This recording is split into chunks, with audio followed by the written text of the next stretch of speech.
The meeting will come to order. Without objection, the chair is authorized to declare a recess of the committee at any time. I now recognize myself for 5 minutes to give an opening statement. Today's hearing is part of this committee's ongoing review of digital assets. Earlier this year, I created a digital assets working group of Democratic members to meet with leading regulators, advocates, and other experts on how these novel products and services are reshaping our financial system. This hearing, subsequent hearings on this topic will help this committee consider how to support responsible innovation that protects consumers and investors, safeguards our financial system from systemic risk, promotes financial inclusion, addresses environmental contents, as well as to consider a potential central bank digital currency.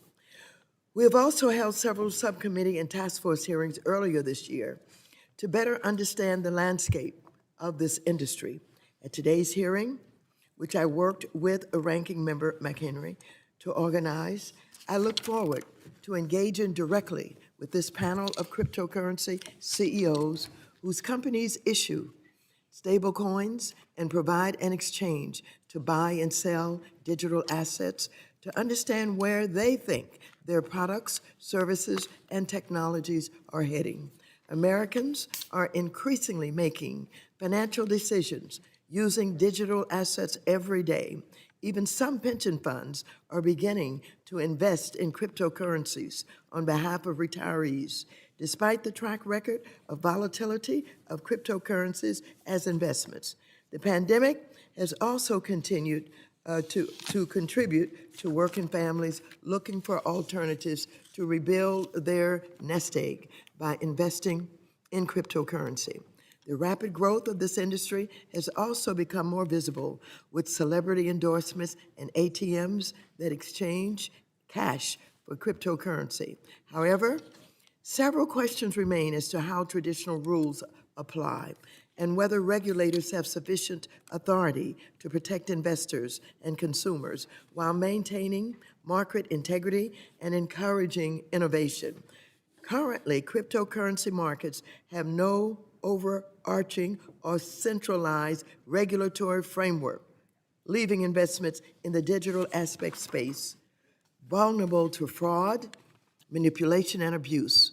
Some cryptocurrency market exchanges and stablecoin issuers have obtained state money transmitter and sale of checks licenses from multiple states, and at least 3 cryptocurrency companies have obtained conditional approval for national trust bank charters from the Office of the Comptroller of the Currency. Meanwhile, the Federal Reserve is conducting research on central bank digital currencies, and other federal agencies like the FDIC and NCUA have announced requests for information from the digital assets industry. The SEC also actively utilizing its existing authorities to carry out enforcement actions against market participants. As the prevalence of cryptocurrency grows, it has also raised environmental concerns tied to the computing power needed to mine some of the coins, which can rival the energy needs of entire countries like Sweden or Argentina. At the same time, the promise of digital assets in providing faster payments, instantaneous settlements, and lower transaction fees for remittances are areas that our committee is exploring. As more and more people invest in and use cryptocurrencies, the committee will continue its efforts to look at how they are affecting many aspects of our lives and our financial system. And so with that, I now recognize the ranking member of the committee, the gentleman from North Carolina, Mr. McHenry, for 5 minutes. Thank you, Madam Chair. 2021 was the year of the cryptocurrency.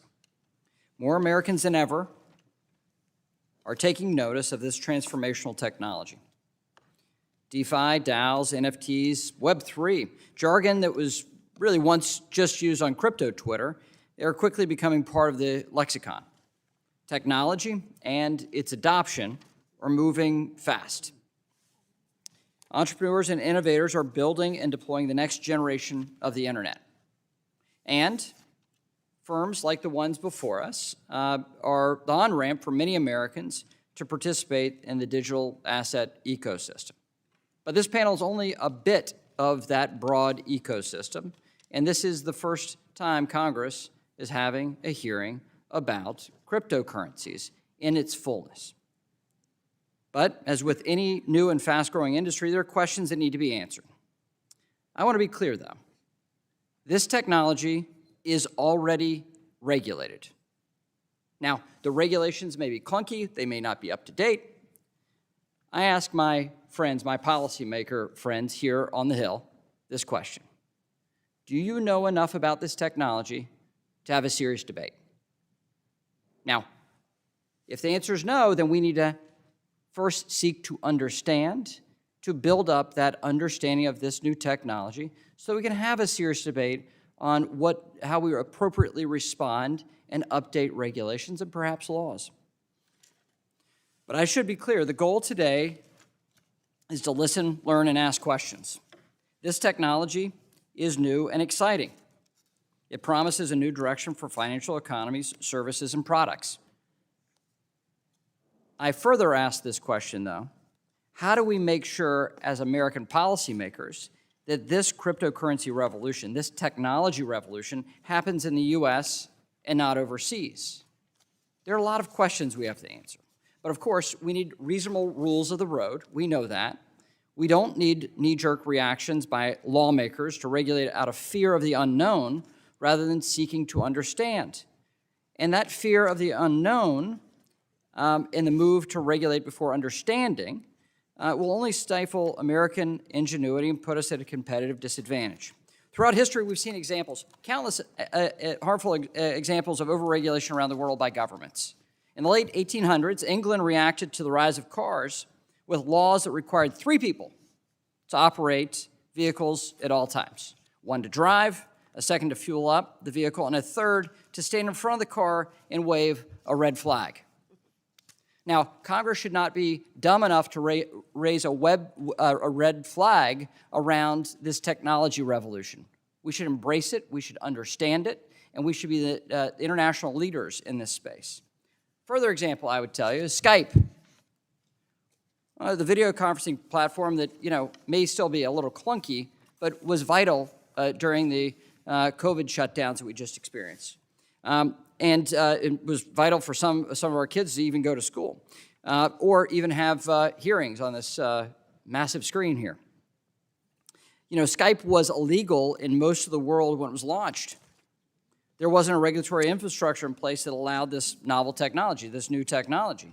And finally, when an invention called the internet began to boom, U.S. lawmakers and regulators struggled to fully grasp the immense possibilities of this innovation out the gate. Now, that was the early 90s, and I think we're in a similar state with Web 3 30 years later for Congress first to understand before we would seek to legislate. Now, it would be nearly impossible to go a day without using the internet to communicate, we know that, or move from point A to point B, we know that, or purchase necessities for our families, we know that.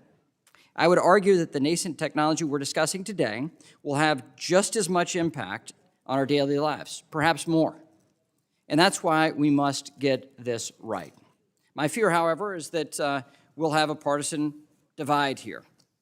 Well, my fear is that some of my Democrat colleagues have already made up their minds, and they have regulatory bills that they're going to file in order to stifle this innovation or to kill it before it fully grows and blossoms. I hope we can work together in a bipartisan way, and I hope this hearing is first of many for us to understand and get clarity from innovators and entrepreneurs about what is needed. This will allow us, which I think should allow us to have these markets thrive and grow while protecting our consumers and giving clear rules of the road to prevent fraud and manipulation. Forcing the private sector to navigate unclear public statements and regulation by enforcement is the wrong approach. So is demonizing an entire industry based off the headlines garnered by a few bad actors. Understandably, there are concerns with the use of cryptocurrencies for nefarious activities. Let me address that. You know what else is used for nefarious activities? Cash. So let's dispel the rumor now that digital asset technology is a looming threat to our financial system. Instead, we should work to fully understand the opportunities the next generation of the internet could provide to Americans. I look forward to hearing from our witnesses. I look forward to having a deeper understanding as a policymaker about the ramifications for action by Congress before we understand this new technology that is now actually a decade old. So with that, Madam Chair, thank you for having the hearing. Thank you for working with us on a bipartisan panel, and I hope members will take the same spirit of bipartisan cooperation in their questioning and their seeking to understand. With that, I yield back. Thank you very much, Mr. McHenry. I believe that this hearing itself and the witnesses that we have here today have answered all of your questions about whether or not you think we are seeking information to arm ourselves with the ability to make the right decisions. First, we have Mr. Jeremy Allaire, co-founder, chairman, and CEO of Circle. Next, we have Mr. Samuel Bankman-Fried, founder and CEO of FTX. Next, we have Mr. Brian P. Brooks, CEO of Bitfury Group. Next, we have Mr. Charles Casarella, and CEO and founder of Paxos Trust Company. Next, we have Ms. Danielle Dixon, the CEO and Executive Director of Stellar Development Foundation. And last, we have Ms. Alicia Jean Haas, the CEO of Coinbase Incorporated and CFO of Coinbase Global Incorporated. Without objection, your written statements will be made part of the record. You will have 5 minutes to summarize your testimony. You should be able to see a timer that will indicate how much time you have left. I would ask you to be mindful of the timer and quickly wrap up your testimony when your time has expired. Mr. Allaire, you are now recognized for 5 minutes to present your oral testimony. Good morning. Chairwoman Waters, Ranking Member McHenry, and members of the House Financial Services Committee, thank you for the opportunity to share my testimony with you today. My name is Jeremy Allaire, and I'm the co-founder, chairman, and CEO of Circle Internet Financial, a now 8-year-old company that has operated at the cutting edge of the digital assets market and digital currency technology innovation. Today, we're at a pivotal moment in the development of the next major infrastructure layer of the internet, extending from an internet of data, content, and communications to an internet of value exchange and economic coordination.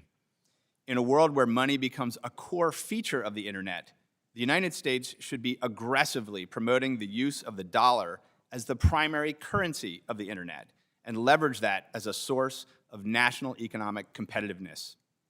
Circle's mission is to raise global economic prosperity through the frictionless exchange of financial value, creating a world where financial inclusion, responsible financial services innovation, and protecting the integrity of the global financial system are not conflicting objectives.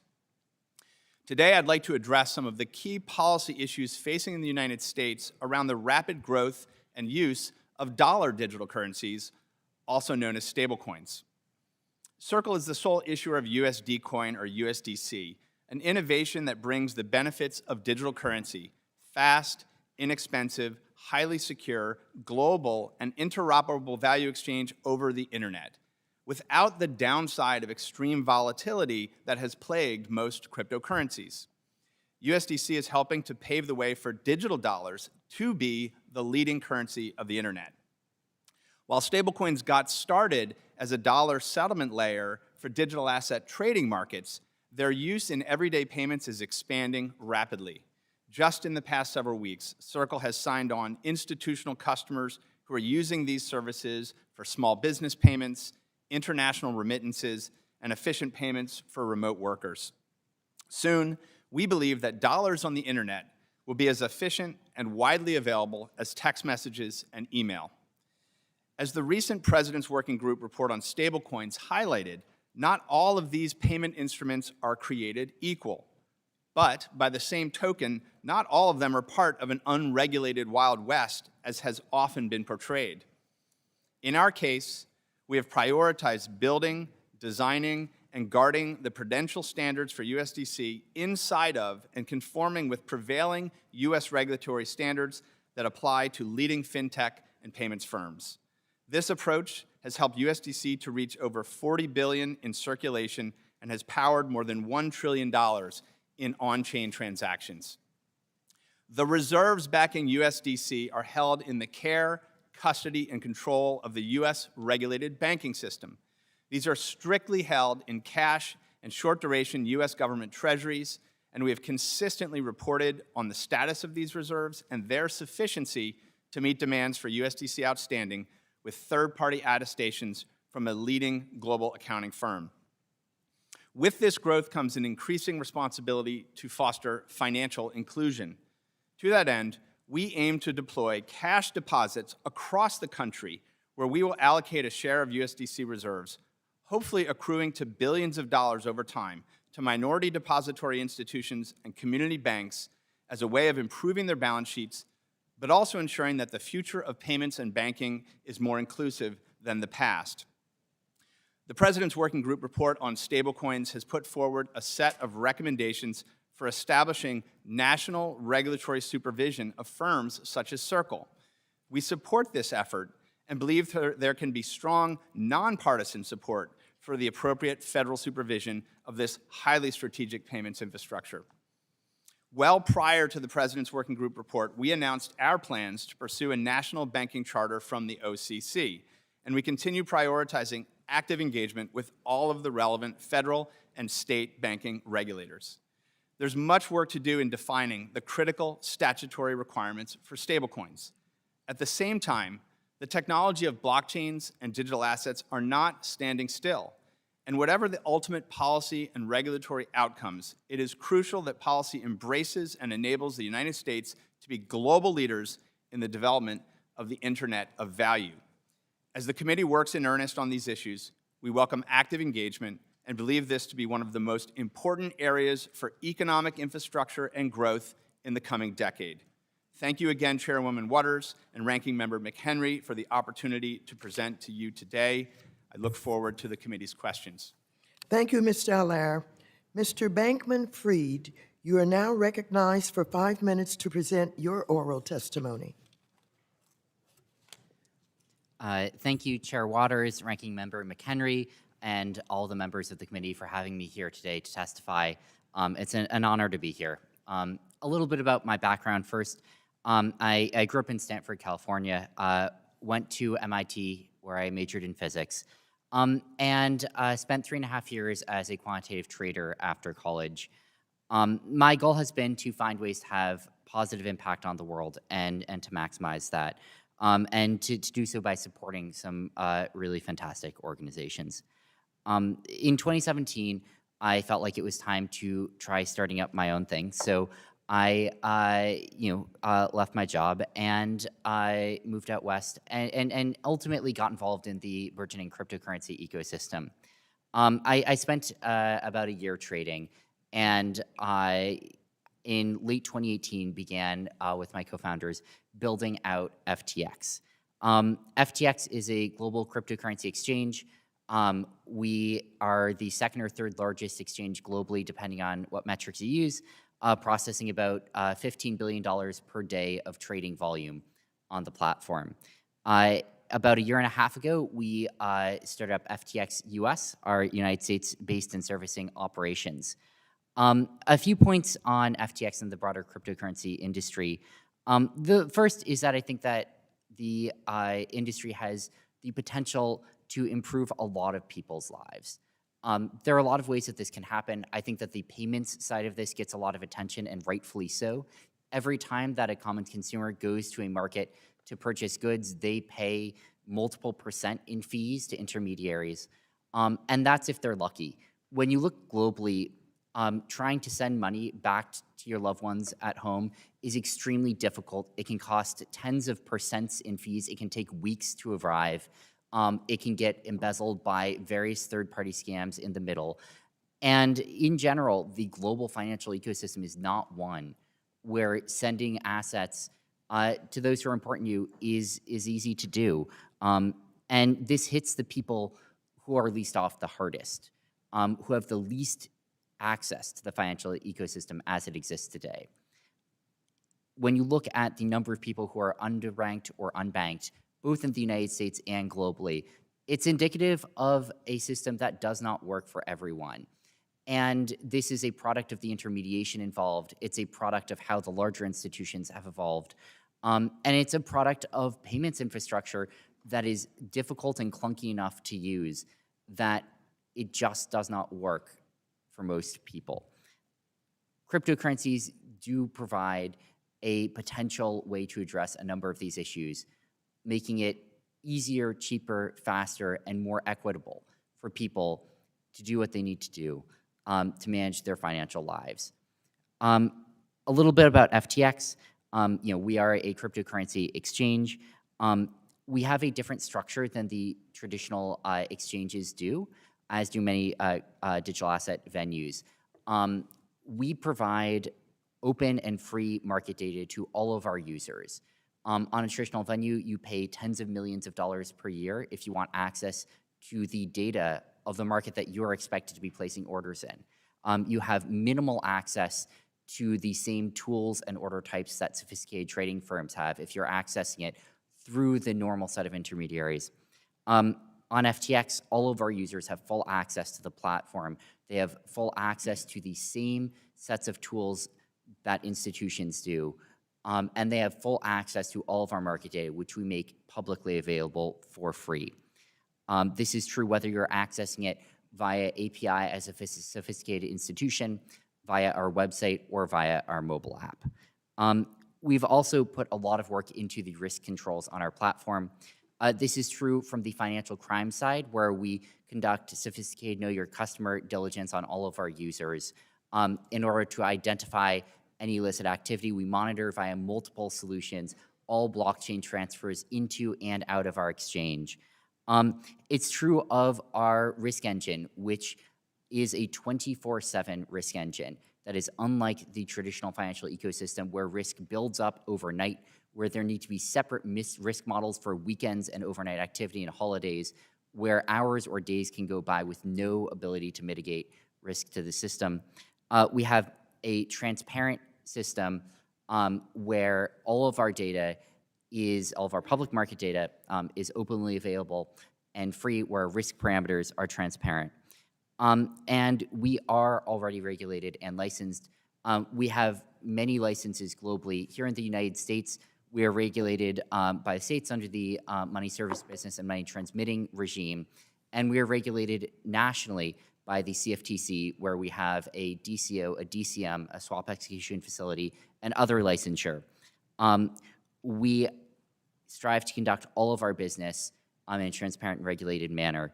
I think that it is coming, and I think it is important, and I think that it's healthy that the industry will be regulated. I think it is also already regulated in a number of ways. I think that there are points that need to be addressed to give oversight of various aspects of the industry that do not have sufficient oversight right now. And I also think that it is important to do so in a reasonable and common sense way that understands the industry. I'm happy to answer any of your questions. Thank you very much, Mr. Bankman-Fried. Mr. Brooks, you are now recognized for 5 minutes to present your oral testimony. Thank you, Chairwoman Waters, and Ranking Member McHenry and members of the committee. Thank you very much for having me here today to talk about digital assets and the future of finance. The topic is an important one for anyone who cares about American competitiveness in the financial services sector, a financial ecosystem that empowers users over bank CEOs and other powerful central decision makers, and the next iteration of the internet in which individuals are able not only to read information and write content, but also to own a piece of the networks themselves. I am CEO of Bitfury Group, a company that provides a suite of infrastructure products and services that support various aspects of the cryptocurrency ecosystem, an ecosystem many of us today refer to as Web3, since crypto assets generally represent either the rewards paid to participants for maintaining a particular decentralized network or an app that operates on such a network. Since 2011, Bitfury has designed and produced 8 successive generations of ASIC chips and related equipment for conducting transaction validation activity on the Bitcoin blockchain, a process known informally as Bitcoin mining. Along the way, Bitfury developed a series of adjacent businesses to make crypto assets safe, sustainable, and useful. Our various businesses include LiquidStack, one of the world's largest immersion cooling systems, focused on reducing the energy used in Bitcoin mining and other high-performance data centers by as much as 90%. Crystal, a blockchain analytics company that provides transaction monitoring and related compliance tools to more than 150 law enforcement agencies, crypto exchanges, and financial services companies in Europe, Asia, and North America. Axelera, a producer of cutting-edge artificial intelligence ASIC chips, and others. I believe the committee's topic today requires an understanding of three important threshold issues. First, a national policy agenda that takes crypto compliance seriously should assess whether it makes more sense to continue to keep crypto activities largely out of the regulated financial system, or whether it makes more sense to bring them inside the system precisely so that they can be supervised and operated with appropriate levels of risk management. For example, is it consistent to take the position that only banks should be allowed to issue stablecoins, but then fail to grant bank charters to the largest issuers of stablecoins? That would, after all, bring stablecoin activity within the ambit of an existing national bank supervision system with which we're all familiar. Or does it make sense to bring enforcement actions challenging certain crypto assets as unregistered securities, but then fail to allow those assets to be registered and trade on a national securities exchange subject to supervision by FINRA and the SEC? Second, Americans deserve to know what our national policy is for a decentralized Web3 powered by crypto assets. Treating crypto as a single unitary activity whose main feature is a need for financial regulation would be like treating the original internet in the 1990s as primarily a tax policy issue. We didn't do that then. What we had in the 1990s with respect to Web 1 that we lack today with respect to crypto is a comprehensive national policy predicated first on the notion of do no harm to the emerging network. Today, instead of focusing only on micro questions, such as whether a particular token is a security or whether a particular exchange-traded fund may be offered, it would be worthwhile for the elected branches of government to grapple with the bigger questions, such as, do we believe a user-controlled decentralized internet is better than an internet largely controlled by 5 big companies? Do we believe that the financial services sector is any less subject to network effects than information and commerce were in earlier iterations of the internet?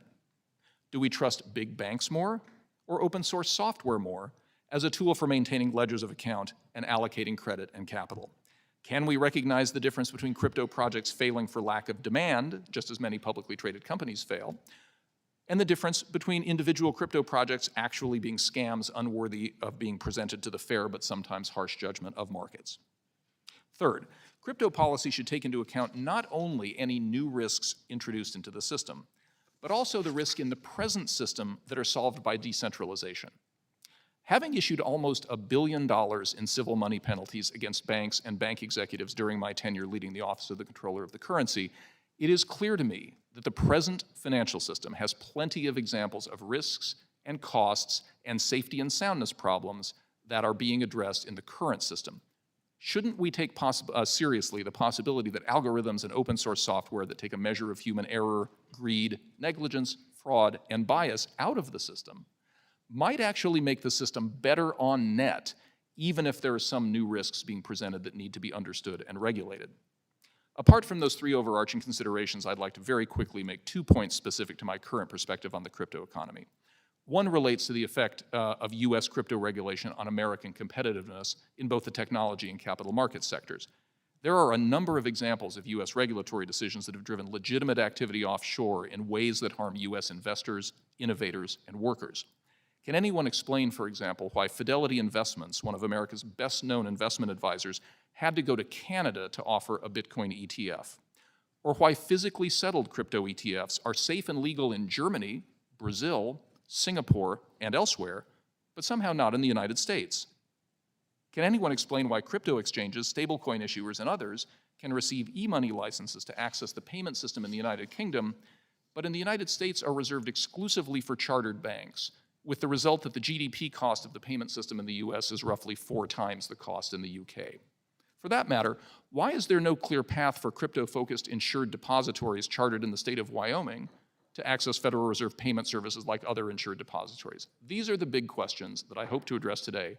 Thank you, Madam Chairman, Ranking Member McHenry. Thank you, Mr. Brooks. Mr. Casarelli, you are now recognized for 5 minutes to present your oral testimony. Chairwoman Waters, Ranking Member McHenry, and members of the committee, Thank you for this opportunity.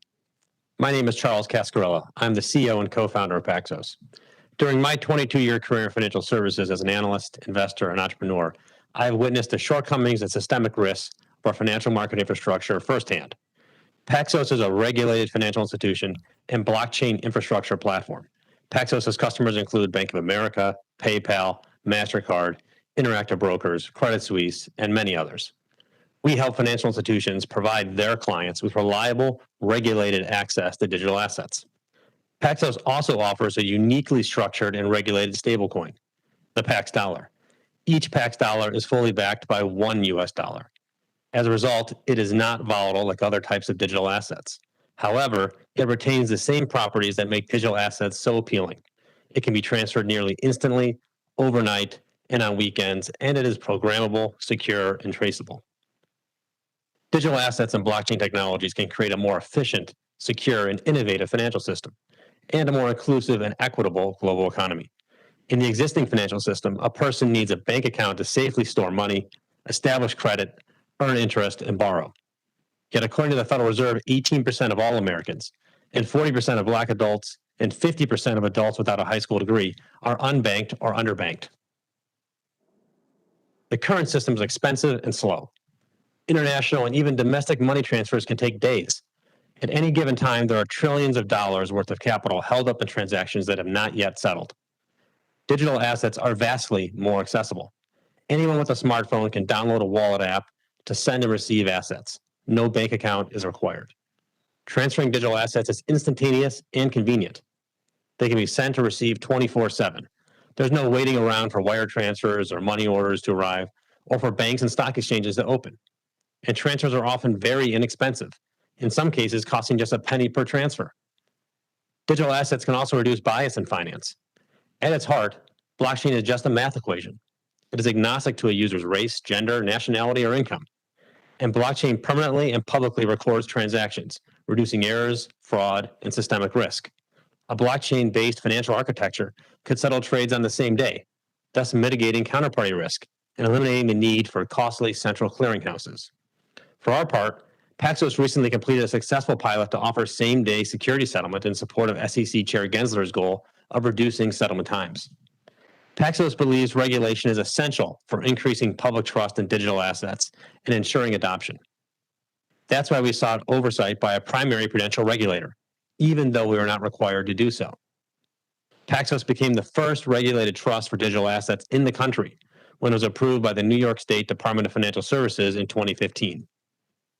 We adhere to the same anti-money laundering and know your customer rules as banks. We are subject to regular examinations of our operations, procedures, and capital levels. Our products are also regulated. Of the world's 3 regulated dollar-backed stablecoins, 2 are issued by Paxos. Unfortunately, the uncertain state of digital asset regulation is hampering the industry's development. The solution is not to shoehorn digital assets into a regulatory system designed for earlier generations of financial assets. We have an opportunity to build a more efficient and effective financial system. We believe a primary prudential state or federal regulator should regulate digital asset companies and their products. Compliance standards need to be enforced. Regulation must ensure that customer assets are held segregated from the company's balance sheet. For stablecoins, independent auditors should regularly attest that assets backing the token are always held in reserve. Those reserves should be held in bankruptcy remote accounts and available to the issuer and not available to the issuer's general creditors. If the federal government instead stifles the adoption of digital assets, issuers, talent, and capital will flee for more welcoming jurisdictions. That would be a disaster for Americans, both consumers and workers, and our economy as a whole. Without regulated US dollar-backed stablecoins or a central bank digital currency and the infrastructure to support them, it will become increasingly less viable for other countries and companies to continue using the US dollar as the global reserve currency. We need the government support to create a new, more secure, more competitive financial system. The benefits of getting this right are enormous, but so are the consequences of getting it wrong. Thank you for the opportunity to provide my testimony, and I look forward to your questions.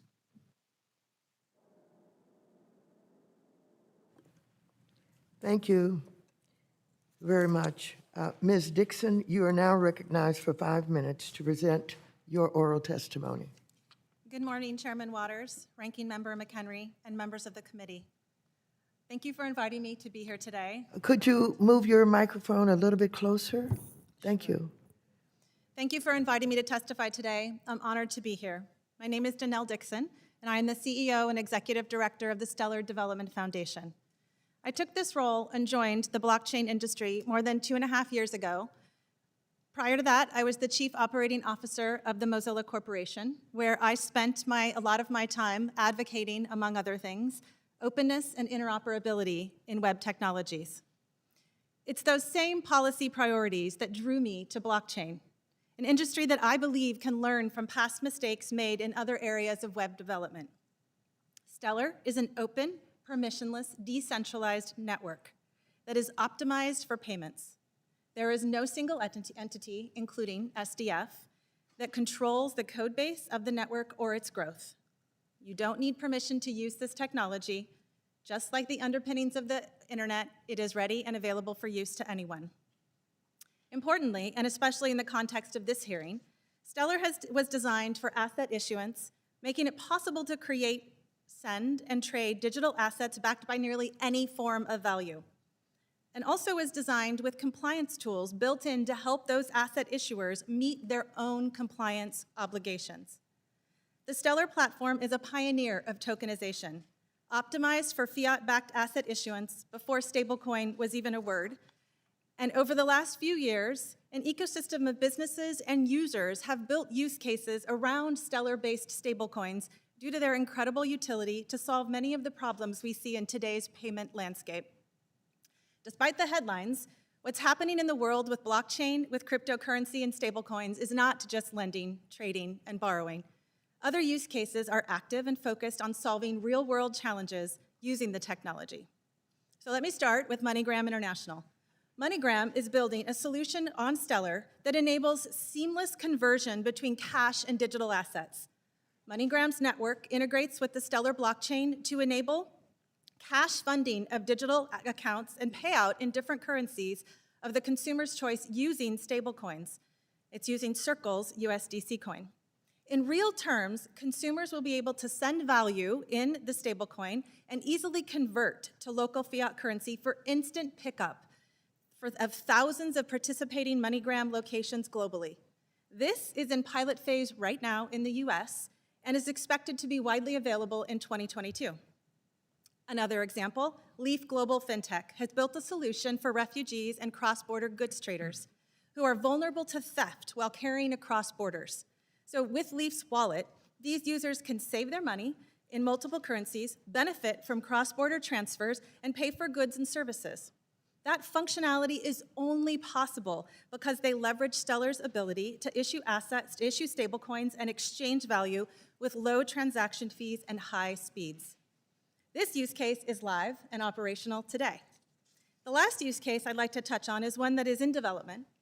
Tala is best known for its mobile lending app, which enables its customers to apply for a loan and receive an instant decision, regardless of their credit history. Tala is now working to expand their offering by using Stellar assets and stablecoins to help their current customers with credit by allowing borrowing, spending, saving, investing, and sending and receiving. There are many more valuable use cases that's in the Stellar ecosystem that I would love to be able to share with you today, but I would just briefly like to mention that in a recent report from the G20 and IFC, there were 5 Stellar ecosystem companies named for their innovative solutions in digital finance supporting MSMEs. Use cases like these are in varying states of maturity, but their current and potential value is undeniable. And none of these use cases would be possible without stablecoins. Stablecoins are a core technological component, and by extension, that means stablecoins are essential on delivering on financial inclusion. So that brings me to the PWG report on stablecoins. The PWG report raises legitimate risks, but its recommended solutions, they go too far.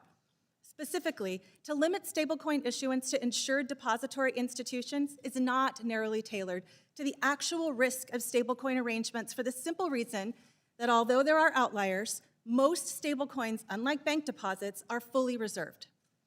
Instead, we advocate for a regulatory approach that focuses more on stablecoin reserves by requiring stablecoin arrangements be fully reserved by appropriate assets, requiring reserves to be held as insured depository institutions, creating clear standards for regular audit and public disclosure of stablecoin reserves and key contractual terms regarding redemption, and by making it clear that payment stablecoins are not securities. Of course, regulators must be empowered to oversee these requirements. The framework should allow oversight through state banking supervision or a narrowly tailored charter of the OCC. In our view, this would promote the safety and soundness of stablecoin arrangements. We've started to see how innovation can be hampered in other parts of the world when regulators and lawmakers react prematurely. In Nigeria, stablecoins and blockchain technology were eliminating costly foreign exchange and transaction fees and slow processing times until the Central Bank of Nigeria abruptly ended that business model. And many innovators had consequently been stopped in their tracks. As we walk away from this hearing, I urge you to look at the industry and technology beyond the narrow lens of applications that often dominate the news. Thank you for having me here today, and I look forward to your questions. Thank you, Ms. Dixon. Ms. Haas, you are now recognized for 5 minutes to present your oral testimony. Chairwoman Waters, Ranking Member McHenry, and members of this committee. Good morning, and thank you so much for this opportunity to testify on digital assets and the future of finance. My name is Alicia Haas, and I serve as the Chief Financial Officer of Coinbase Global. I also serve as the Chief Executive Officer of Coinbase Inc., our U.S. subsidiary. I joined Coinbase in 2018, formerly was Chief Financial Officer of Sculptor Capital and One West Bank, and spent 20 years in the financial services industry. Today, I'm here to introduce Coinbase, talk about the evolution of crypto, and highlight today's regulations and how they could be changed to advance bipartisan goals of protecting consumers and promoting innovation. Coinbase's mission is to increase economic freedom in the world. We were founded in 2012 with the idea that anyone, anywhere, should be able to easily and securely send and receive Bitcoin. Over the last 9 years, our products and services have expanded to meet our customers' needs in the rapidly evolving crypto industry.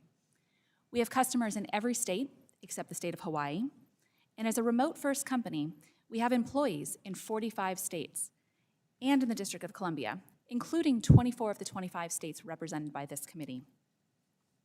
We now securely store 12% of the world's crypto on our platform. This is across over 150 asset types, and we offer customers the opportunity to learn, to sell, to resend, to receive, and buy more than 100 assets on our platform.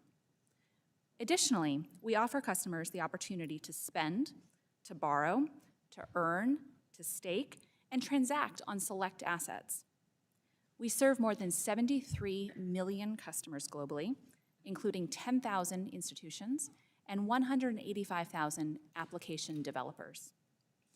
Importantly, nearly 50% of our transacting customers are doing something other than buying and selling crypto, which indicates to us that crypto has moved past its initial investment phase, and we are now in the long-expected utility phase of this ecosystem.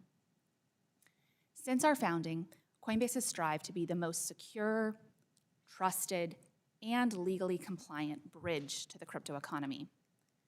Coinbase is federally registered as a money services business with FinCEN, licensed as a money transmitter in 42 states, holds a BIT license and trust charter from the New York Department of Financial Services, and we are authorized to engage in consumer lending in 15 states.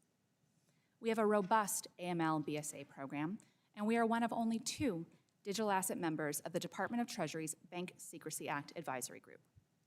In addition to the various state regulatory regimes, we are subject to federal oversight from Treasury, the CFTC, SEC, FTC, and CFPB. Much like the adoption curve of the internet in the 1990s, we are seeing dramatic advancements in crypto participation. There are more than 220 million crypto holders globally, and around 16% of Americans have invested in, traded, or used cryptocurrency. Total crypto market capitalization at the end of the third quarter was over $2 trillion, up from $800 billion as of the end of 2020.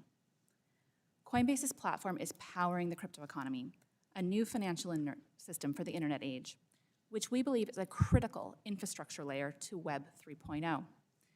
Technologies like non-fungible tokens, which we call NFTs, and decentralized application platforms will lead the way to Web 3.0, which will revolutionize the internet.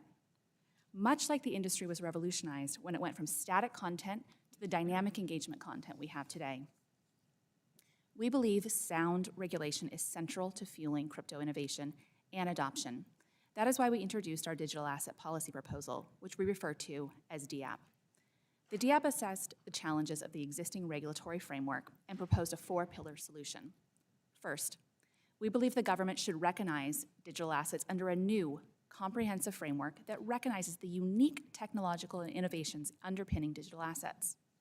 Second, the responsibility for this new framework should be assigned to a single federal regulator. This regulator would be charged with establishing a registration process for intermediaries, which we refer to as marketplaces for digital assets. Third, this new framework should have 3 goals to ensure holders of digital assets are empowered and protected. A, we believe in enhanced transparency through robust and appropriate disclosure requirements. B, we want to protect against fraud and market manipulation. And C, we want to promote efficiency and strengthen our market resiliency.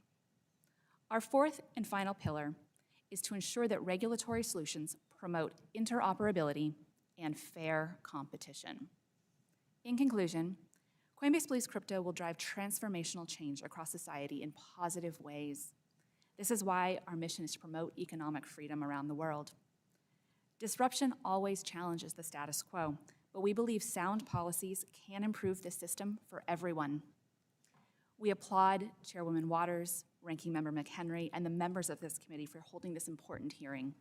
Thank you for the opportunity to discuss these important issues, and I look forward to answering your questions. Thank you very much. I now recognize myself for 5 minutes for questions. Mr. Casarella, I'm a bit concerned about your company, Paxos's partnership with Facebook, which is now calling itself Meta. As you know, Facebook has attempted several times to enter the cryptocurrency market. Starting in 2019, they founded the Libra Association, based in Switzerland, with the goal of creating a stablecoin, but suspended its activities after this committee held hearings, and I, along with other members and U.S. regulators, raised significant concerns, leading to a number of Libra Association members pulling out. Now, in partnership with Paxos and Coinbase, Facebook has launched a pilot project with its digital wallet, Nova, for a limited number of individuals in the United States and Guatemala to send and receive money using your stablecoin known as USDP or Pax Dollar. As you know, one of the recommendations in the recent President's Working Group report focuses on mitigating systemic risk posed by stablecoins as well as concentration of economic power concerns. The report, among other things, recommends legislation that stablecoin users must comply with activity restrictions that limit affiliation with commercial entities, similar to restrictions most banks face to promote the separation of banking and commerce. While your partnership with Facebook is reportedly a pilot limited to a number of users in Guatemala and the United States, what is stopping Facebook from the future allowing its nearly 3 billion monthly active users to make payments and save funds with a Pax Dollar or other previously issued stablecoin through a Nova wallet? If this were allowed at such a scale, how would this not undermine the U.S. dollar and the world's reserve currency?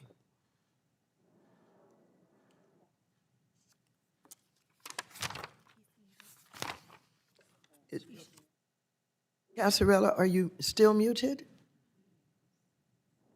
Can you hear me? There we go. Sorry about that. Thank you for the question, Chairwoman. I think it's important to note in the case of Novi that they are a customer of Paxos just like any other customer of Paxos. We have an open product. They could use that product in the open market. They decided to come to Paxos. And I think they did that because we have the most regulated stablecoin product.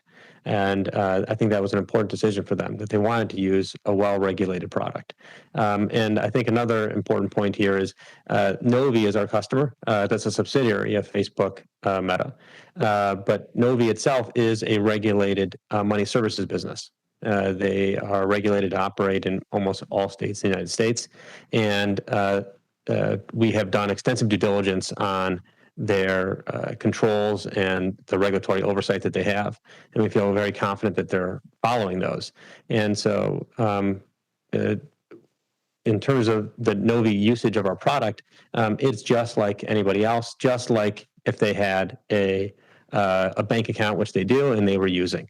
And so in that way, the services they're getting from us are no different than services they get from any other financial institution that they have a relationship with. And so this is supposedly a pilot that's limited to a number of users in Guatemala and the U.S. What is stopping Facebook again from in the future allowing its nearly 3 billion monthly active users to make payments and save funds with a packed dollar or other privately issued stablecoin through a Nova wallet? How long is this pilot? Can you describe it? Yes, the pilot's limited and controlled. It's something that we work together with our regulator on, and they have reviewed our program. Novi would be best position to talk about their plans to expand it. But right now, they're in a pilot phase. It's just the U.S. and Guatemala. It's quite limited in scope and size.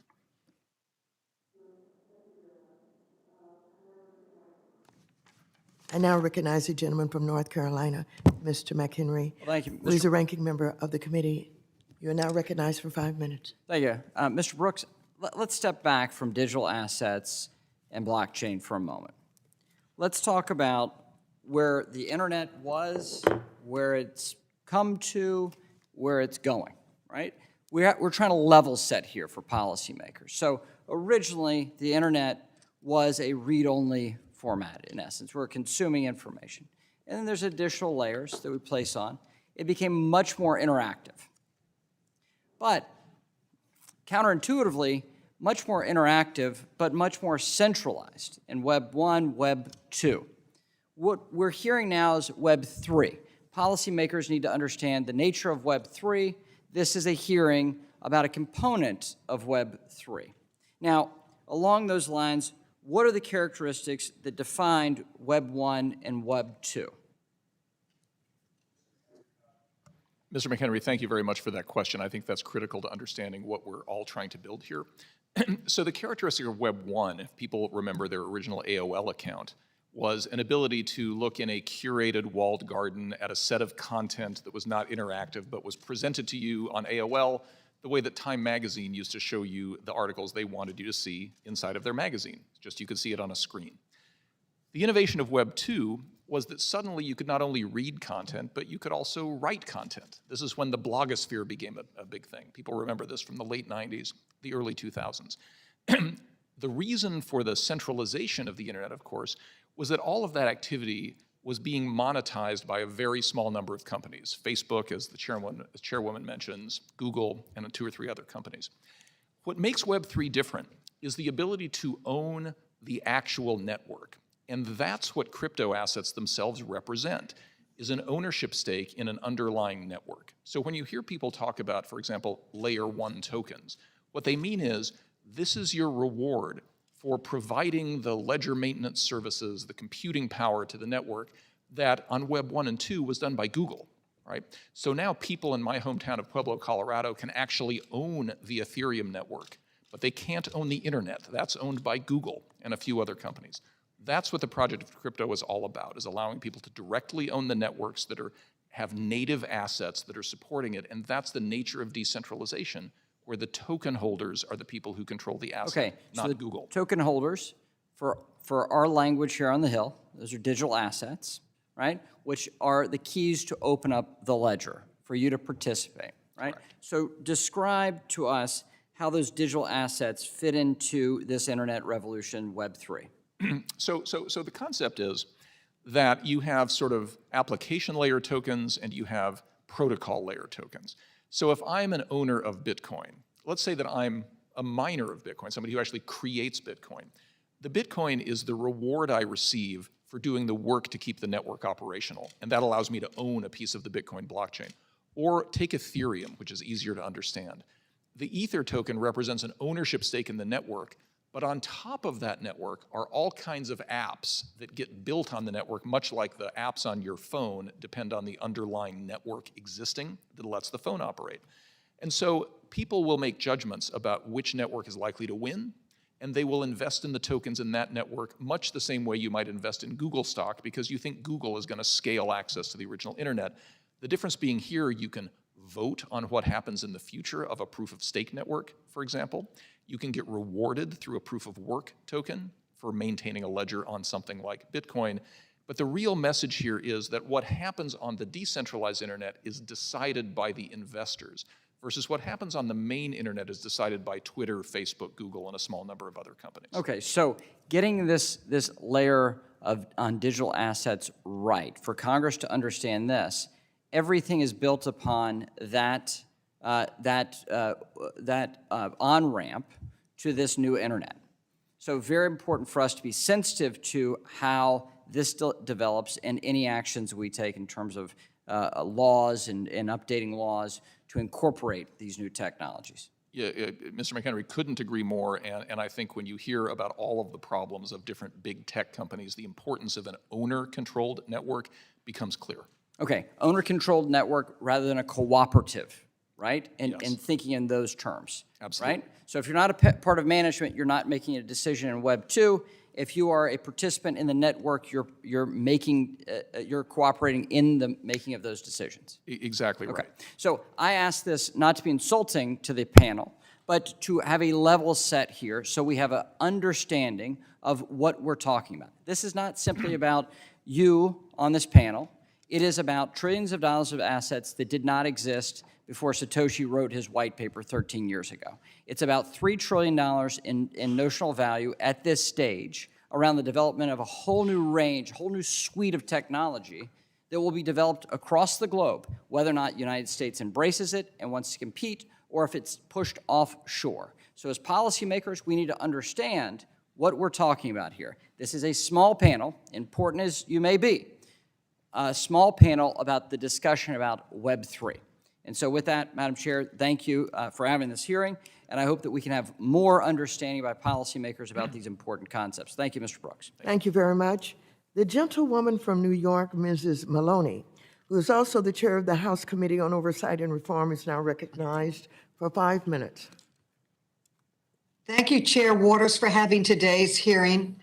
Our financial system has been built up over time with us learning from each financial crisis, fixing and adjusting as new financial risks come forward. From the Great Depression and the creation of the FDIC and deposit insurance to the Dodd-Frank reforms after the 2008 financial crisis, we may not all agree on every aspect of those laws, but they've made our financial system and our entire economy more resilient and consumers and investors more protected when things do go wrong. In 2018, the New York Attorney General released a report from its Virtual Markets Integrity Initiative, which detailed a few key findings regarding crypto trading platforms on potential conflicts of risk and interest, lack of serious efforts to stop abusive trading activity, and limited protections for customer funds. The report stated, and I quote, "Customers are highly exposed in the event of a hack or unauthorized withdrawal. While domestic or foreign deposit insurance may compensate customers for certain losses of stolen or misappropriate fiat currency, no similar compensation is available for virtual currency losses." This is not a theoretical concern. In fact, Coinbase was reportedly the subject of a hack earlier this year, impacting at least 6,000 Coinbase customers. Ms. Haas, what happens today for a Coinbase customer in the event of a hack of Coinbase or a Coinbase wallet, or in the event of unauthorized withdrawal? What protections does a customer currently have? FDI insurance, commercial insurance, could you answer that question, please? Thank you. Yes, thank you so much for the question. So Coinbase does secure 12% of the world's crypto, as I shared with you earlier, and we have extensive controls to protect our customer assets. We bifurcate our assets into two different storage systems. We call one the hot wallet, and we call one cold storage. And less than 2% of our assets are held in a hot wallet, which is subject of a cyber attack. Specifically, the incident you mentioned was not a hack of the Coinbase systems, but in that event where customers did lose funds due to other losses, we did reimburse customers for that event. We do protect our customers for any hack of the Coinbase hot wallet, and we have third-party insurance, plus we use our own balance sheet to protect our customers for the event of loss on our platform. Please pull the microphone closer to you and speak into it so all members can hear you. Thank you so much for the clarification. With regards to what losses we typically see, though, in the press, we typically see these are account takeovers at the end point where a customer has lost their credentials and then has had a hack of their own phone, their own personal device. And that is unfortunate at this point in time because that loss is not well protected for within the broader crypto economy. That is something that Coinbase continues to study and would look to, over time, do more to support our users for those losses. Reclaiming my time's very limited. Is that uniform, the protections you talked about for all crypto exchanges and wallets, or just for yours? I'm speaking specifically about the Coinbase protections we offer. Okay, so it's not available to others. So do you think customers could benefit from some uniformity and standardized minimum protections if and when customers lose their funds through no fault of their own? I do believe there's opportunity there. Richie? In addition to this committee, I have the honor of chairing the Oversight Committee, and we recently held a hearing on the rise of ransomware and strategies for disrupting criminal hackers. As detailed by a recent FinCEN report, $590 million in suspected ransomware payments were reported by financial institutions in the first 6 months of 2021, and it's getting worse. So it's no surprise to me that these criminals frequently seek payment for ransomware attacks through cryptocurrencies. And FinCEN identified several money laundering typologies for these actors. Ms. Dallaire and Ms. Haas, our anti-money laundering requirements are paramount to prevent fraud, sanctions, invasions, and the financing of terrorism. And you and your companies have highlighted your firm's compliance programs, stating that these standards are important to protect the financial system and to drive trust and adoption. But not everyone in this industry believes that, and many have rejected or avoided compliance standards. Some actively promote themselves on not complying with Know Your Customer requirements.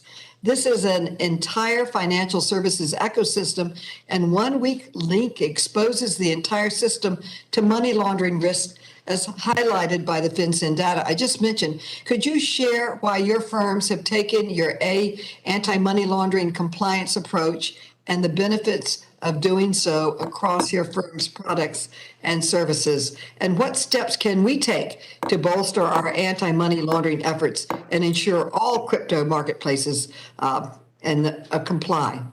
The gentlewoman's time has expired. The gentlewoman from Missouri, Ms. Wagner, is now recognized for 5 minutes. I thank you, Madam Chairwoman. Ms. Haas, let's continue. SEC Chairman Gensler has indicated on multiple occasions that, and I quote, "The test to determine whether a crypto asset is a security is clear." However, Commissioners Peirce and Roisman noted that they believe there to be an obvious lack of clarity for market participants around the application of securities laws to digital assets and their trading. The lack of clarity is clear through the numerous requests that the SEC receives for these no-action letters. In your view, is additional guidance defining clear rules of the road for investors and market participants needed at this time? Thank you for the question. We believe this is a very important area of focus for the SEC and this committee. We do agree that the laws are clear. However, existing laws, regulation, and legal precedent make it clear that blockchain tokens are not securities. So we believe that the law clearly shows that blockchain-based digital assets are one of two things: either a new form of digital property or a new way to record ownership, as Brian Brooks spoke earlier about. We do believe that clarity is needed because these are new assets. It's a new way of transacting with these new protocols that we spoke about, and I think it would benefit all of us in the ecosystem to have agreed upon definitions. I couldn't agree more, and I would hope that Chairman Gensler would be listening to his commissioners and some of the feedback that you all are giving him. You know, we talk a lot about financial inclusion in this committee, and digital assets have the potential to provide fair access to financial services to all Americans, and I believe that Mr. Bankman-Fried brought that up, and many of you did in your written testimony. I'd like to start, and I've got limited time, with Ms. Dixon, and then I think Mr. Allaire. How would digital assets and blockchain technology facilitate financial institutions or financial inclusion and benefit the 1.7 billion unbanked people throughout the world, and particularly the millions here in the U.S.? Ms. Dixon. Thank you for the question. This is a really important area. Understanding your time is limited, I'll just say that blockchain allows value and money to flow just like email. So it's very simple in terms of how it can get from one point to another, and it does so very, very quickly. The importance of that is it actually can cross borders much more simply than anything else that's out there today. So the value of blockchain is the ability to send from the United States, for example, and send to another country without having to reconcile with all the different software and intermediaries that exist today. So it eliminates intermediaries, it creates less friction in the marketplace, and it allows users who don't have bank accounts today or who choose not to get bank accounts or have been de-risked by banks from being able to be able to access this technology very cleanly because they can do so with a wallet. Thank you very, very much for that input. And Mr. Allaire. Thank you, Congresswoman. I think financial inclusion is a critical design goal for many of us, and certainly as we think about USDC, you know, today USDC as a payment technology for dollars on the internet enables users to transfer dollars in a fraction of a second with a transaction cost that can be as low as a 1/20th of a penny, and with the throughput of the Visa network. That's a benefit that can be brought to individuals, and I'd like to really emphasize something for the committee, which is one of the most powerful things about this technology is that it is the open internet. Just like anyone can have an email account or a text message or access the internet, this is an open financial system, and when you combine those kinds of access efficiency and that openness, it creates an opportunity for anyone with a mobile device anywhere in the world to seamlessly exchange value with one another. Great, thank you. Mr. Brooks, in the digital asset ecosystem have advanced surveillance techniques to prevent financial crimes for all digital assets, including stablecoins, conducting know your customer policies and blockchain surveillance on all users and deposits and withdrawals through our platform. And all legitimate stablecoin issuers, in addition to that, conduct sophisticated know your customer policies on all issuers, all issuances and redemptions of those stablecoins. If you compare that to, for instance, physical cash, where no transactions effectively have know your customer or anti-money laundering or anti-financial crimes surveillance on them, already I think that the digital asset industry has set a pretty strong standard on that front. Thank you, Madam Chair. I yield back. The gentleman from Texas, Mr. Green, who is the chair of the Subcommittee on Oversight and Investigations, is now recognized for 5 minutes. Thank you, Madam Chair, and I thank the witnesses for appearing as well. I trust that my volume is such that I'm being heard. If you can verify, I would greatly appreciate it. We can hear you very well, Mr. Green. Thank you very much, Madam Chair. In the last year, the digital asset market has exploded from about $500 billion to $3 trillion. And there's still extreme volatility, it seems, in this marketplace.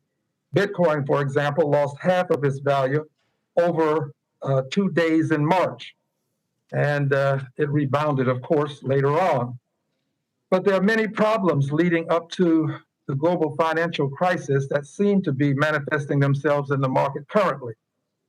Easy credit via margin investing, lack of transparency, the lack of transparency that I'd like to see, and adequate financial disclosure is not readily available. With the explosive growth in cryptocurrencies, at what point should we become concerned about the possibility of a bubble? At what point should we become concerned about the possibility of a bubble?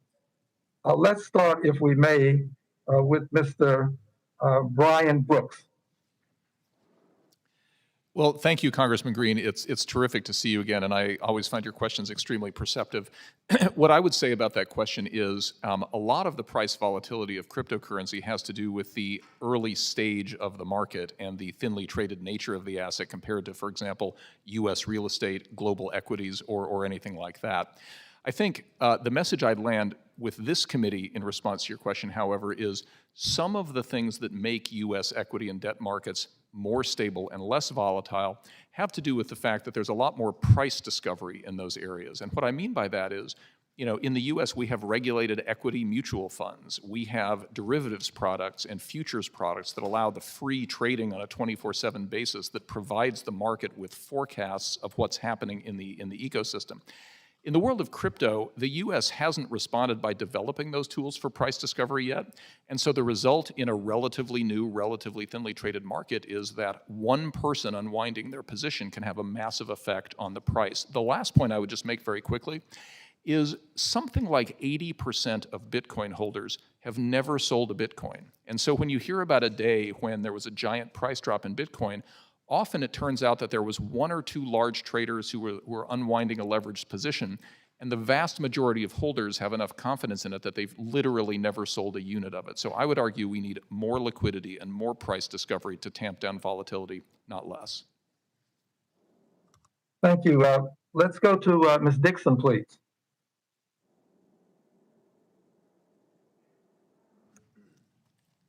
Thank you for the question. I think from the standpoint of what's available in the market today, one of the things that we need to do better in this industry, and I think we're working in that direction, is much like the early days of the web, we need to focus on consumer-oriented products that have a lot of information about the challenges and also brings the person through from a literacy standpoint so they understand. You look at user experience, you look at UX design, all of these things are really, really important. And as we saw in the early days of the web, it happened. It came together. We became better at educating the audience about what's available and what's out there. The nice thing about blockchain is you have immutability. You have records that are out there that can't be changed. This information is already leveraged by Chainalysis, for example, in Elliptic, to demonstrate the different things that are happening on chain. And I think it allows us the opportunity to create a lot more foundational efforts with respect to user experience and focus on these consumer protection issues that you're talking about. Mr. Samuel Bankman, if you would, please, like to hear from you. Thank you for the question.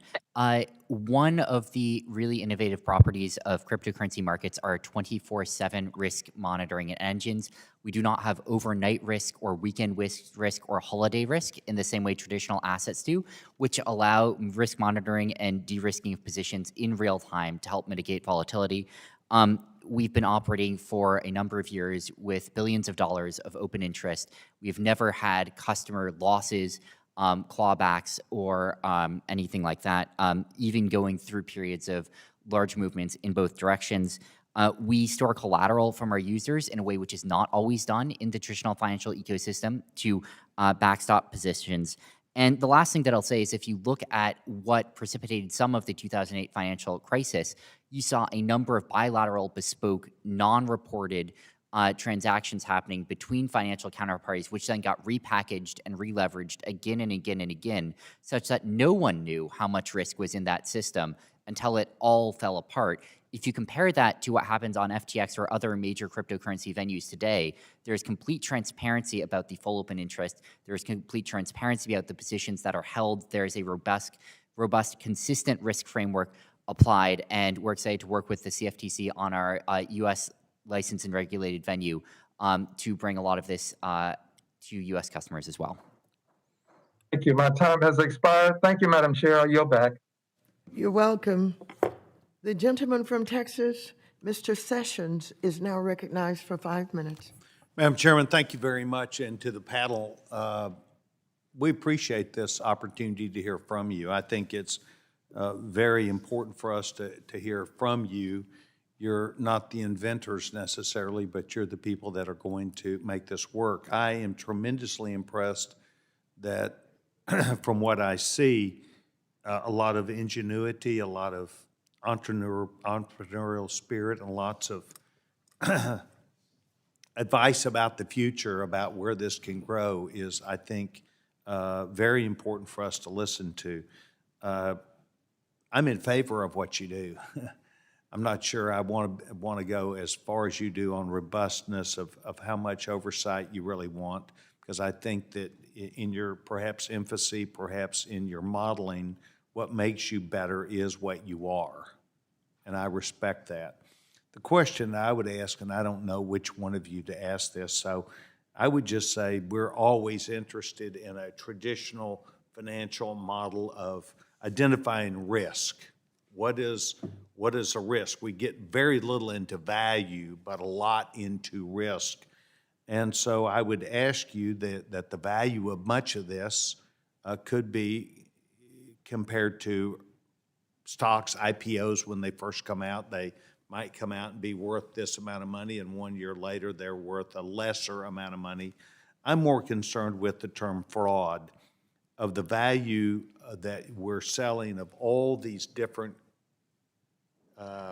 positions that could be held. What do you do to try and look at what might be fraud? I know there's been openness about, a lot of discussion about how you allow information to be freely gleaned, you do these things, but is there an investigation or an understanding about what might be risky even though you accept it, or fraud? Anyone? I'm happy to take that one, Congressman. Thank you very much. So I want to share a little bit. This is specific to the Coinbase platform. So on the Coinbase platform, we have various tools. One, in onboarding, as we've talked about, we do KYC, but also in when we onboard our assets. So we offer, as I mentioned, over 100 assets for trading on our platform. We have a robust assessment of each of those assets. We're looking at it for legal risks. Do we think it has the contours of a federal security? We do not list securities on our platform. Two, we're looking at it for compliance reasons.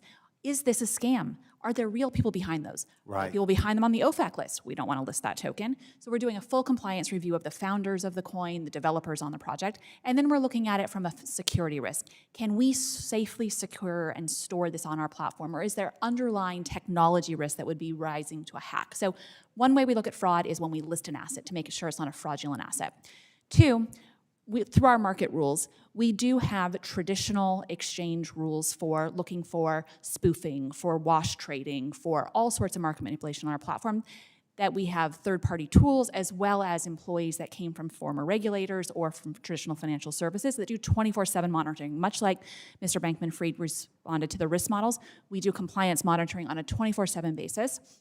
We also then monitor the blockchains. One of the wonderful things about this technology is the transparency. And so we can look for transaction activity, look for patterns on the blockchain, and then we partner with law enforcement. We file SARs, and we have traditional approaches, much like you would see in finance, but the transparency really changes what we can do here. I think that's a key, at least to me. If you knew anything about the Medicare system, you have Medicare providers, and we have probably 18% fraud. In that system, that is a federal system that's been well understood. Wherever you open up your door, whatever your storefront is, there's somebody there that's going to try and find a way to take you, to spoof you, to take advantage of this. And it seems like to me that is something that if you have accepted this as part of the duty that you have to make sure for the integrity of your system, it seems like to me that I have satisfied myself that what you have not just have ongoing, but where you think you want to go, we need to be supportive of you. We need to look at you as less of as something that we ought to get in and understand and tackle you and hold you back, and more to what we believe the future should look like for people around the world and people in the United States. I would simply say to you, I encourage your integrity. I encourage you to avoid the pitfalls that come from there being some fraud that was hidden for a long period of time, and the industry knew it. We've seen this happen in companies. I don't need to go through that, where fully vetted market individuals still did something wrong. So, Madam Chairman, I want to thank you for doing this today. I think it's good for all of our members. And I, in particular, want to thank my ranking member for his proactive viewpoint of Republican members that I hope would be supportive of what you're saying today. Thank you very much. I yield You're back certainly my time. welcome. Thank you. The gentleman from New York, Mr. Meeks, who is the chair of the House Committee on Foreign Affairs, is now recognized for 5 minutes. Thank you, Madam Chair, and I want to thank you too for putting together this very, very important hearing. Look, the future is in innovation and financial industries is just unavoidable, and to get ahead of it. So your foresight, along with the ranking member, to do this is really important. Let me first ask my question to Mr. Alir. As you may be aware, communities of color often rely on minority depository institutions and community development financial institutions to safely do business and get access to crucial banking needs.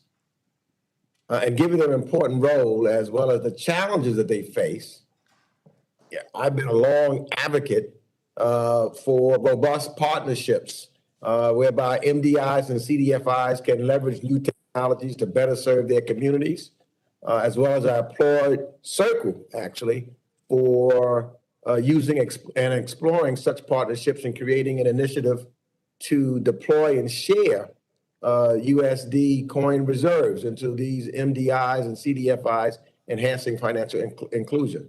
So my question really to you is, can you provide us a status update on where Circle is in implementing this program and what sorts of systems will be developed to ensure the long-term success of the program?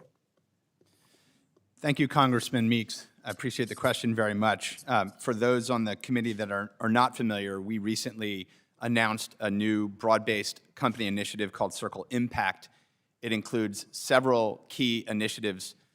First and foremost, something I did reference in my testimony as well, is an initiative to take what we hope will be billions of dollars of the deposits that are held behind USDC and actually place those with minority deposit institutions and community banks throughout the United States. I think one thing that's important to understand is that unlike a bank that wants to maybe hoard its deposits for its own lending business, as a full reserve model, we're not in the business of lending. And so it's a tremendous opportunity for us to work closely with banking institutions that could benefit from strengthened balance sheets, that could benefit from what that can then do, what that in turn can do to open up credit and lending and other opportunities in these underserved communities. So this particular initiative is one that we've just began. We expect to have the first wave of that in place by the end of the first quarter. We are also looking to coordinate with federal banking regulators who have their own initiatives that are focused on supporting MDIs and community banks. And we view this as a really critical and strategic part of what we can do to foster a more inclusive financial system. Final comment is simply that we believe that the technology of digital currency, the frictionlessness, the way in which individuals with mobile devices can actively participate, and not just domestically, but interacting with family members around the world and safely exchanging value, that these can also bring significant benefits to these communities. And we will certainly keep the committee up to date on progress with this initiative. Well, thank you very much for that. And let me go to Ms. Hass real quick. You talked about technology enhancements, and I know that crypto and digital currencies can bring to our financial markets that they're really impressive. For example, I know a lot of communities rely on these new modes of payment systems to send money to their families in their home countries. And, this type of activity is, of course, extremely useful to our global economy, which is really important. But there are also bad actors out there that could use crypto or digital currencies to hide cash from illicit activity. Also, people can hide cash, not to pay their support payments and other things. So my question is, how can we, and what is being put in place to keep the bad actors out there? And so, I mean, I know in your testimony, Ms. Haas, you mentioned that there's a small amount of non-compliant foreign exchanges where criminal actors benefit financially from illicit activity. So what's your assessment of our global coordination on stamping out such activity, and what more can the United States policymakers do to better coordinate with regulators across shores to prevent this arbitrage that you referred to? Thank you so much for the question. So as I shared on the Coinbase platform, we do have KYC, a BSA AML program, and we ensure that we know who our customers are and then have clarity on those transactions.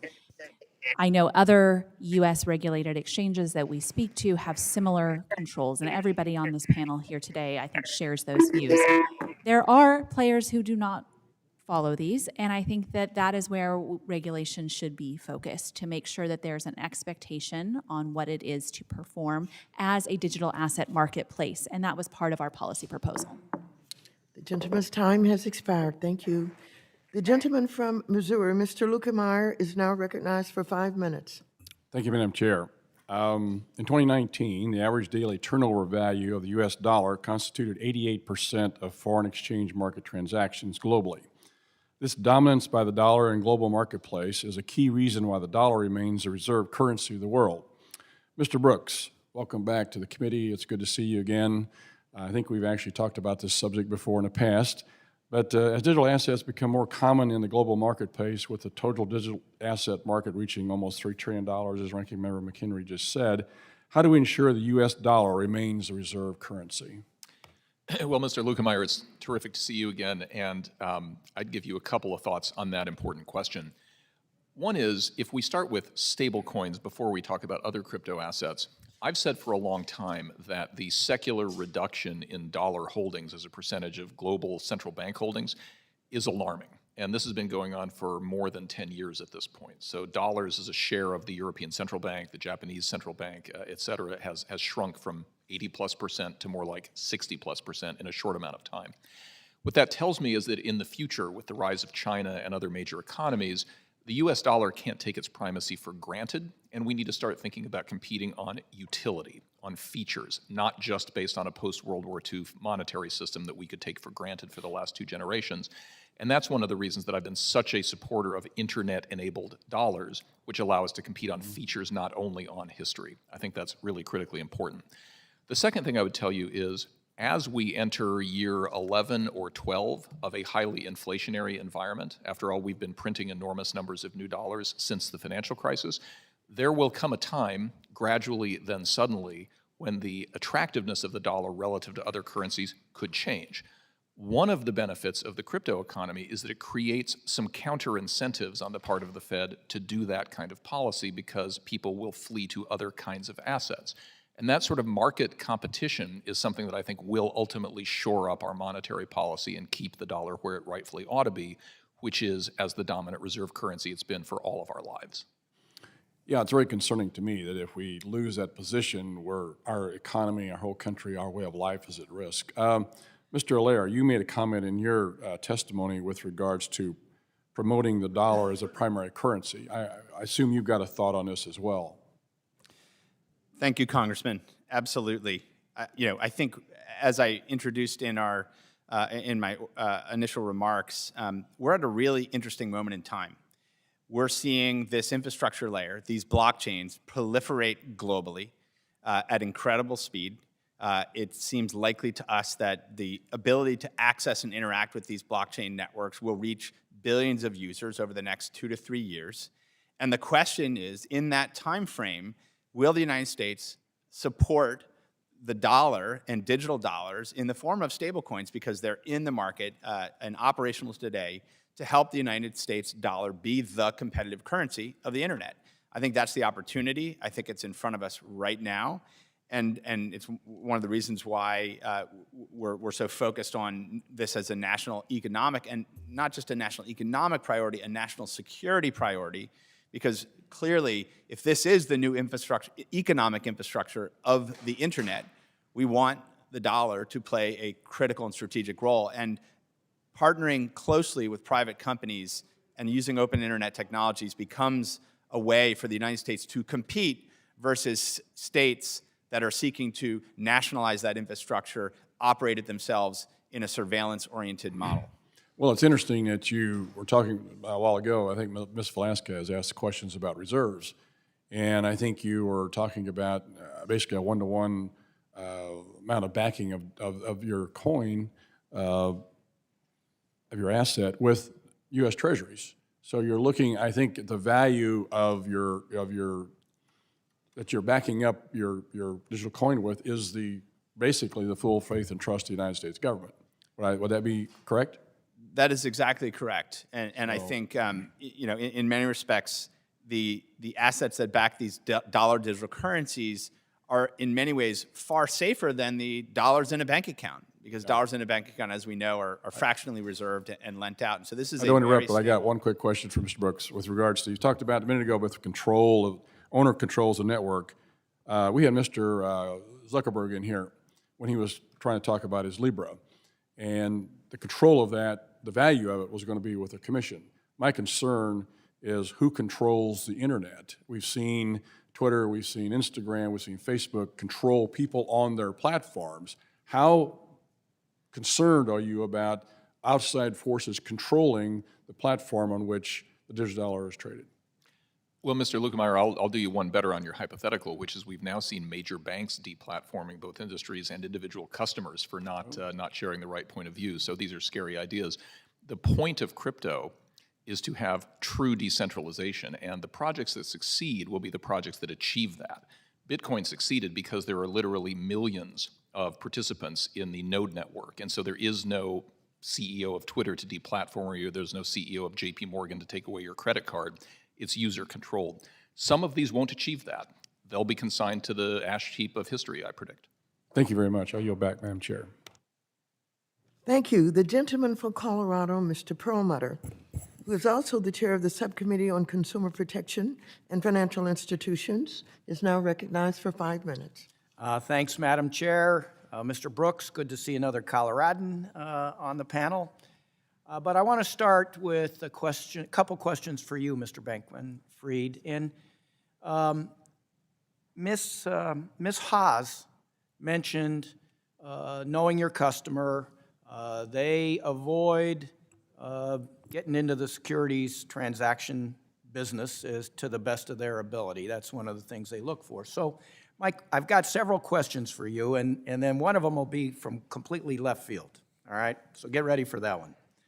Cryptocurrency market exchanges such as yours are regulated through a patchwork of different state and federal agencies. For instance, some exchanges register as money services business with FinCEN at the federal level and may also receive money transmitter licenses, and you talked a little bit about that in your opening. How is your company registered in this context? Yeah, thanks for the questions, and looking forward to the left field question at the end. In addition to a bunch of international licenses, in the United States, we are participating in that system you referenced with the money transmitter and money service businesses licenses. In addition to that, however, we are also licensed by the CFTC. We have a DCO, a DCM, and other licensure from them through FTX US derivatives. And we look forward to continuing to work with them to build out our product suite. We just submitted a 800-page, I believe, proposal to them a few days ago, which we're excited to discuss. And we're also happy to talk with other regulators about potential products in the United States. All right, well, let's talk about another regulator that may touch on what you do. You talked a little bit about derivatives and the fact that derivatives were, sort of a key component in the failure of the financial markets back in 2008 and 2009. Is FTX registered with the SEC? So the core derivatives regulator is the CFTC, and FTX US derivatives is registered with the CFTC. With the SEC, we have begun discussions there and excited to continue discussions there. We do not list securities on our platform as of now, although we would be excited to explore listing digital asset securities in the future. under the guidance of the SEC. I will also say briefly that I would be excited to see a unified joint regime with both CFTC and SEC involvement to create sort of harmonious markets regulations between spot derivatives contracts and other things. All right, now the left field question. So, you know, our role here, I mean, there's nothing new under the sun. The technology may change, it may speed things up, it may make it more transparent, but a deal's a deal. Who's taking on the risk, who's getting rid of the risk, you know, who's the middleman? So one of the things we hear about blockchain is that it's invulnerable, it's impenetrable, it's you know, something that's super secure, and our responsibility is to make sure that things are generally safe, generally honest, that people aren't swindled. So I also sit on the science committee with Mr. Luchtemeier, and the ranking member was talking about we're at W3, all right? In the science committee, we're doing a lot on quantum computing. And so my question to you is, what threats or benefits to a blockchain system will come from quantum computing? Well, thank you for the question. In terms of the threats, you know, some cryptographic algorithms are not, at least theoretically, might not be secure under quantum computing. Obviously, this is going to depend on the exact details of what comes. And it's important that, you know, if and when that comes, that, you know, blockchain security algorithms are resistant to that. You know, on the same front, I think it has the potential to create, you know, basically new cryptographic algorithms that are faster, that are more secure, and that are, you know, more efficient from a number of different perspectives. So we'll see what happens there. All right, I have a million other questions, but I don't have enough time to ask them. I'll yield back. Thank you very much, Mr. Perlmutter. The gentleman from Kentucky, Mr. Barr, is now recognized for 5 minutes. Thank you, Madam Chair, and thank you for holding this important hearing. Mr. Brooks, good to see you back in front of our committee, and to all of our witnesses, thank you for your testimony. Mr. Brooks, I will start with you, and this is a bit of a follow-up to Ms. Wagner's question, but do you think Congress needs to introduce legislation to provide more definitional clarity with respect to digital assets? And if so, do you have any specific suggestions?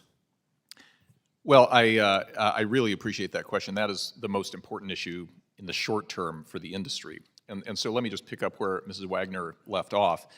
If the question is the current test clear, it's clear in the sense that we know what it is. It's not clear in that it's a four-factor balancing test. So I often think about what like the U.S. trucking industry would be like if the truckers didn't know that the speed limit was 75 miles an hour. They just had a four-factor test of general safety having to do with how much sleep they got the night before, the overall size of their payload, and other factors. People need to know what the speed limit is. In my old agency, the OCC, what would happen is a bank would come to us with a new activity proposal, and we would give them an answer. We would either give them a non-objection or we would not give them a non-objection, and it was very clear whether they would be allowed to access that. What happens in the United States is you have a new crypto project and you walk into the SEC and you describe it in great detail and you ask for guidance and they say, we can't tell you, and you list it at your own peril. So whether this comes from legislation that defines what is a security and what isn't a security, or whether it comes from Congress in the form of legislative discretion to an agency to say what is a security, I would argue that a four-factor balancing test is no better here than it is as truckers drive down the highway guessing what safe is. Yeah, and Chairman Gensler has been quoted as saying the test to determine whether a crypto asset is a security is clear. Mr. Brooks, do you agree that that test is clear? I take it from your previous answer, the answer is no. But could you walk me through the process that exists today to determine if a digital asset is a security? Yeah, well, thank you for that. The best test that is out there is a test that several of us on this panel actually helped to develop about 3 years ago as part of an industry organization called the Crypto Rating Council. When I came to see several of you several years ago in connection with the Crypto Rating Council, the way I described it to you was it's sort of like motion picture ratings for crypto. We don't know authoritatively what's a security and what isn't because no authority will tell us. But what we can do at least is we can tell you the difference between an R-rated asset and a PG-rated asset, and people can make their risk tolerance judgments. So the way that process works is it's an objective, quantitatively based process that asks several dozen questions about the asset across each of the dimensions of the Howey test, It gives you a number, and that number tells you how close you might be to danger and how far away you are. Let me interrupt and just say, I recognize that some rules or federal regulation of both digital assets and cryptocurrency trading platforms might be supportive of bringing clarity, but I'd never underestimate the ability of the federal government and regulators to stifle innovation. Can you give me an example of an overreach that would stifle innovation? Well, the idea would be to say to let travelers' checks exist inside the banking system and not bring a stablecoin issuer inside the banking system when they've applied. Okay, Mr. Lair, to you, can you talk about the difference between a stable coin versus a central bank digital currency, and what advantages does a stable coin offer that a digital dollar, say at the Fed, would not be able to offer? Thank you, Congressman Barr. I'm happy to.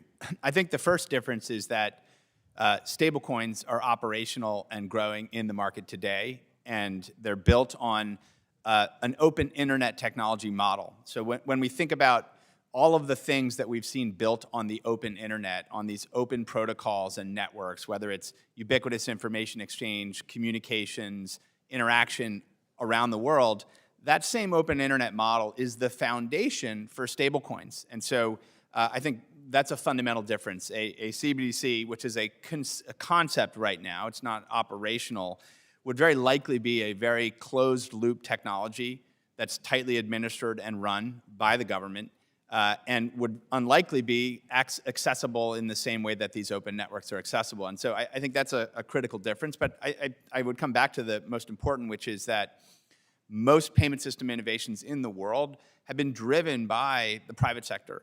And I think what's taking place today with digital currency is no different.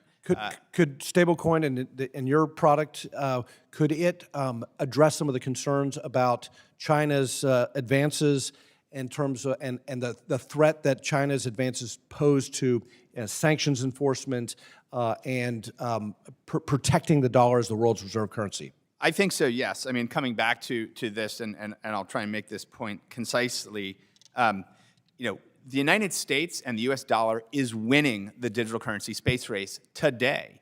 Dollar stablecoins are doing trillions of dollars of transactions. The experimental beta of a Chinese yuan, which is government controlled in China, has done $10 billion of transactions. So the United States is winning.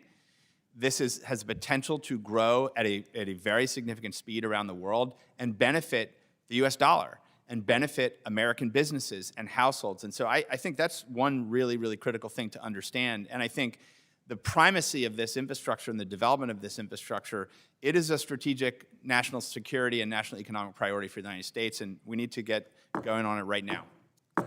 Thank you. I have many other questions as well, but my time has expired. Thank you, Madam Chair. Thank you very much. The gentleman from California, Mr. Vargas, is now recognized for 5 minutes. Thank you very much, Madam Chair. I appreciate very much you bringing this to our attention. Appreciate the ranking member, everyone participating today, especially the witnesses. One of the things that's been interesting, I've heard a lot of very high and noble motives today. I think I don't want to misquote people, but I've heard that the digital asset world, the open internet model, it's for all people in the world. It's easier, cheaper, open, free market data. It's transparent, reduces risk, not increases risk. There's less friction in the marketplace. These things are all great, but it's interesting that most of the people that I know that have invested in cryptocurrencies, not because of that, it's because they think they can get rich quick. And the appreciation of Bitcoin is something that they want a part of. It's not because of all these other wonderful things that the internet can do. That's not the reason at all. Secondly, it's interesting when I ask them, well, you know what cryptocurrency and digital assets and Bitcoin, what it actually is? Most of them say, no, I just know that, make a lot of money and I want to invest and I want part of it. I want to be able to invest because I know that that's appreciated.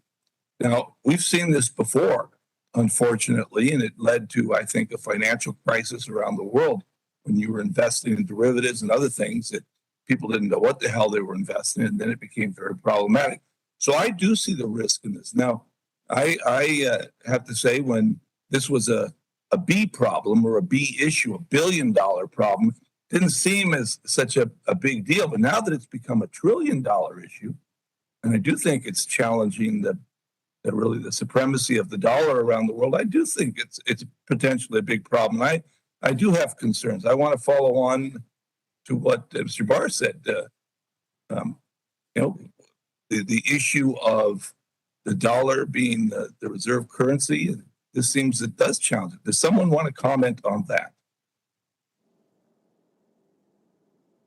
If not, I'll pick on somebody in I'm particular. happy to comment, Congressman. I wanted to respond to a couple things in your comments. I would agree with the fact that there are passerbys, and then there are people who are actively building and who are very, very close to the technical innovation. And I think like investments in technology companies or in other businesses that we see in the stock market, you have people who are investing because they think it's a business or a product that might go up. They may not understand the details of a given pharmaceutical company's science, but they believe that perhaps it's an area of innovation and they want to invest in it. And so I do agree that there is that distinction. But I think it's certainly incumbent on all of the industry participants to ensure that there's great amount of disclosure, financial literacy around these products. But more importantly, coming back to the comment about the dollar, I think there is this growth in digital assets as a new kind of asset class. And I think what's important to note is understanding those in contrast to fiat currencies.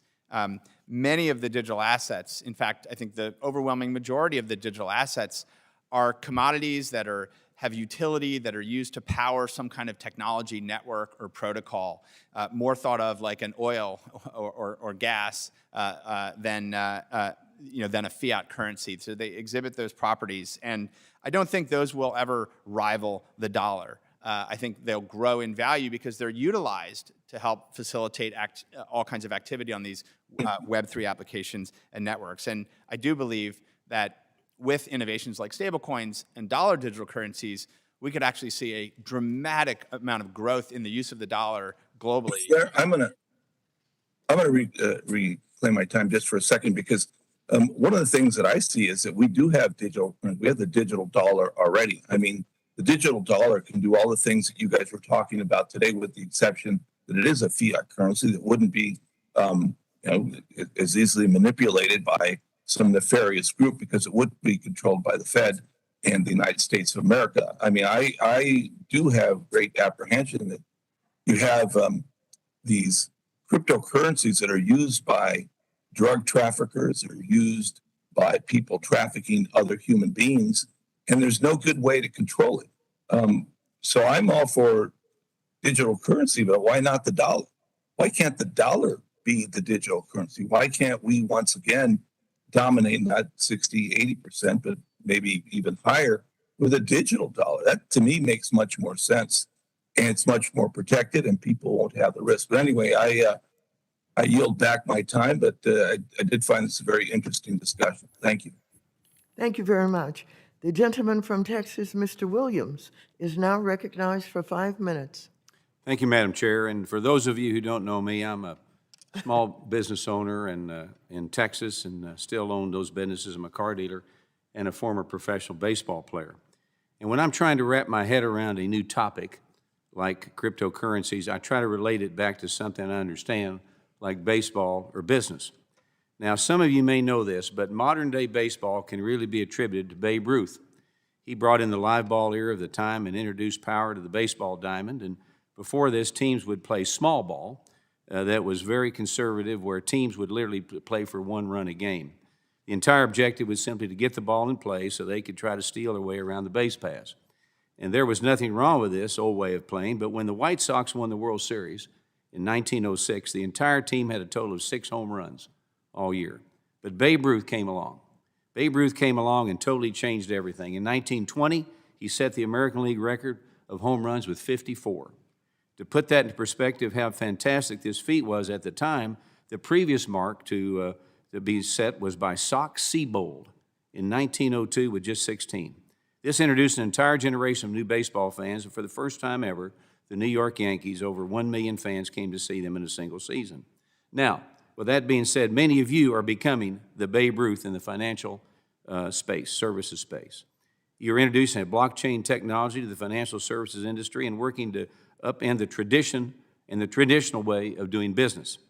And while many economists and so-called experts have been calling on the downfall of cryptocurrency and discounting the future of blockchain technologies, all of you were working tirelessly to create something new in order to bring this new technology to the masses. Unfortunately, it would only take a few misguided curveballs, we'll say, from Washington to undo some of the progress you've all put into this motion.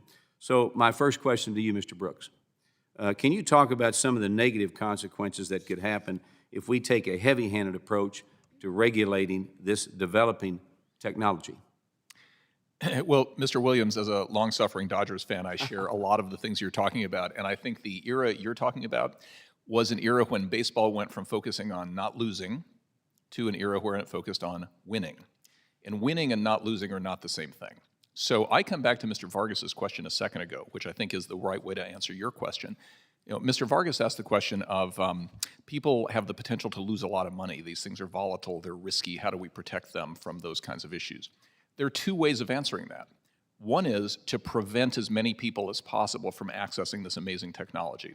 For example, the way the current legal regime works is certain kinds of assets can only be purchased by accredited investors, meaning rich people. So the only people who can get rich on this are people who are already rich. That'd be one way of protecting people from losing money, is to make sure that only the richest can access it. Another way of addressing it would be to make it safer the way that we made equities safer 40 years ago, right? We created mutual funds, diversification, sector funds, and other things that make it easier for regular Americans from places like my hometown in Colorado to buy equities without having to be stock experts. Strangely, in the US, we've refused to do that so far. So we don't allow crypto mutual funds. We don't allow people to diversify the way that they do in Canada, Germany, Singapore, the United Arab Emirates, and a series of other regulated economies around the world. So I would argue the way to win is to bring more people into the system more safely, not to keep them out at their own peril. Great. Second question, we often hear that crypto industry is the wild, wild west, where there is no regulation guiding the industry. But as all of you are aware, that simply is not true. The SEC and the CFTC are the primary federal regulators, and our states also have strict regulations that all of you must be abiding by. So, Mr. Bankman-Fried, can you discuss the different layers of regulation that FTX must abide by as an exchange, and also in order to uphold customers' deposits in your digital wallets? Yeah, thank you for the question, Congressman. And putting aside the 190 other regulatory jurisdictions that we take part in and the dozens of licenses that we are acquiring each month in all of those, in the United States, there is the sort of state-level money transmitting license regime with money service business and MTLs, which we and many others are part of for any margined or financed or derivatives transactions in the United States. There is a CFTC regime where there's licensure required to offer those products. For any products that might be security as a digital asset, there doesn't exist a current very clear pathway for it, but that would be an SEC registered regime for it. Obviously, there's been lots of discussions about additional registered regimes for stablecoins and other assets as well.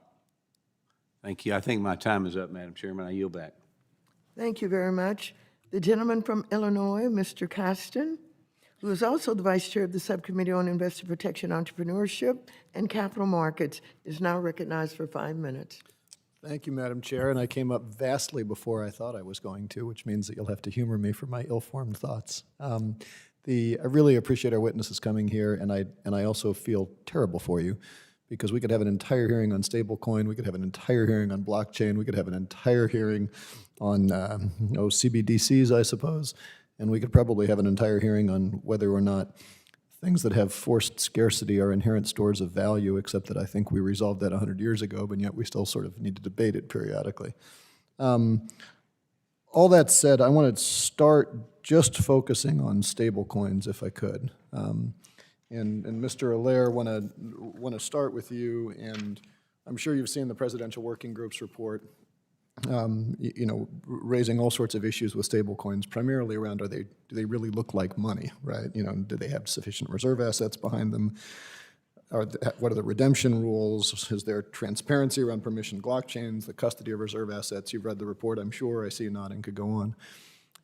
First question is just really simple. Do you support the recommendations of that report for stablecoins?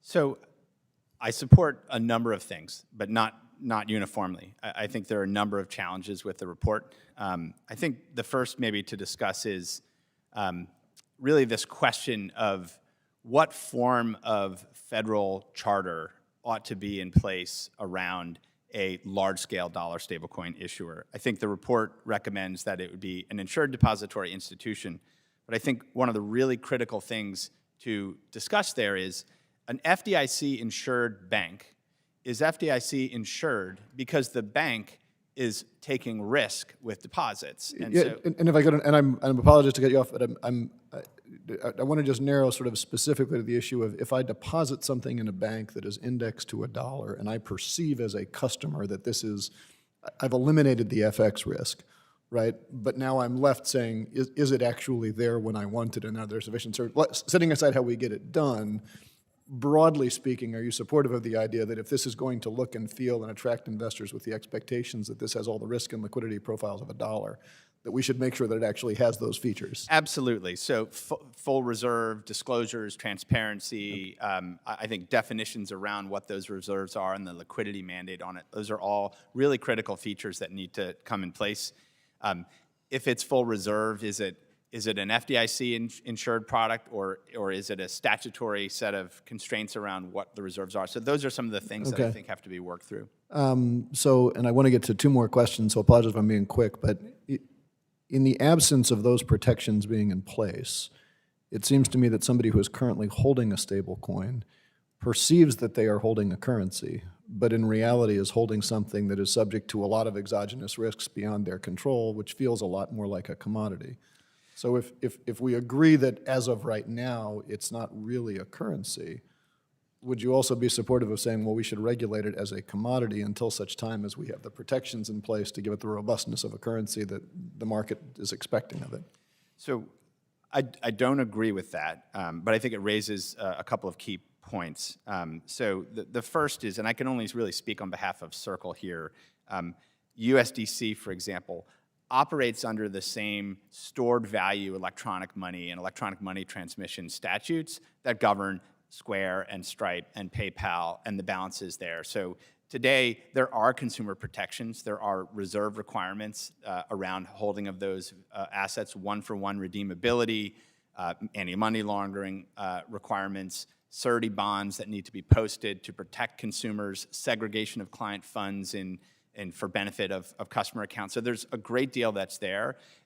And we have operated under such statutes really since 2014. We were the first company to go and get all those licenses. So there is a framework today. I think as these get larger and are operating at a global scale, I think really does there need to be something more that's more bespoke to this? Let me, if I could, because I'm just nervous watching the time here. Let me sort of get to the last question, leave it to the whole panel, and if we're out of time, we'll follow up separately. The concern I have is that a stable coin at some level is an ETF, right? And we could imagine a stable coin indexed to all sorts of different currencies and some kind of baskets of currencies that are behind there. And we regulate those in certain ways with expectations of who is bearing the risk, to Mr. Perlmutter's question. We have this emerging world of central bank digital currencies, and I'm satisfied that no central bank wants to allow counterfeiting. They all want to protect the integrity of their currency, and so they'll put those rules in place. On the other hand, different countries are going to have very different ideas about what kind of data they would like to track when we trade a central bank digital currency. And so, a question for any of you who feel technically competent to answer this: if you have a stable coin that includes some portion of central bank digital currencies that are tracking things that we as Americans would not like to track, can we design the stablecoin to insulate the contamination of that system so that somebody who believes that they are buying something that looks like $1 is not actually being tracked by our adversaries? Anybody like to comment on that?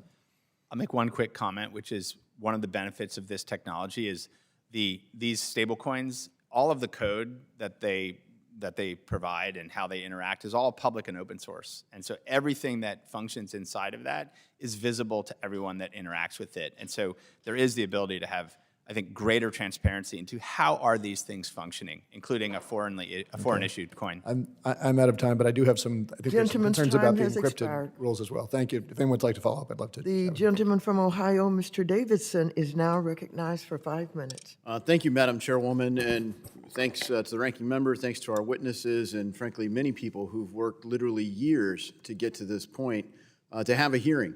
The market has been way ahead of this, and frankly, it's been painful to watch, in 2017 and since, when you see the ICO market ripe with people committing fraud or just regulatory arbitrage, taking advantage of the fact that our regulators haven't paid attention to bad actors. And it's been especially frustrating to watch some of our regulators take aim at people that are working very hard and very aggressively to be legitimate businesses, to come into compliance with every kind of licensure and regulatory regime that our country currently offers. It's been woefully inadequate, and so it's so good to get to this point for the hearing. So thank you, and then thanks to my colleagues. I've been very encouraged by the amount of preparation many colleagues have done to close the gap in any knowledge they've had, and over the past few years, the number of members of Congress that really understand this space has certainly increased. 3 years ago, we had a hearing, not really a hearing, because as a junior member, I can't hold those or pick them. So in exasperation, we just held a meeting over at the Library of Congress, and some of the folks in this room were there, or representatives from your companies were there. And we came up with the most essential thing was to establish a bright line test, not just for the players in the industry, not just for the investors, but also for the regulators.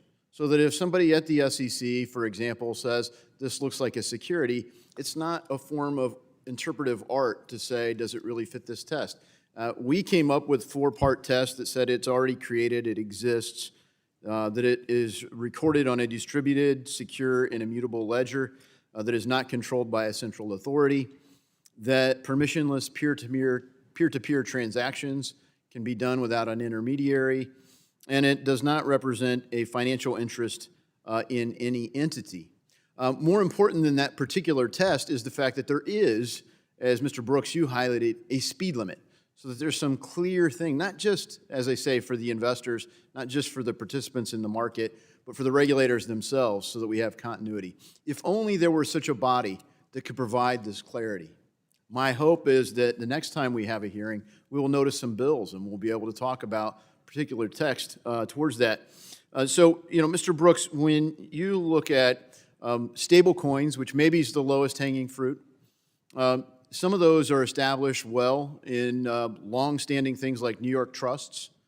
Some of those aren't traded in anything. They're just U.S. dollars stored in a vault for every token. Some have U.S. dollars in components of M2, like U.S. treasuries.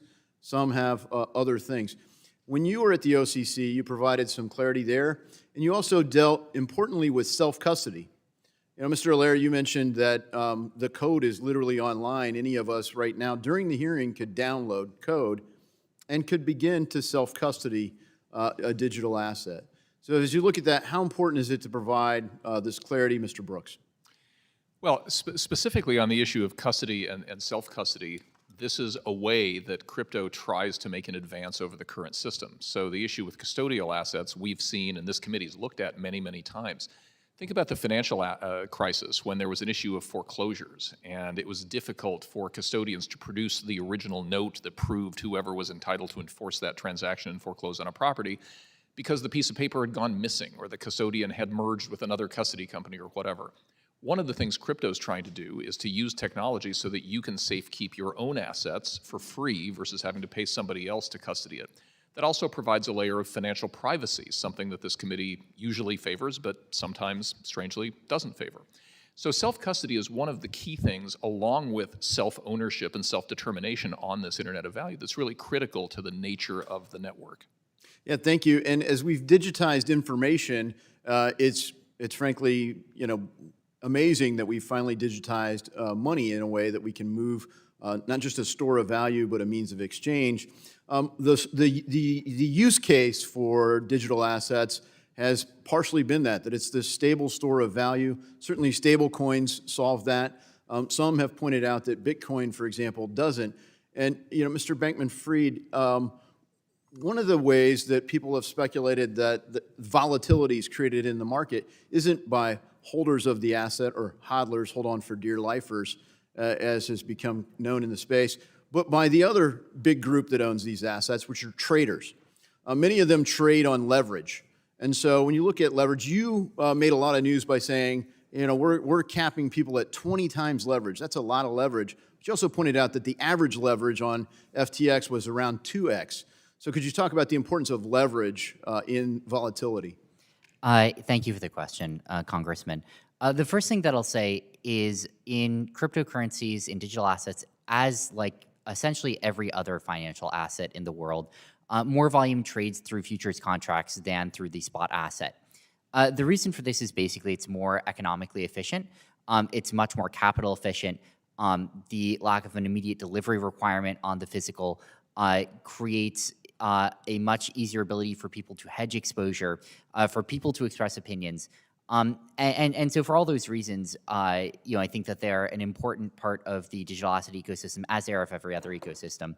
I'll just briefly say it's important to have robust risk engines that monitor the positions on these assets. We've gone through multiple very large up and down moves and been able to manage positions both times. Thank you, and thanks again for the hearing. I feel like I've spoken to Steve Case in like 1990, so thanks for the vision that you guys have, and thanks for the hearing, Madam Chairwoman. You're welcome. The gentleman from New York, Mr. Torres, is now recognized for 5 minutes. Thank you, Madam Chair. So I represent the South Bronx, which is often said to be the poorest congressional district in America, and of greatest concern to me are the use cases of crypto that would improve the lives of the people of the South Bronx. I represent a heavy population of immigrants who often pay predatory fees in order to send remittances to their loved ones abroad. So what can crypto, blockchain, Web3 do for that Dominican immigrant in the South Bronx who is burdened by remittance fees that she cannot afford? How much more affordably and quickly can the crypto economy facilitate remittances? Mr. Cascarilla, if you could take that question and please be specific. Yes, thank you for the question. I think this is a really important element of the technology, which again is that it's open to anybody. You don't need to have a bank account. You don't need to, in fact, rely on any intermediary. So somebody who's an immigrant and wants to send a remittance to a family member in another country is able to do that. And there's ways to do it with both crypto and to do it with a stable coin. And all you need to do is download a wallet, and then you can send it to somebody else anywhere in the world. And so this is a really powerful tool for democratization of access, especially for those who have difficulty getting bank accounts. There's no minimum fees, there's no minimum balances, there's no check cashing fees that are part of this technology. And you can do it in some cases for a penny or less. And how much quicker? Well, this is an important point. Blockchains, part of the beauty of them is that they're operating 24 hours, 7 days a week, 365 days a year. So it can be sent just about instantaneously. There's no multi-day lags that you have right now. And that change in the speed is just crucial because usually it's these lags that really are very costly. I'm going to interject. Mr. Brooks, I have a question about the challenge of enforcing laws in a world of decentralization, whether it be law enforcement relating to financial crimes or SEC disclosure. How exactly do you enforce the law when there is no central entity against which to enforce the law? How do we grapple with that challenge? That is a great question, Mr. Torres. I really appreciate you asking it. So I'd say a couple things about it. First of all, to the extent that some of the activity we're talking about is parallel to activity that happens in the supervised system, my question is, why don't we allow it in the supervised system? Again, you've heard me say it before this morning, but you have on this panel a big stablecoin issuer who's applied for a bank charter. Doesn't look like they're going to get it. Easiest way to supervise that would be to let them in the banking system and have the OCC have authority over them. So I'd start with that. The second point is lots of these decentralization protocols are designed to solve the exact problems that create the need for enforcement in the first place, because most enforcement in the securities and banking system is about some combination of human error, human negligence, human greed, or human bias. And the point of some of these decentralized systems is to take that out and have an open source piece of software everybody can look at and do with those things algorithmically. So as an example, I used to sit on a bank credit committee. We would decide who got credit and who didn't. And I think we had a really good system for it, but we were human beings. We might have been indulging in implicit bias. We might have made mistakes. Algorithms don't do that. So some of the need for what you're talking about goes away in a decentralized system. And I know there are, there are critics who have said that the blockchain might not be as secure and as unhackable as advertised. But for me, the proper question is not whether the blockchain is perfectly secure and unhackable. The question is whether it's better than everything else. Like Winston Churchill famously said, democracy is the worst form of government with the exception of everything else. Is there a computer network that is more secure than the blockchain? Well, I think the beauty of the blockchain is not that it's perfectly secure, it's that it's perfectly transparent. So you can see when somebody's screwed around. But I want to specifically address security. Is there a computer network, to your knowledge, that is more secure than the blockchain? I don't know of one, but we have a PhD in physics sitting right next to me, so we'll let him answer. If you're talking about any major globally used blockchain, I don't know of one. There are small blockchains that are less secure. All the major ones are incredibly secure. And one of my concerns about crypto is that it would present a challenge to the supremacy of the US dollar as the world's reserve currency. But what I have found striking is that the leading stablecoin issuers have actually chosen to peg their stablecoins to the dollar, which strikes me as a vote of confidence that reinforces rather than challenges the status of the dollar as the world's reserve currency. So what are your thoughts on the relationship between the dollar and the crypto? Is it as contradictory as many have feared, or could it be actually complementary? I'll answer that. I actually don't think that it's contradictory at all. What people want is a US dollar bank account. Everywhere in the world, people want to be able to have US dollars. And actually, that's the hardest thing to get. And crypto is a tool for a lot of different things, including bringing communities together. But what people want in order for their everyday spending, it's dollars. If you're in Argentina, you want dollars. If you're somebody anywhere in the world, you want to have access to dollars. And that's the hardest thing to get access to right now. And that's why tokenized dollars is so valuable, because you don't need to have a bank account, yet you can have access to the dollar-based system. And a very, very important tool for inclusion.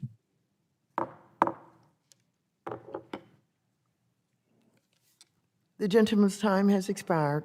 The gentleman from Michigan, Mr. Huizinga, is now recognized for 5 minutes. Thank you, Madam Chair, and my apologies to the panel. I had to leave to manage a bill on the House floor dealing with a very exciting issue of LIBOR.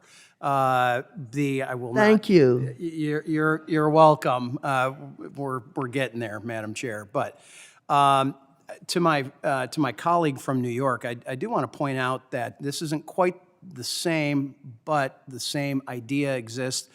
Committee of Republicans released a CBDC, a central bank digital currency principles recently, and of those, we had said in this as one of those principles is we need to make sure that the private sector leads the way, but we need to ensure that the U.S. dollar remains the preeminent currency.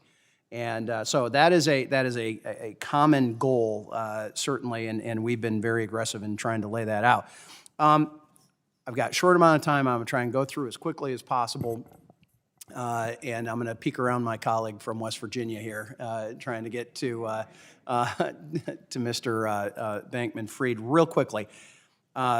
And again, I apologize, I'm not trying to replow ground that has already been gone over, but how many various levels and types of regulators do you currently engage with? Because I know you are worldwide, you've indicated that you have multiple regulators that you currently work with. I'm curious if you can even peg that number.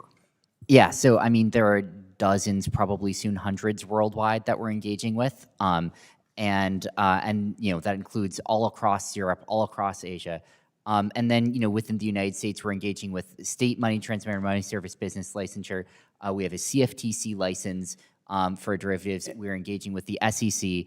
And, you know, I anticipate more agencies getting involved soon as well. Well, yes, and I want to make sure that we are not over-regulating that. One, I'm sure it has cost you an untold amount of money so far, and I'm sure everyone that has been dealing with that. But I also want to make sure, and no offense to any of you, I want to make sure that there are others who are going to be able to enter that space, and that they are not being blocked out, and that there is an artificial a barrier to entry that is going to allow others to do, frankly, what you all did, which was be innovative and supply a product to people who are looking for that product.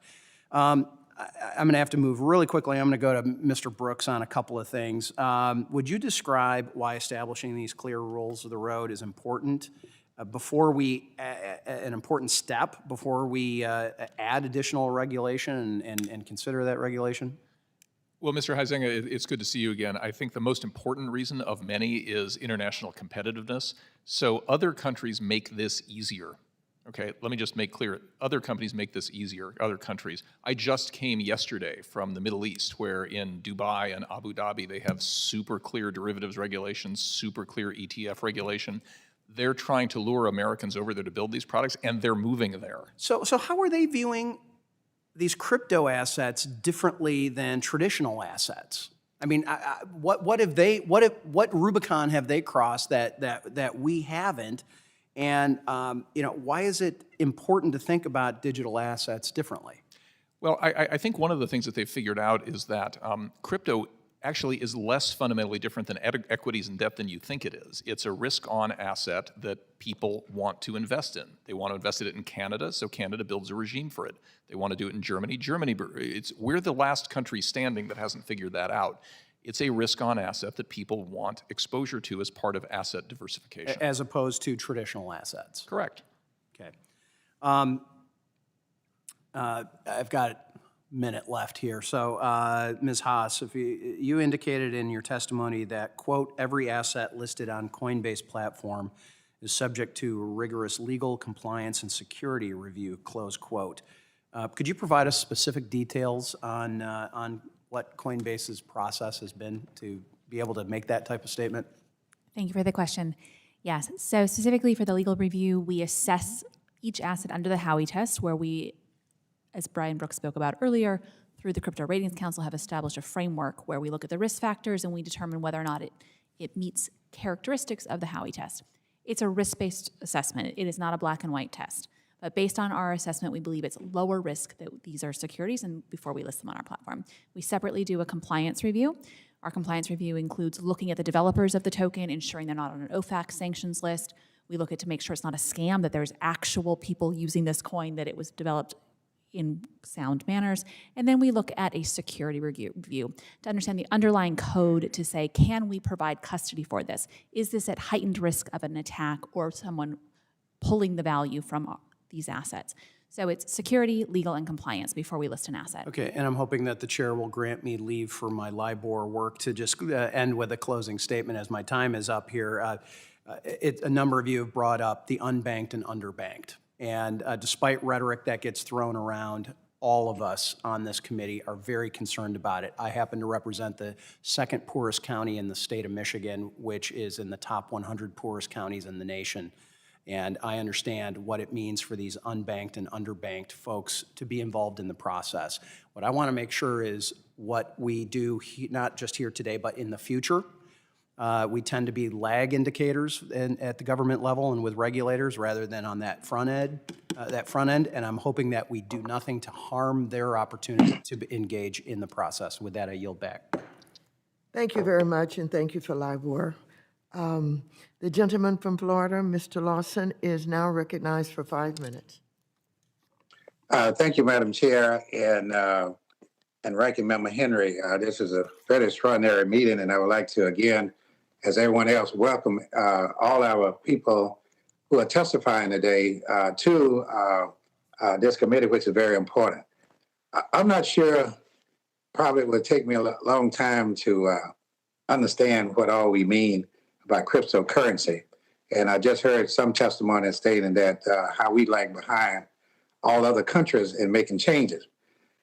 And this is to everyone. My colleagues, Representative Soto and myself and 8 other members of Congress led a letter to leadership addressing the digital assets provisions that expand the definition of broker under Section 6045, param C1 of the Internal Revenue Code in 1986 to include any person who, for consideration and responsible for the regular provision and service of effectively transfer of digital assets on behalf of another person. As drafted, the provision would include minors and other validated, as well as software and hardware wallet makers who do not engage in trading activities and are beyond the scope of broker services. What are your thoughts on this provision? Do you think this is a good tax policy to require non-brokers to report on transactions for people who are not even their customer? Why or why not? And this is to the whole committee. Well, maybe I can jump in there, Congressman. It's Brian Brooks speaking here just for a moment. I've said many times that that language would be sort of like requiring YouTube to get an FCC broadcast license because they're a person engaged in distributing television content. I think what we need to recognize is there's a difference between centralized exchanges. You have two of the biggest ones represented here who all agree that they should be engaged in tax reporting, and they do that, versus decentralized algorithms where there is no company involved in the transactions at all, and there's no one well situated to provide that kind of tax reporting. So that distinction is, I think, super clear. The technology has enabled people to transact peer-to-peer with no intermediary. So who is it that we're asking to do the tax reporting in that context? Anyone else would like to speak on that? Yeah, just one. This is Danelle Dixon from the Stellar Development Foundation. One of the issues that I think that is a problem with this is that it may seek to require these entities that actually don't have access to any personal information at all. Because as the validators, they're actually just validating the transaction and don't know who those individuals are that are on the other side of it. It might require them to gain access to that information, which is exactly what I think many of you and us do not want. Anyone else before I go to the next question? Well, this question is for Ms. I hope I pronounce this right, Ms. Haas. Does Coinbase have multiple lines of business? Have multiple lines of business? How each line of business segregated and ring-fenced from one another to a confidential information is not improperly used, where confidential information not improperly used. Thank you for the question. Coinbase does have multiple products. In many cases, we consider our products a product family where we're serving one customer and the customer benefits by having those products within one application. So for example, we provide custodial services, which is, for all intents and purposes, a wallet where they can hold their crypto assets. But then integrated with that is the ability to trade out of that account and then to settle new assets back into that account. So those are different products to be able to store versus be able to buy or sell, but they're integrated products. Those we have within one legal entity as an example. They are offered as one product family. That is different from when we offer products such as our Coinbase Cloud offering, where we're using our technology to allow others to build in the crypto economy. That data is 100% ring-fenced, not allowed through any of our other products, and we do segregate data. We have different engineers, we have different legal entities, and we provide a lot of protection. So it depends on the product that you're speaking about, Congressman, and some we share and some are very much ring-fenced. Okay, real quick, another question. Do withdrawal fees apply to taking crypto off the platform? What fees apply? How are these fees calculated? No, we do not charge any fees to withdraw crypto from our platform. Okay, with that, Madam Chair, I yield back. Thank you. The gentleman from Arkansas, Mr. Hill, is recognized for 5 minutes. Thank you, Madam Chair. Appreciate this good, productive hearing and the good questions from both sides of the aisle, and appreciate the panel being here. Let me start with Mr. Brooks. You've had some good comments about the presidential working group on whether stable coins should be banks or not. But on the issue of the wallet, what should members of Congress be concerned about in sort of that regulatory umbrella of any individual's wallet? Do you anticipate really tens of thousands of wallet providers or hundreds? And I know in the working group, they suggested it too should be a bank, or I assume connected to a bank. So is that really necessary? And talk to me about wallets for our consumers to have access. Yeah, well, Congressman Hill, thank you for that question. That is an important one. And I think, as I said earlier, the ability of people to self-custody their own assets and to send them directly without using an intermediary is at the core of what we're trying to build. So if we made it so that wallets had to be hosted by a bank or some other regulated institution, we already have that. We already have banks, and that'll take time. Dan, I'm in committee. How things going? I said, I'm in committee. How things are going? Mr. Lawson? Please mute. You're unmuted. Please mute. Please mute. Mr. Lawson, please mute. Thank you. Okay, so just to finish the thought. Meanwhile, back at the ranch. Exactly. So the ability to self-custody is really, really important. My point about the role of the banking system is simply that, again, to my point of parity, an asset that is, or a transaction that's allowed to be done inside of a bank shouldn't be technology specific. It should be technology agnostic. If you're engaged in payments or lending, you should be able to do that however. But wallets are critical. What's missing from this, which technologists are building today, are crypto native identification protocols that will allow us, without getting the name and the taxpayer ID number of the person on the other side, to know that it's a safe wallet, not a blocked wallet. And that is in development today by multiple Yeah, I think companies. that's critical because this, we like the concept of not being spied upon by the actions in our wallet, and yet we all want to comply with the rules around AML, BSA, and so anonymously securing that the wallet is in compliance is sort of an important feature of it. Absolutely. Ms. Haas, community banks have been the backbone, of course, of our local markets and critical. And in September, it was announced that you partnered with Vast Bank, with your institution, to provide crypto banking services. So maybe others can comment, but let's start with you. For aiding a normal community bank customer out there in my district, or someone who wants to innovate in a bank and using crypto products, are we in a good position regulatorily, or are there changes we need to make? I'm going to speak about two things. One, I'm going to talk about how they can do it, and separate, we can talk about the regulatory environment. So Coinbase has tools to allow any bank to be able to provide crypto to their customers, where we want to make our back-end services, our 9 years of experience of safely custodying crypto assets and being able to integrate with blockchains, available to all global users. And one way we do this is by letting banks partner with us and white label our tooling so that they can offer this directly to their customers. There does need to be continued innovation and clarity on behalf of many banks about what is permissible activities for them, and banks that we partner with and speak about their ability to offer crypto to their end customers are working with their various state and federal regulators to gain clarity about what would be permissible for them to offer to their end consumers. Thank you. This is a big deal because having spent almost 4 decades in and out of that business, banks are gun-shy about their regulatory burden, as Mr. Brooks certainly knows, and being cleared for that IT exam or their new product review exam at their board level is really not something that bank boards want to be surprised about in this arena. Mr. Cascarla, on Paxos, you have a view on that, on partnering with banks?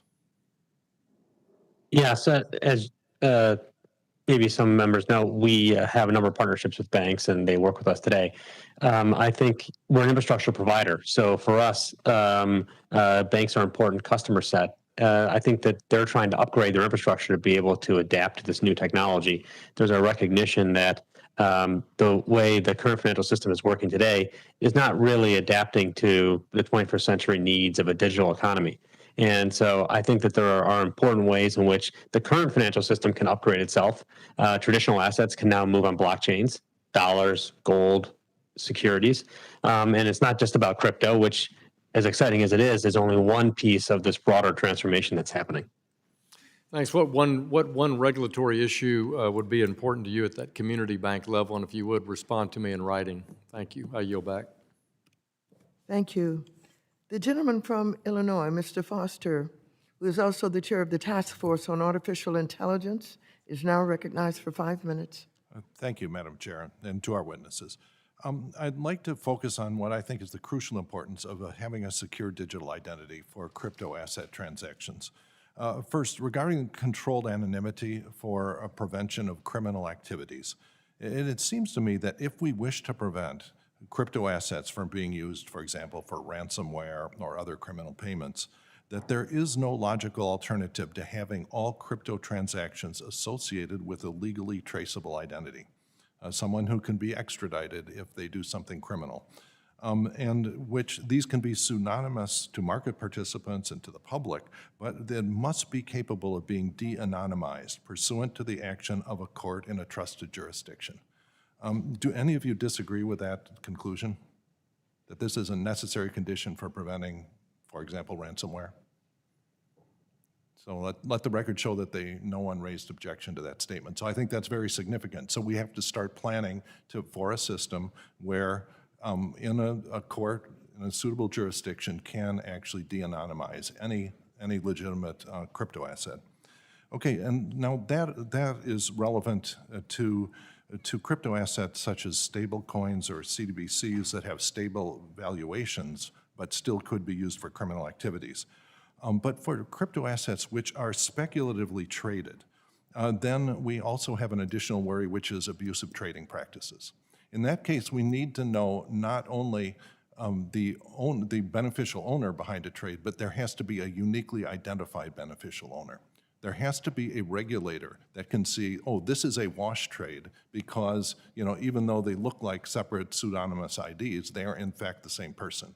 And so that, historically in trading, that has required to have a regulator that can see the true beneficial owners. We spent a decade trying to get the beneficial owner onto the consolidated audit trail, which probably you're aware of. So do you think that is also a logically necessary condition to prevent wash trades and similar abuses? Yeah, Mr. Bankman. Yeah, I'll say I do think that it is, and we conduct know your customer diligence on all of our users so that we do know who the participants are. We're responsive to governmental inquiries about that. We're overseen by the CFTC on that with FTX US derivatives.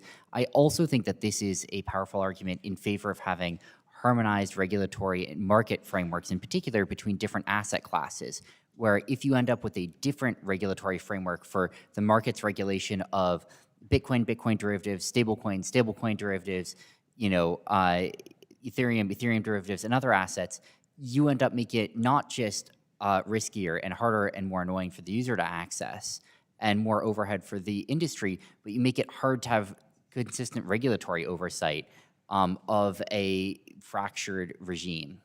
No, I agree completely. Look, I have been lurking in the deep weeds for over a decade and trying to get this split inside Congress and between the SEC and CFTC. It just, this is not something anyone would have created, but have you had that discussion with, a number of you expressed enthusiasm for having a single unified national regulator. Have you run that past the Ag Committee?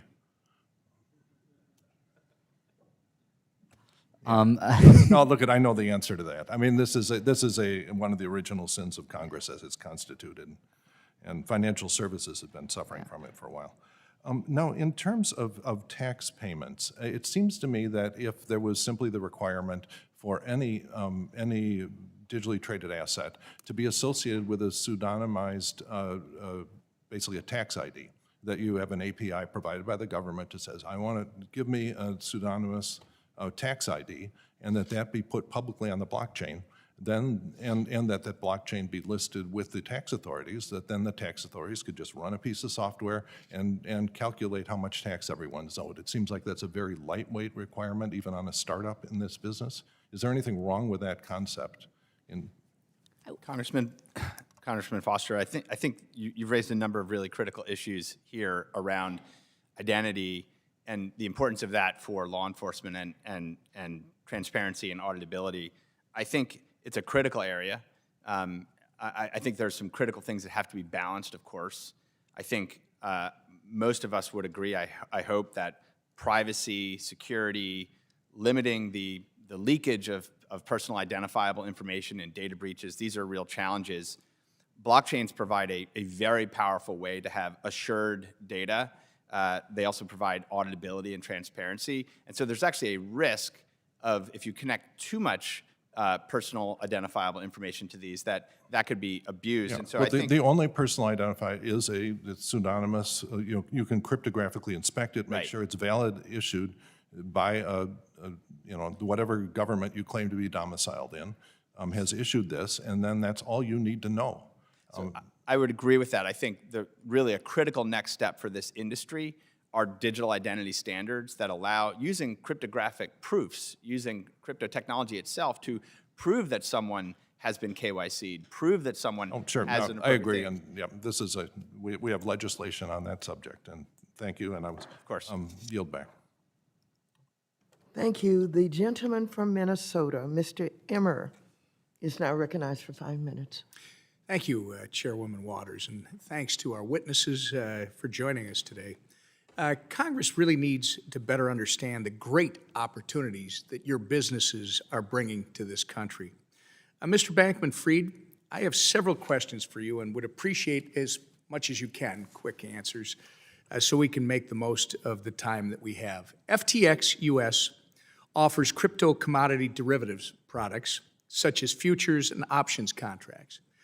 To provide these products in the United States, it's my understanding that FTX US has obtained at least 4 licenses from the CFTC, which you listed in your testimony. That's correct. Do you know, are there any additional licenses separate from those 4 listed in your testimony that are required by the CFTC for FTX US derivatives to be fully compliant with US derivatives regulation? I do not believe so. I think that's correct. And where does the price discovery, sir, for your CFTC-regulated crypto commodity derivatives contracts primarily come from? So there's a very large number of market participants that participate in those. There are hundreds of billions of dollars per day globally of volume in similar products. And like other markets, we don't choose that pricing. It's a market-based pricing that comes from a variety of liquidity buyers, market-making firms, individual users, and other people. Right, and I mean, I'll note that for Bitcoin futures contracts that trade on the CME, which is a CFTC-regulated exchange, 100% of that pricing comes from 5 U.S. crypto spot exchanges: Bitstamp, Coinbase, Gemini, Itbit, and Kraken. We have seen disapproval letters from the SEC on multiple Bitcoin spot ETF applications. I don't know if you're aware of that. Chair Gensler's justification for not allowing Bitcoin spot ETFs to trade is his belief that Bitcoin spot markets are, quote, vulnerable to fraud and manipulation. Now, it's my understanding that FTX uses surveillance trade technology akin to the technology national securities exchanges use to protect investors and ensure sound spot markets. What does this technology and any other tools FTX uses to protect the spot market from fraud and manipulation look like?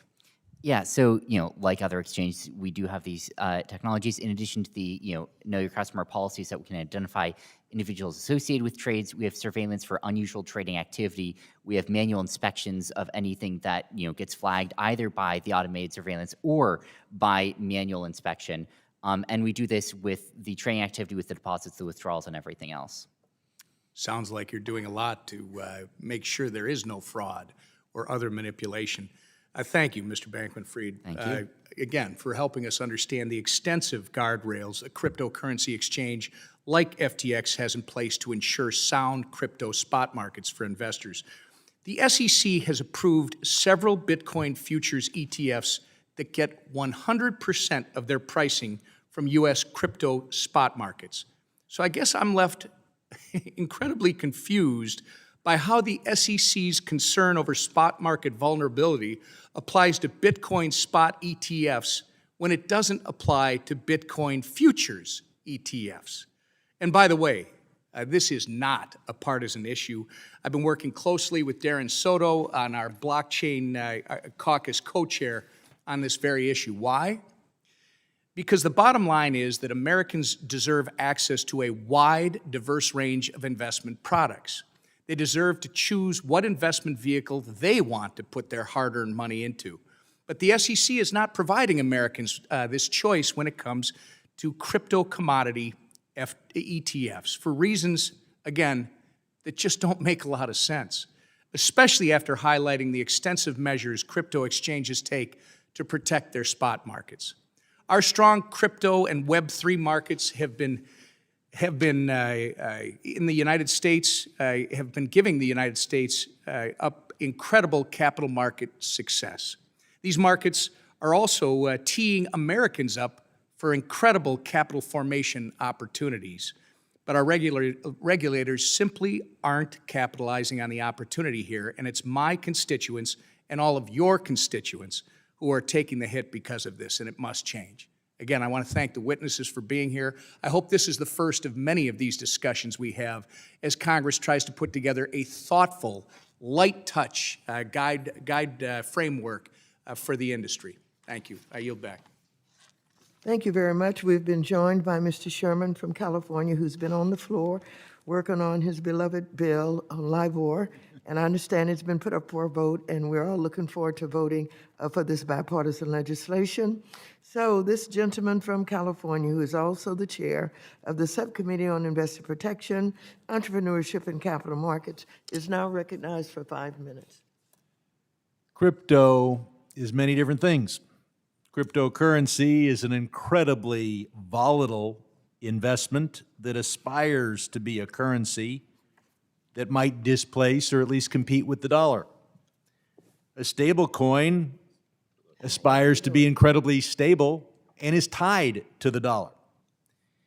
What they share is a culture, a vibe, a stick-it-to-the-man moniker, a belief that somehow this is new and hip and an attack on the powers of society. But the fact is that the advocates of crypto represent the powers in our society. The powers in our society on Wall Street and in Washington have spent millions and are trying to make billions or trillions in the crypto world. These include Goldman Sachs, JP Morgan, Visa, BlackRock, Citadel, Musk, and Zuckerberg, not to mention the CEOs that are before us here today.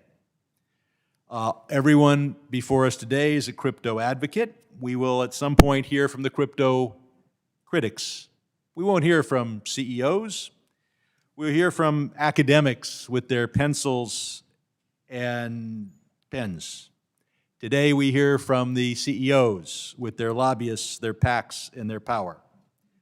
And we wonder why we won't be able to protect investors.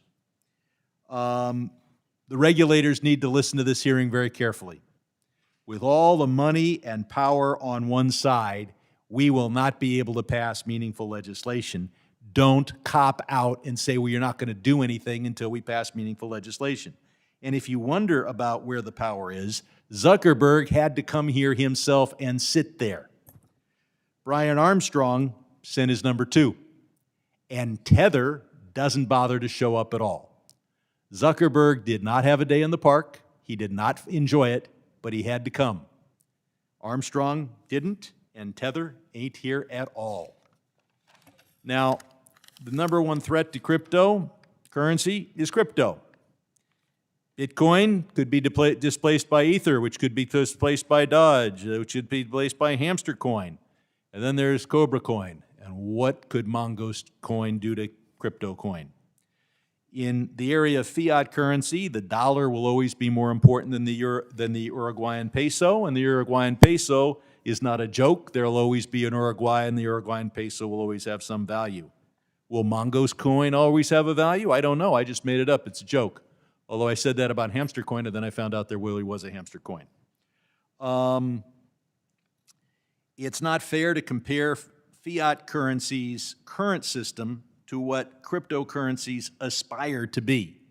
It is true. You try to use a credit card or debit card to buy a sandwich today, the system takes 1%, 0.5%, 50 cents away from the merchant. You try to use crypto to buy a sandwich today, I don't know where you can go in Washington to use a Bitcoin to buy a sandwich. Can't be done at all. But someday. So we compare to what we hope crypto can do to the problems that we face with fiat currencies now. That's not a fair comparison. Now, looking at Ms. Haas from Coinbase, if I take $100 on your exchange, buy some Bitcoin, and then a couple days later, say Bitcoin happens to be selling at the exact same price, I sell it. It's my understanding that I get $94.02 back. Am I wrong? We have multiple products, and it would depend on the Yes or product. no? Would I get, in that exact transaction, $94.02 back? Am I wrong? I can't answer the question. It depends on the product. Okay. Are there products where I'd be right? There is a product where you'd be right. Okay, so I could lose $6 in 2 days. What about Tether? Buy $100 worth of Tether, 2 days later, sell $100 worth of Tether, or sell the Tether. Could I lose $6? Yes. Okay. Let's turn to Technically Mr. 4. What? It's a 2% charge. A 2% charge. I thought it would be a 3% charge. It's $2.99 last time I was on your site. No. Okay. I'm looking at Coinbase fee, $2.99 on USTD. We'll put this in the record. In any case, to lose even 2%, let alone 3%, and then another 2 or 3% on the way out in scarcely a couple of days, that's well over 1,000% interest lost in that period of time. Mr. Allaire, is your reserves all in instruments that yield less than 1/10%? That is correct. Then how do you pay 1% interest on some deposits? We don't pay interest on deposits. And yet you have a deal with, my time has expired. Thank you very much. The gentleman from Georgia, Mr. Laudermilk, is recognized for 5 minutes. Well, thank you, Madam Chair, and thank you for having this hearing. I think it's very intriguing and very timely with where we are with the progression of technology. I go back and I think about my 30 years I spent in the IT field. Had the government gotten in the way of the internet, we would still be using dial-up today to do a lot of what we're doing. So I think we have to proceed very cautiously. One thing I've learned in the 30 years in the IT sector, especially 10 years that I spent in the intelligence realm in the Air Force, is the most important aspect from an IT perspective is data security, cybersecurity. It's something we have to be focused on all the time. In fact, in my business, 20 years in the private sector, that was the #1 issue for most of my customers. And really got to the point when I ran for Congress, of course, I couldn't continue that business. I sold it primarily because I knew that under the way things were, the question wasn't if someone was going to be hacked and lose data, it was when. And so one of the things that I learned when I was in the military is one principle is you don't have to secure what you don't have. So if you don't need data, don't keep it. But then you have the aspect of, yes, we have to secure the data that we do need to keep. Now, this is one thing that the federal government has yet to learn, is you don't need to acquire a whole lot of data and keep that data, especially if you're the federal government, which is the riskiest of anyone out there of letting data get out. And then you see more proposals like the one that we've heard recently. The craziest proposal is the banks have to report every transaction by Americans in their banks to the federal government. This is the type of thing that we don't need to be doing. However, there is data that is important that we do have, whether you're in the private sector, whether you're in the public sector. And that's where I see the value of the underlying technology of cryptocurrency, particularly blockchain, is a solution to our cybersecurity problems because of the distributed ledger aspect of it. Is the data is available but is not centrally located to where it could be taken. Mr. Brooks, can you discuss how blockchain and distributed ledger technology can enhance our cybersecurity posture? Well, Mr. Loudermilk, it's good to see you, and I appreciate the question. The simplest answer, as I said earlier today, is that blockchains are as much about transparency as they are about security. So one of the biggest problems when you think about the biggest cyber hacks we've ever had in the United States is how long it took for us to figure out that they occurred. The case of Target, the case of Equifax, some of these things. We found out days and weeks later by accident that they occurred. And if you think about the Equifax hack in particular, initially we thought it was a small problem. Weeks later, we learned it was a medium-sized problem. And only months later did we learn it was a gigantic problem that involved all of our data because there was no transparency. The thing about blockchains is every single block as it is validated is publicly visible to the network. The other thing about blockchain is it's based on a consensus mechanism. So before you can have a change to the ledger, you have to have a significant majority of all of the validators agree that that's the correct change. And so unlike normal networks where one bad guy can defeat the entire system, here you have to have thousands of computers agreeing at the same time that the change can be made, and even then everyone sees it. That hiding in plain sight aspect is the safest thing about blockchain. It's why it's so critical to our security infrastructure. And I think that's one of the most key values of this emerging technology is bringing us into a new era where we can do some of the things that we need to do without amassing this data. Another area I've been interested in is really with payments, and I've done some work on a related issue with the CFPB's regulation of remittance transfer. So, Ms. Dixon, understand that your organization is active in that space. Can you describe how blockchain and DLT are being used to facilitate payments? Yeah, thank you for the question. This is one of my favorite topics because it's something that actually is defining the use case that's happening today. I think that there are businesses that transact on the network. They can actually they can go from the interoperability with the traditional financial system is remarkable. You can actually take money from a bank account, put it into digital asset, transfer that value to the end wherever it's being sent, and then it can convert right back into a bank account.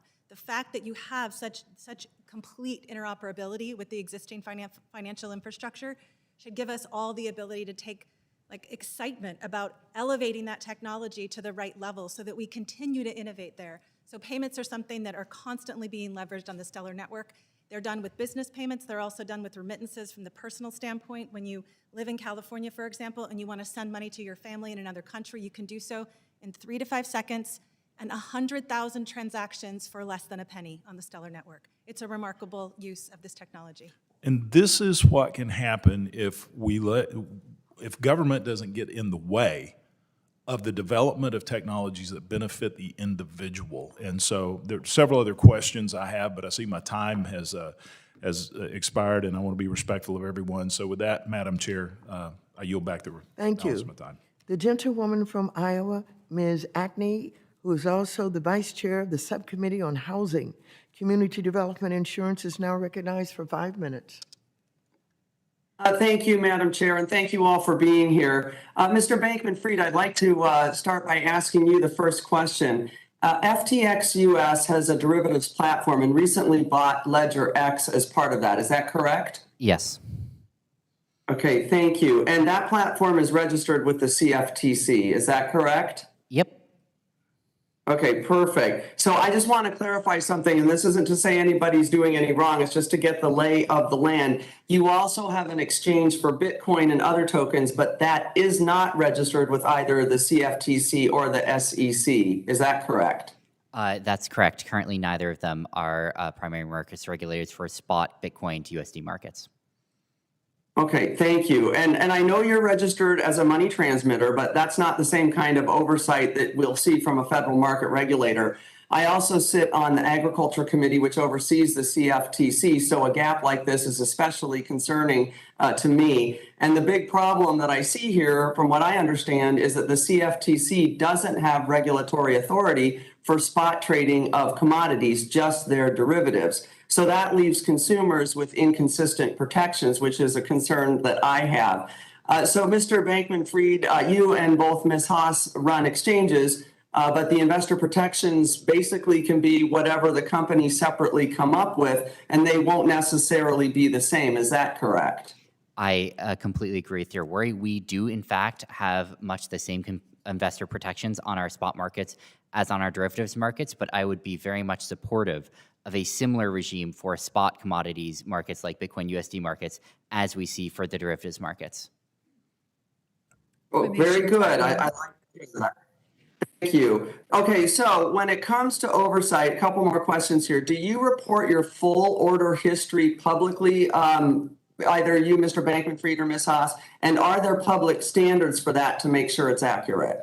We do report all of our public market data. It's available on our website. It's available via our API. We do not charge anyone anything for it and never intend to. I would be supportive of that becoming more than just a norm, but a regulatory standard as well. We also Okay, make all Ms. of our Haas? data. We also make all of our data available, and we do not charge for our data. It's available to our customers. Okay. And is that order history public as well? Yes, it is. Okay, thank you. So I just want to make sure I'm clear on this. Bitcoin, which has almost $1 trillion invested in it, has CFTC oversight for people who are trading futures and options, but not for people who are trading the currency itself. Is that right? That is essentially correct. Okay. So that kind of difference in protections is really what I want to focus on here. I'm not, here to tell anyone what they should or shouldn't buy, that they should have crypto or not have crypto. I think there's, pros and cons, and certainly I've had plenty of conversations with my own son who wants to get into crypto. But I'll tell you what I care about is that when folks do, I want to make sure that they're protected and they've got the same investor protections that they would for other forms of currency. So I'm asking, can you as an industry, and it seems like you can, benefit long-term from having more regulation that sets better standards to protect investors in this area? Yeah, I absolutely think so. And I think it's I'm not concerned about more regulation. I think getting consumer protection in areas where there is not currently enough can be extremely helpful for a robust ecosystem. I think it's just important to do so in a way that fits the product and in a way that fits the regulators as they are. Okay, thank you for that. And listen, I agree. I think it's something that we absolutely need to look at. And I would certainly ask all of you to think about the steps that you can take within your own organizations to make crypto more safe and trustworthy for investors. But I completely agree with you that we've got to be doing something to make sure that we're protecting investors. There are things that you as exchanges have that you have to help the industry long term. You mentioned that you think we could do some of these regulations and they'd be good for the long-term growth. What do you think that could do to help you build trust for folks in general for cryptocurrency? I will say that, we've had conversations with a very large number of institutional players, everyone from banks, investment banks, pension funds. And this is the number one thing that comes up is what is the regulatory framework for the industry? How can we feel that we are protected both from a commercial standpoint, but also from a regulatory standpoint in pursuing these options for our investors? And I think it could be extremely helpful, to clarify the regulatory frameworks, to build them out where they are missing, and to make sure that we have streamlined and uniform standards that are clearly communicated. Thank you so much for that. I'd love to make sure that crypto is safer and more trustworthy for investors. I yield back. Thank you very much. The gentleman from West Virginia, Mr. Mooney, is now recognized for 5 minutes. Thank you, Madam Chair. Certainly thankful to the witnesses for being here. Appreciate your expertise as we all learn more about the growing digital currency issue. Back in August of this year, the Cuban government announced their central bank would work on rules to officially recognize digital currencies. So I'm wondering whether the country's recent embrace of crypto could be a way for the communist regime to evade tough U.S. sanctions. So let's start with Mr. Bankman-Fried. What process does FTX use to ensure that rogue and frankly murderous autocratic regimes like Cuba cannot use an exchange to evade United States sanctions? We run sanctions checks on all of our users. We conduct know your customer surveillance on them. In addition to that, we conduct surveillance on the blockchain and fiat assets that transfer into and out of our system. Okay, thank you. Wanted to ask Ms. Haas the same question, propose the same question to you as it relates to Coinbase. Largely the same answer. We similarly run OFAC tests on all of our customers, both on onboarding and then ongoing. We believe that sanctions are an effective tool of the U.S. government in combating illegal activity. In addition to our onboarding controls, we do transaction monitoring. We do surveillance on all of our transactions on our platform, but also have tools that are looking across the industry, and we partner with law enforcement on investigations.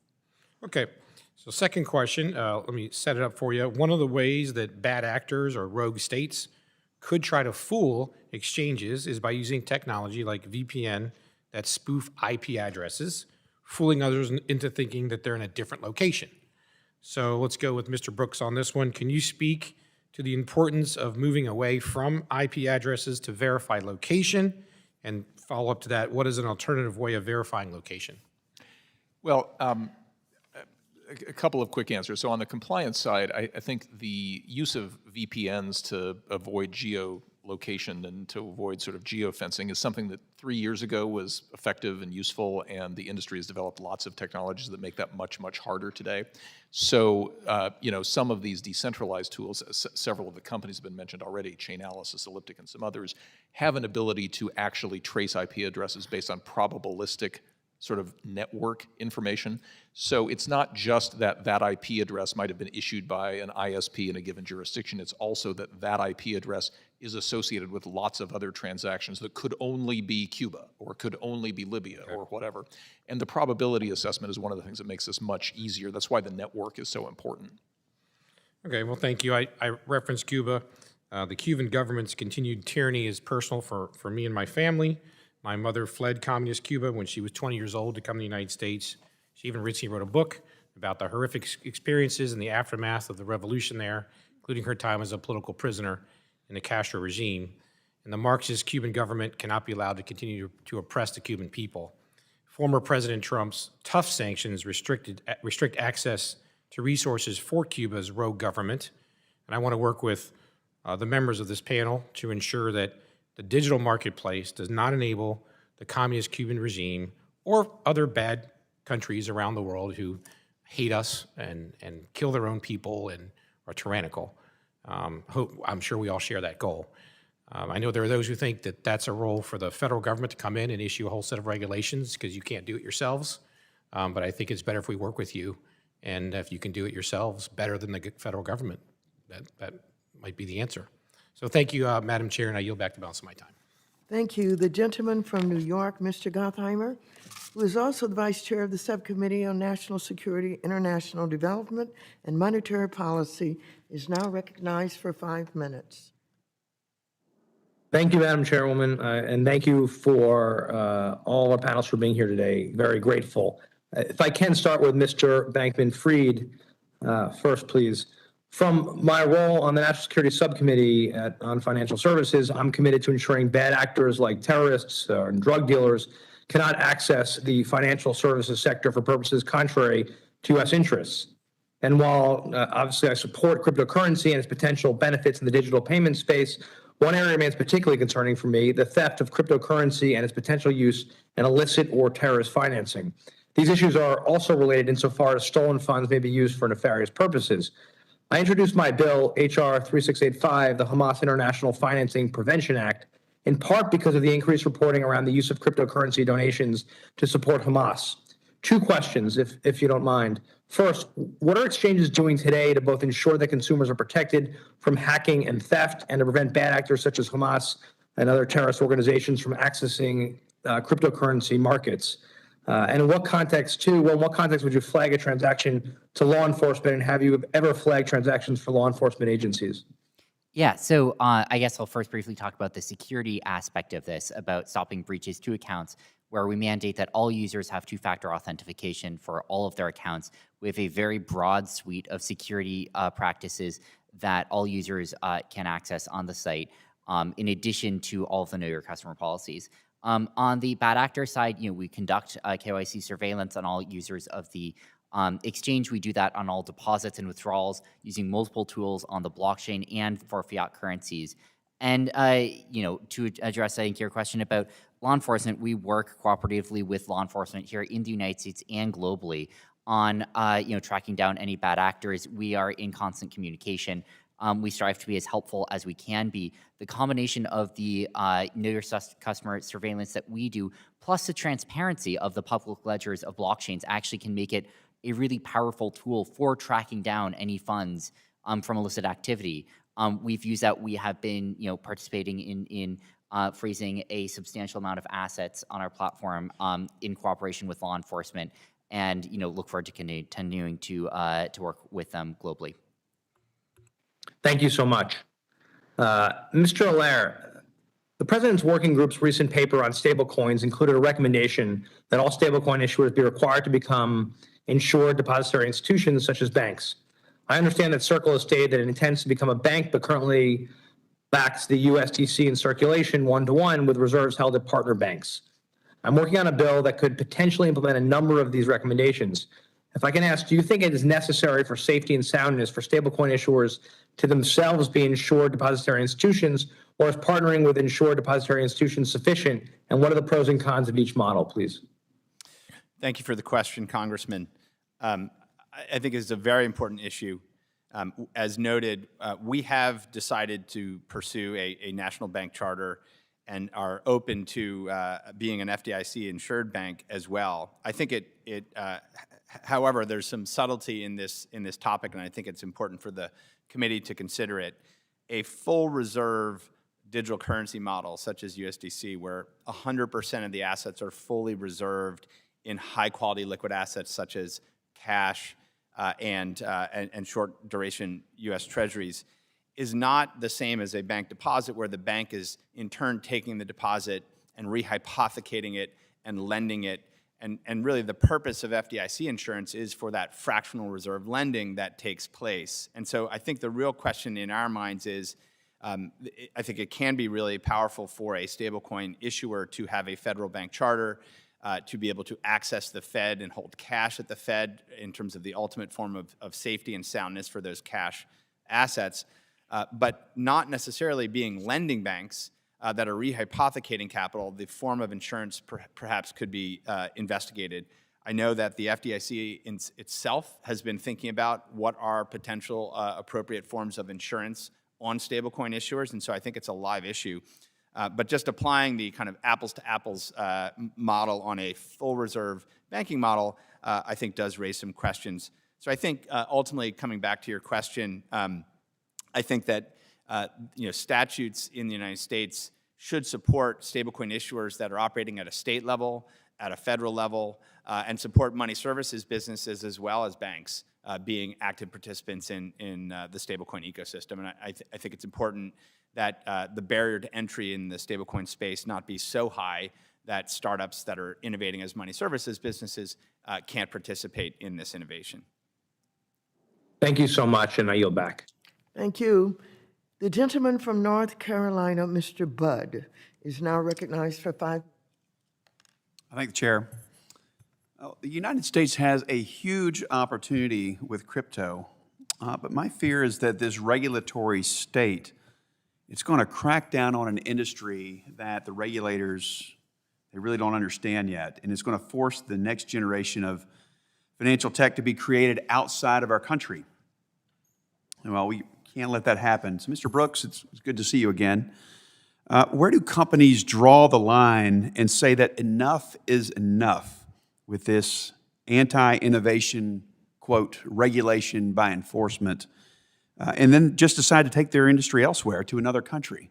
Where's the line? Well, Mr. Budd, it's good to see you, and thank you for that question. What I would say is, in some aspects of the industry, the line is super clear. There are some products that are legal in other countries and are just not legal here. So I take some of the investment products we've talked about earlier today, for example, exchange-traded funds. One of the things that makes crypto risky is that consumers may not understand the difference between one token and another token, and so they may want to diversify, much as I own an S&P 500 mutual fund. We don't allow that in the United States. We do allow it in Canada. We allow it in Germany, Singapore, Portugal, and a number of other places. So if you're a developer of those products, there's no fuzzy line. It's super clear. You can't do that here. So you have to go abroad, okay? There are some other places. Can you say why we can't do that here? Sure. It's because the Securities and Exchange Commission has consistently refused to approve products that other G20 nations have approved. So we're behind the curve? Unquestionably. So given your previous experience running the OCC, I'd love to hear your perspective on where a regulator's authority begins and ends. Remember the joke earlier this year that everything's infrastructure? Well, it seems like Chairman Gensler thinks that everything is a digital asset that he can regulate. He cites the Howey and the Reeves test without providing any other explanations. So, Mr. Brooks, what are we missing? Because Chairman Gensler clearly doesn't see a limit to his regulatory authority in this area. Well, Congressman, one thing I learned running my little agency is that the U.S., and this is not specific to crypto, the U.S. is sort of unique among the developed countries in our fragmented approach to regulation. So when I hear people talk about the idea that we need one regulator for crypto, I would say we should first have one regulator for banks, but we have 3 of them, or if you're an investment bank, 5 of them. So that's inherent in the system that we've got. What I say to that is the last thing we need to do is add another regulator to a system that's already got dozens of regulators. What we need to do instead is have parity for crypto activity along with traditional finance. If I'm a crypto lending platform, I should probably be regulated by the FDIC. If I'm a crypto trading platform, I should probably be regulated by the CFTC and SEC. But somehow we treat crypto, because it's new, as different from everything else. And I'm going to argue that crypto is just a step function improvement in the system. We already have a regulatory system. The laws are super clear how it works, but there's something about crypto that scares people. I don't know what it is. Maybe it's just because it's new. But I remember in my banking law class when banks were first allowed to use computers to keep ledgers, people sued over that at the time. I remember when I was a second-year lawyer and we got email, and the ABA said lawyers couldn't use email because it would travel over this mysterious network of computers. These all seem ridiculous today, but it seems like we haven't really learned the underlying lesson, which is technology usually advances human flourishing. We have a regulatory system. Let's use it. Thank you for that.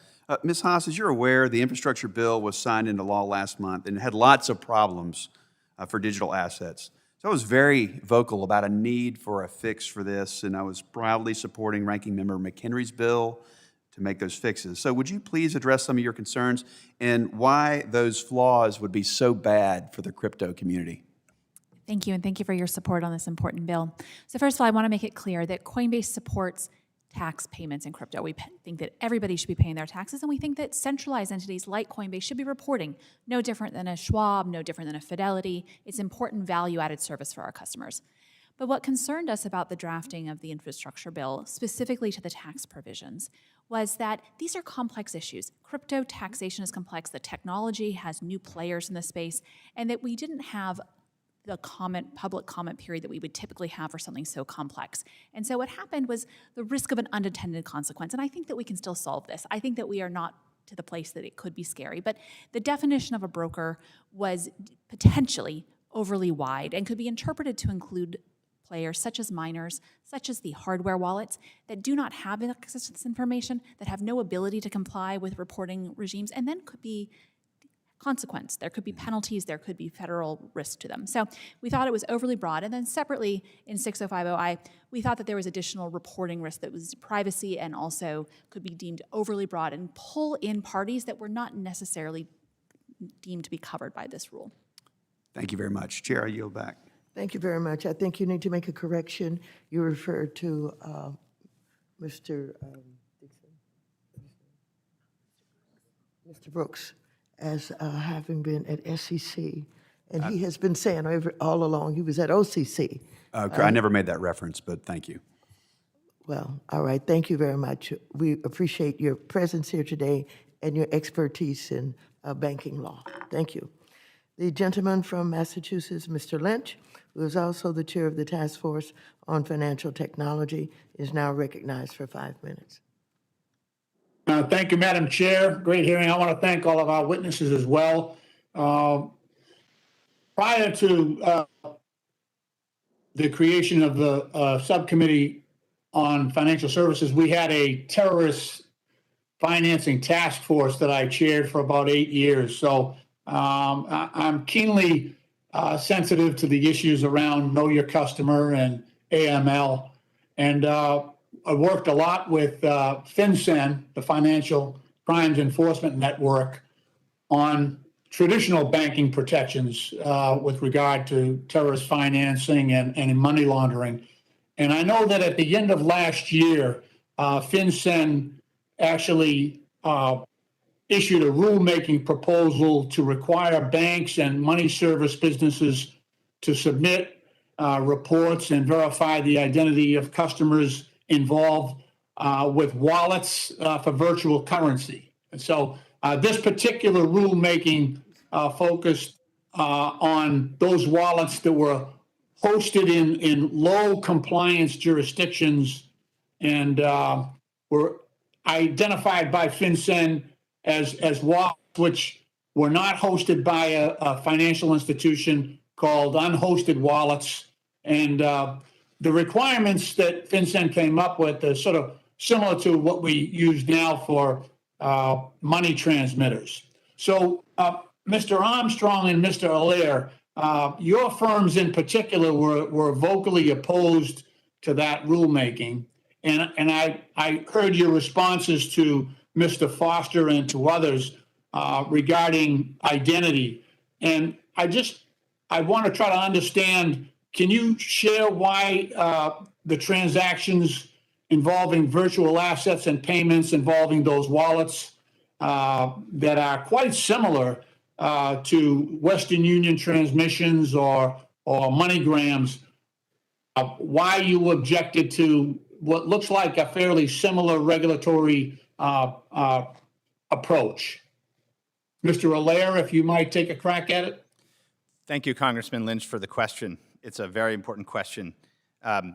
First, I would simply start by saying I think FinCEN has done an excellent job at looking at the issues of money laundering, terrorist financing in the context of virtual assets, virtual currencies. They led the way as the first federal regulator to, in fact, put in place rules around that back in 2013 that led firms like Circle, Coinbase, and many others here to put in place licensing, supervision around Bank Secrecy Act, anti-money laundering provisions, and the like.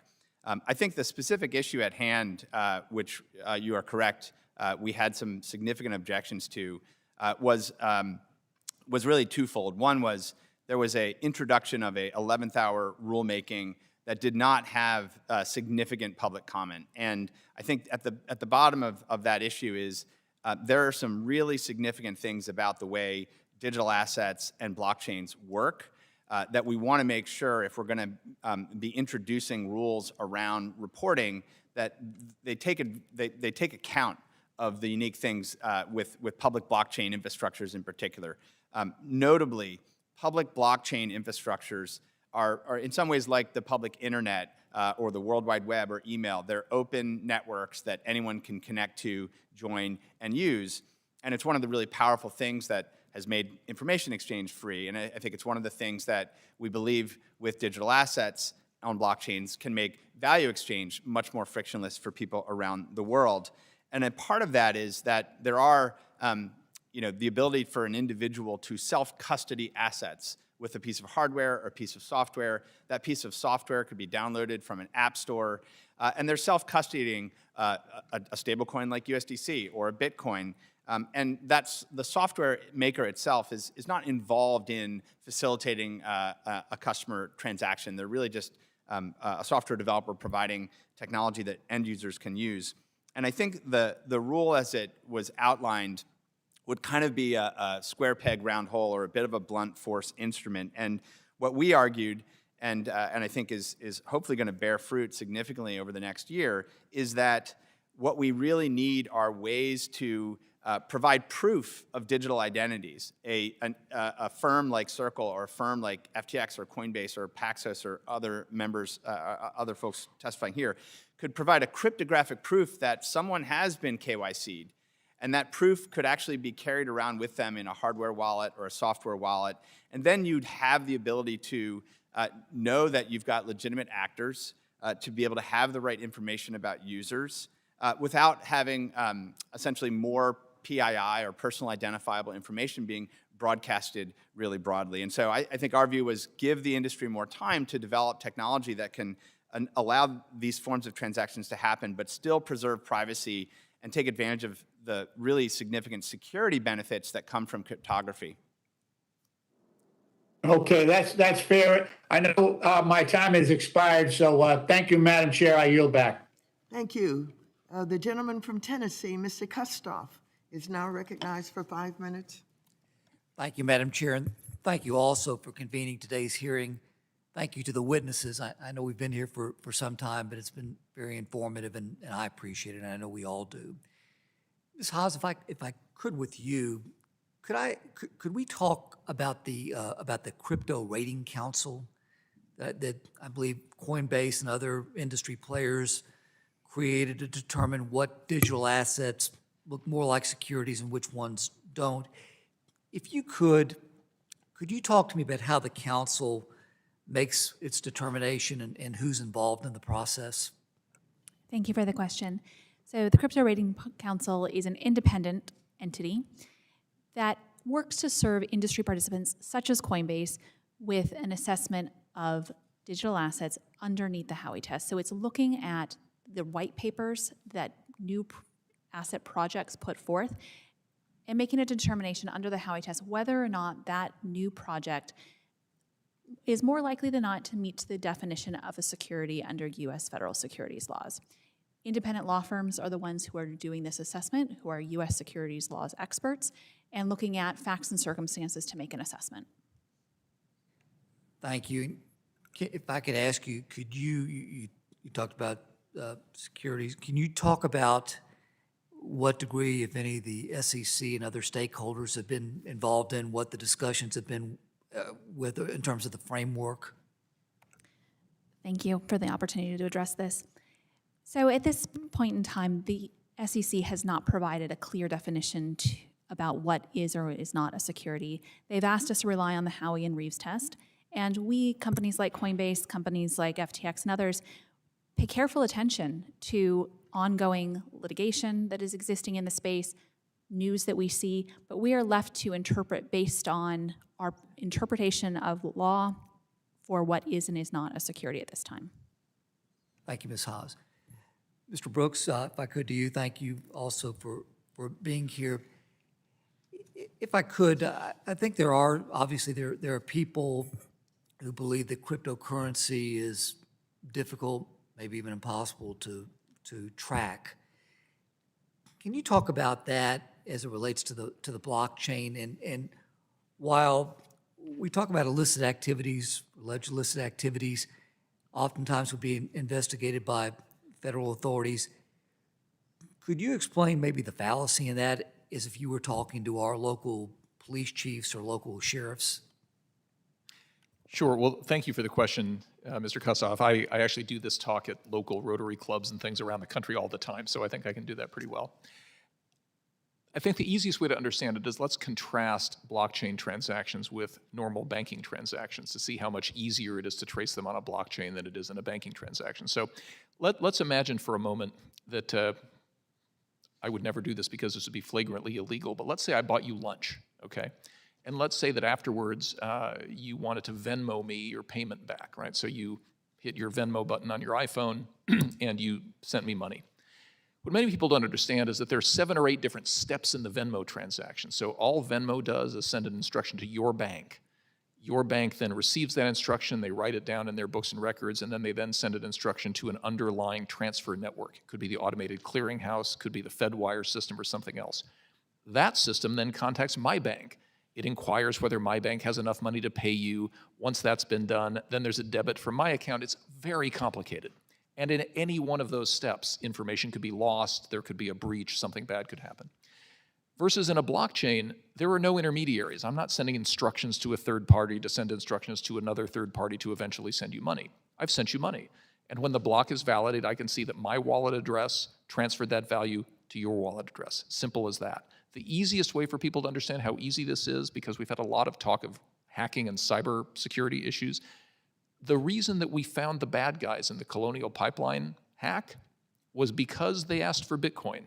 If they had asked for diamonds, if they had asked for cash, if they'd asked for almost any other thing, we'd never have caught the bad guys. We caught the bad guys because, not in spite of, because they used Bitcoin and we could tell exactly where the money went. So the blockchain, because the blockchain was used, it was traceable. Correct. And just briefly, because my time is expiring, again, as you're talking to Rotary clubs, you could give specific examples where the FBI and other federal law enforcement agencies use the blockchain, in fact, to help trace and help determine? When I used to work at Coinbase, I ran a group that facilitated those customers. They were our clients. We did work for them. Thank you very much. I yield back. Thank you. The gentlewoman from North Carolina, Ms. Adams, is now recognized for 5 minutes. Thank you, Chairwoman Waters, to Ranking Member McHenry, both of you for hosting the hearing. Mr.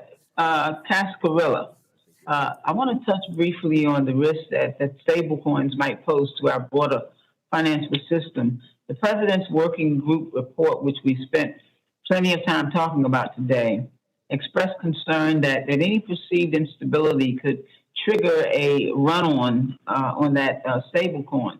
In 2008, we saw the dangers of instability in prime money market funds, and now rating agencies are saying that. So how do you respond to the assertion by the President's Working Group that a run on stablecoins could cause systemic instability? Thank you for the question. I think this is a crucial topic when it comes to stablecoins. I think the key point here is to define stablecoin. And depending on how you define it, it creates different risks. If a stablecoin is backed by only cash and cash equivalents, essentially money that's sitting in an FDIC-insured bank account or sitting in T-bills that mature in 3 months, there is no risk of a run. It's liquid cash. You've taken simply $1 and you've tokenized it. And there's very good uses for that, and there's really good reasons to set it up that way.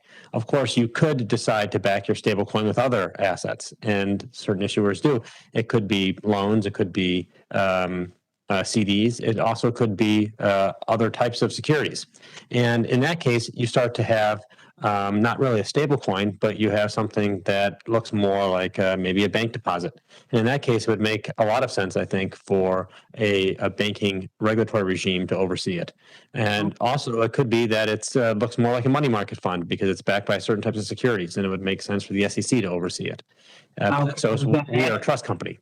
Okay, I was going to ask how stable coins are not similar to money market funds, but I think you've made some clarification there. So, Mr. Haas, in October of this year, Coinbase released an operational framework of the digital asset policy proposal in which you advocate for the creation of a new self-regulatory organization. You indicate that incorporating an SRO into the regulatory supervision of marketplaces will speed the development and enforcement of an appropriately tailored digital asset industry rule.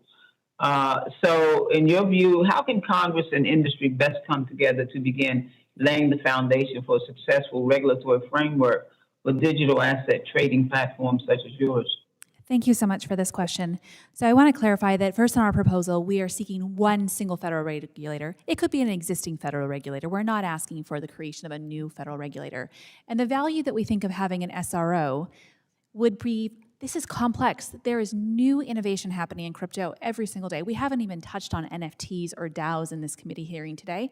And we think it's important that there's a nimble group that is constantly looking at the changes in crypto. And so that's why we recommended having an SRO in addition to a single federal regulator. The way that we would love to work with you all is we think this is an important step in the process. We think that this hearing is important, but we really believe that having policymakers deeply understand the technology, getting input from the industry, understanding the use cases will help craft prudent regulation here. We believe that we agree with you all on first principles of regulation, but the how we get there is going to look very different in crypto than it has in our traditional financial markets that relied on intermediaries. I think many of the testimonies on this panel have spoken very similarly about the challenges we see, and we'd love to work with you in partnership. Thank you, ma'am.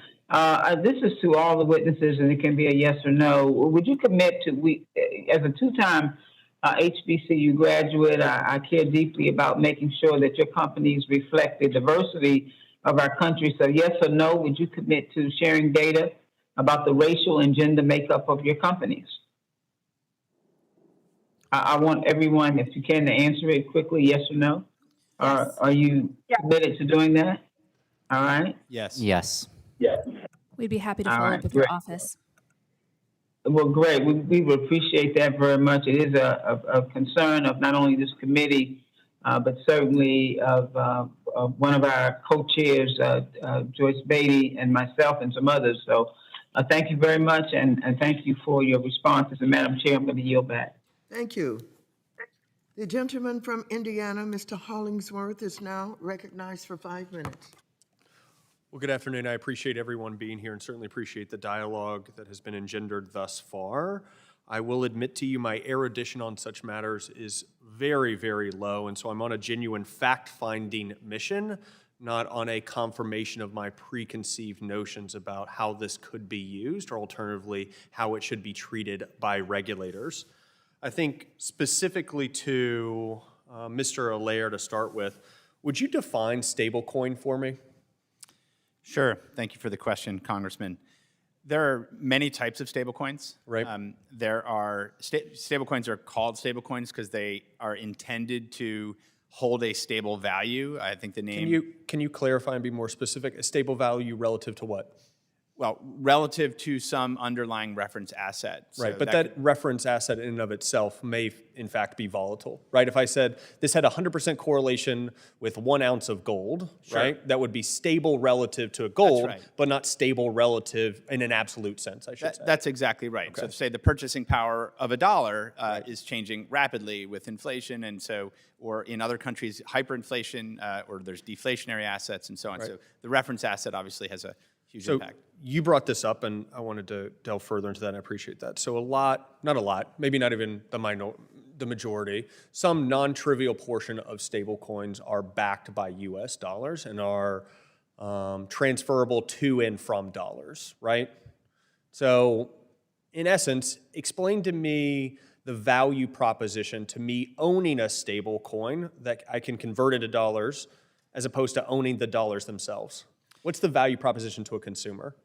Yeah, it's a really great question, and I think it's good to use analogies sometimes on this. Right. It's sort of like the difference between having a postal letter versus an email. A digital version of a letter can move at the speed of the internet to anyone for free. Right. That's really an upgrade to the functionality of a letter, for example. So or digital music, the same kind of attribute. So digital currency dollars inherit the kind of superpowers of the internet, the speed, the reach, the interoperability, So I and think, so forth. yeah, net summary of that, right, is it is no different as a store of value than owning dollars, right, because it is convertible to and from dollars, but is different in its transaction characteristics, right? It can move faster and presumably at a cheaper cost of transaction than perhaps transacting in dollars. Is that a fair way to say that? I think that's basically correct, although I'd say well-designed stablecoins are safer than bank deposits because bank deposits, you're taking a risk on the lending book of the underlying bank.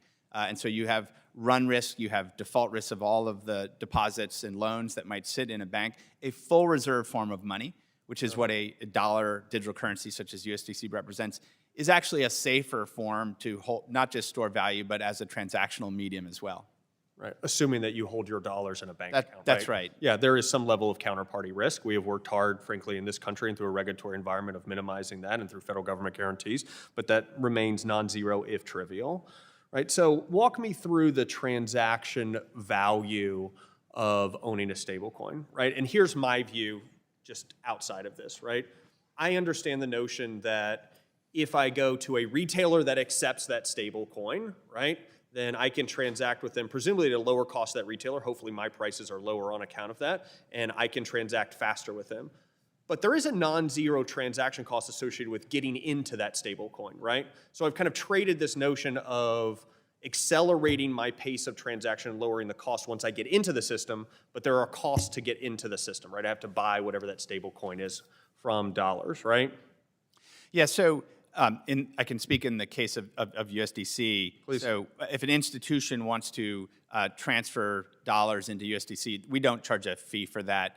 And but I have to get set up to do so, right? You need an It's not account. I can't just go and get a debit card, use my debit card out of my bank account. I have to set up an account, right? Presumably you have some process by which I do that. Once I get over that hurdle, then I can transact inside that. That's correct. And I think many users of stablecoins keep their value in stablecoins because they are now able to use a very, very efficient payment and settlement medium. Yeah. So that's attributed to the high growth that you've seen is partially attributed to that. So is the value proposition that this network of those that accept this is going to expand, so more people are going to keep that in stablecoins? And then my second question is going to be, why can't the same technology that runs stablecoins eventually run the payment system in dollars?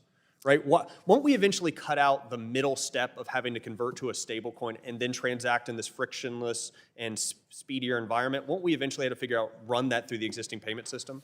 Well, I think there's two points here. So one is, dollar digital currencies like USDC are both kind of protocols and are a representation, a form factor for a dollar. And there are network effects there, just like there are network effects in other internet protocols that we use for things. And I think that's significant. To the second question, I think in some ways it's a question of semantics. When I use the IOU settlement system of a Visa card, I'm not actually like spending dollars per se. There's a bunch of IOUs that are on a centralized ledger that are keeping track of things, and then ultimately underneath there's a Fed wire that goes from one bank to another. We experience it as, well, this is this card, and there's a whole elaborate kind of system underneath that charges fees.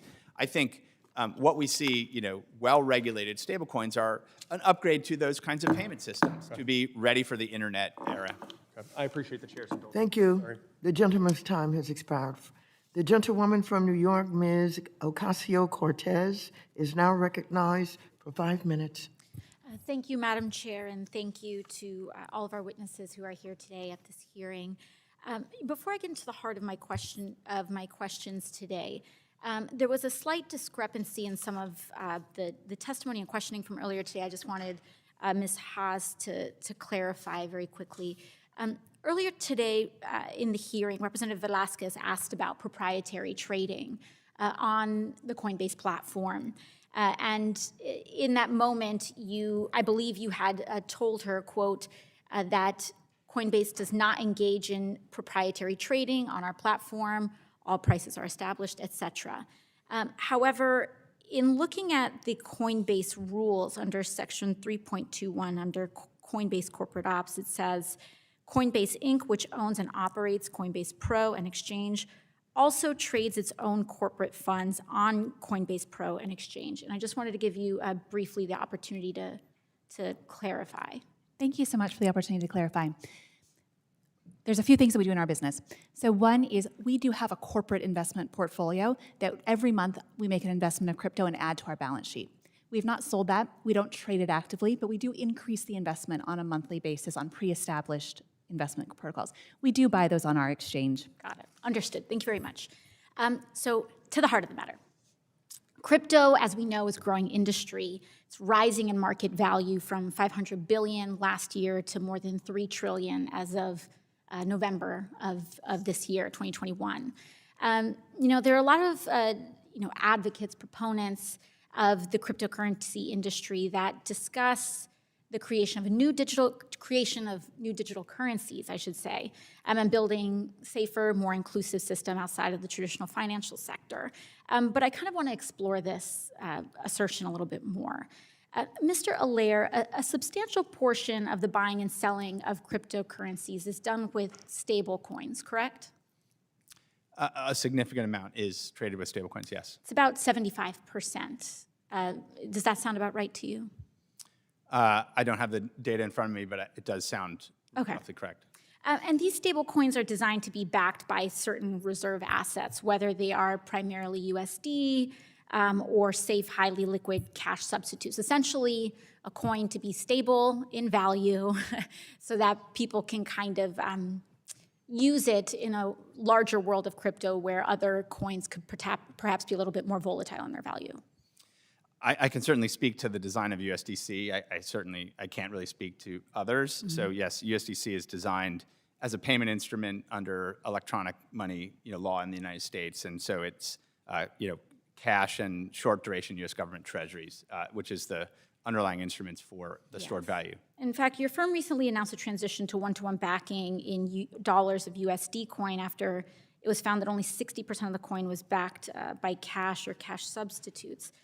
So if the cryptocurrency industry, hypothetically, lost its ability to use stable coins as a bridge to trade in and out of dollars tomorrow, would that cause a significant shift? It seems as though it would not be able to work the way that it does currently, correct?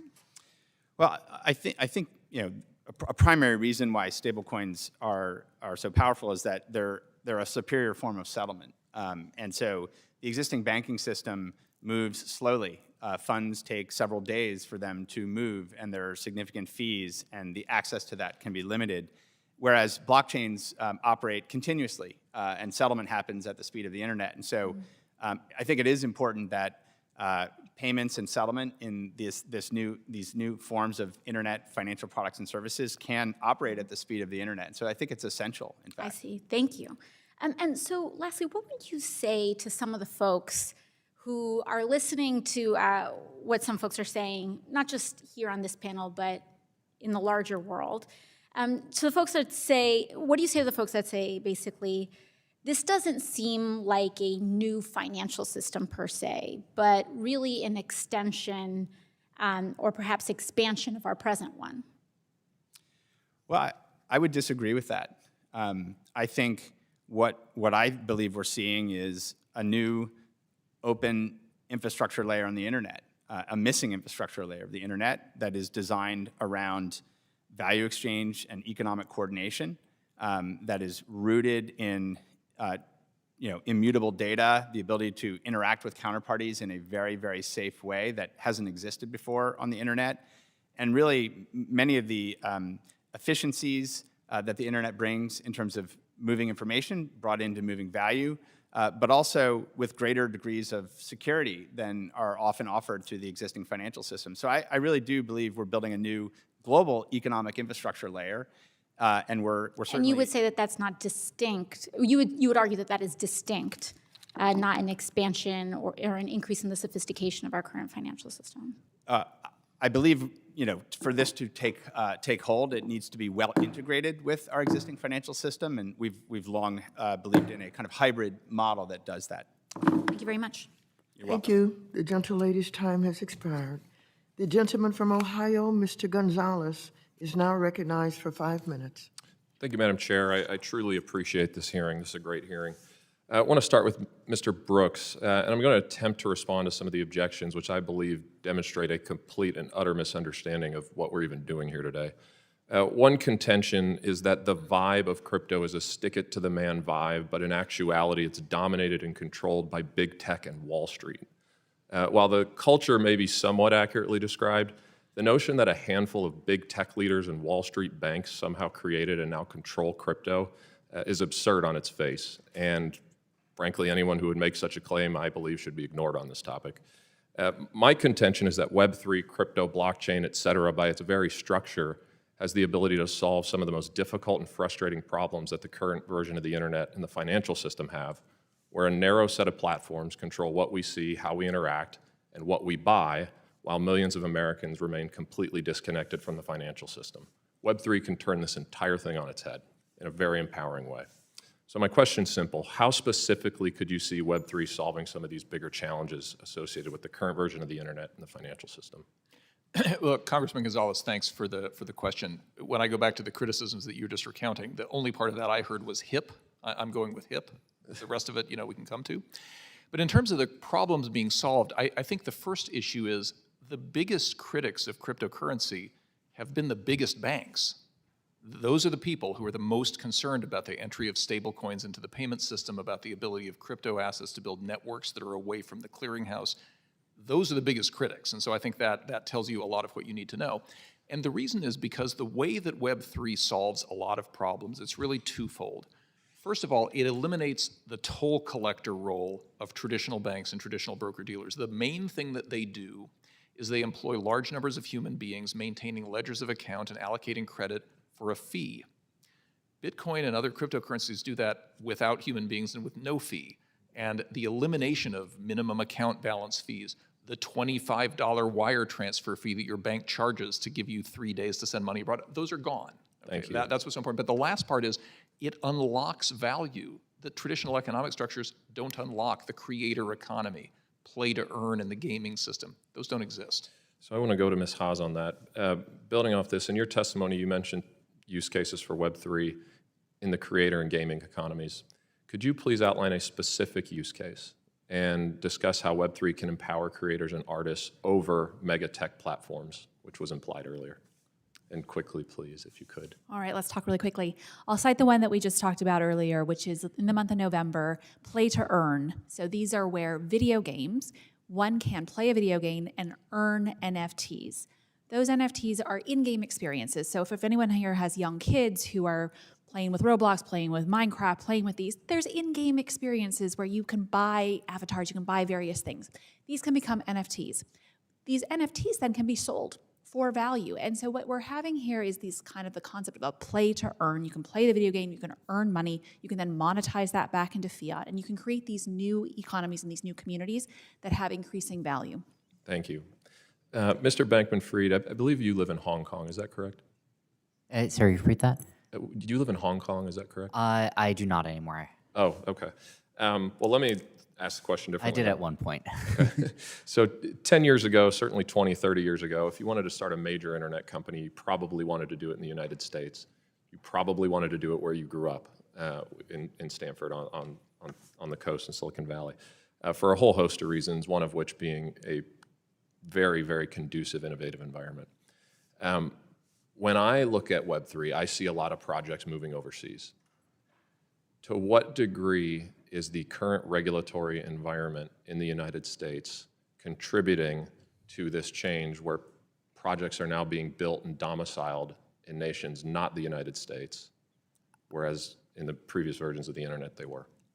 I do think it has contributed to that. I'm optimistic that we're going to see changes to the framework over the next few years that will bring us into a world that can make the United States the source of the deepest and most liquid markets in the cryptocurrency ecosystem. I don't think we've seen that historically. And if you look at the difference between the volume distribution of crypto and digital assets versus most other industries, you can see that.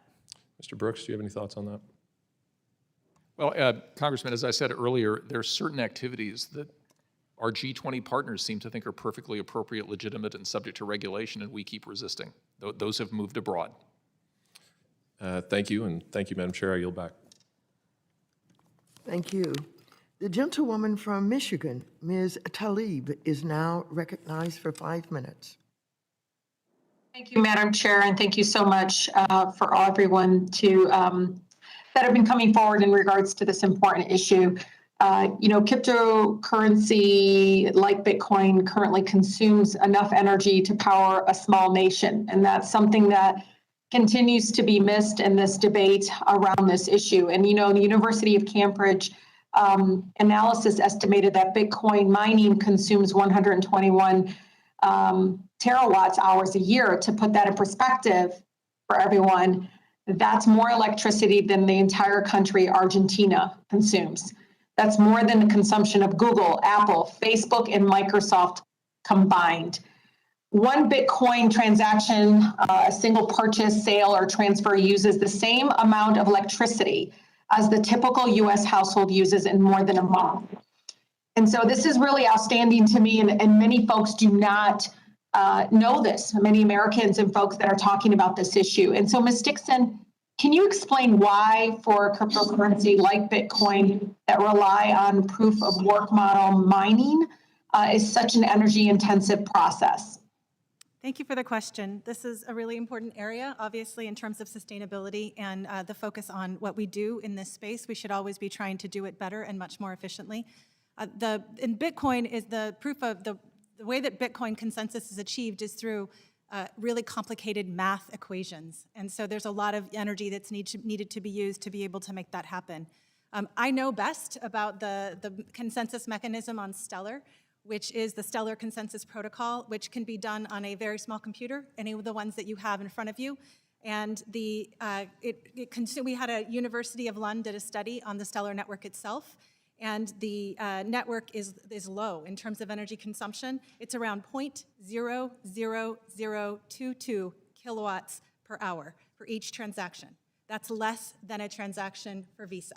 So that's a really important comparison for us all to think about. So not every consensus mechanism is proof of work or proof of stake. Again, there are many, many different ones out there, and depending on the mechanism, it depends on the energy consumption. But it's definitely important for us to be able to try to do this better, more efficiently, and to consider the sustainability concerns around it. No, I'm so glad you talked about a model that potentially, to shrink cryptocurrency's enormous carbon footprint.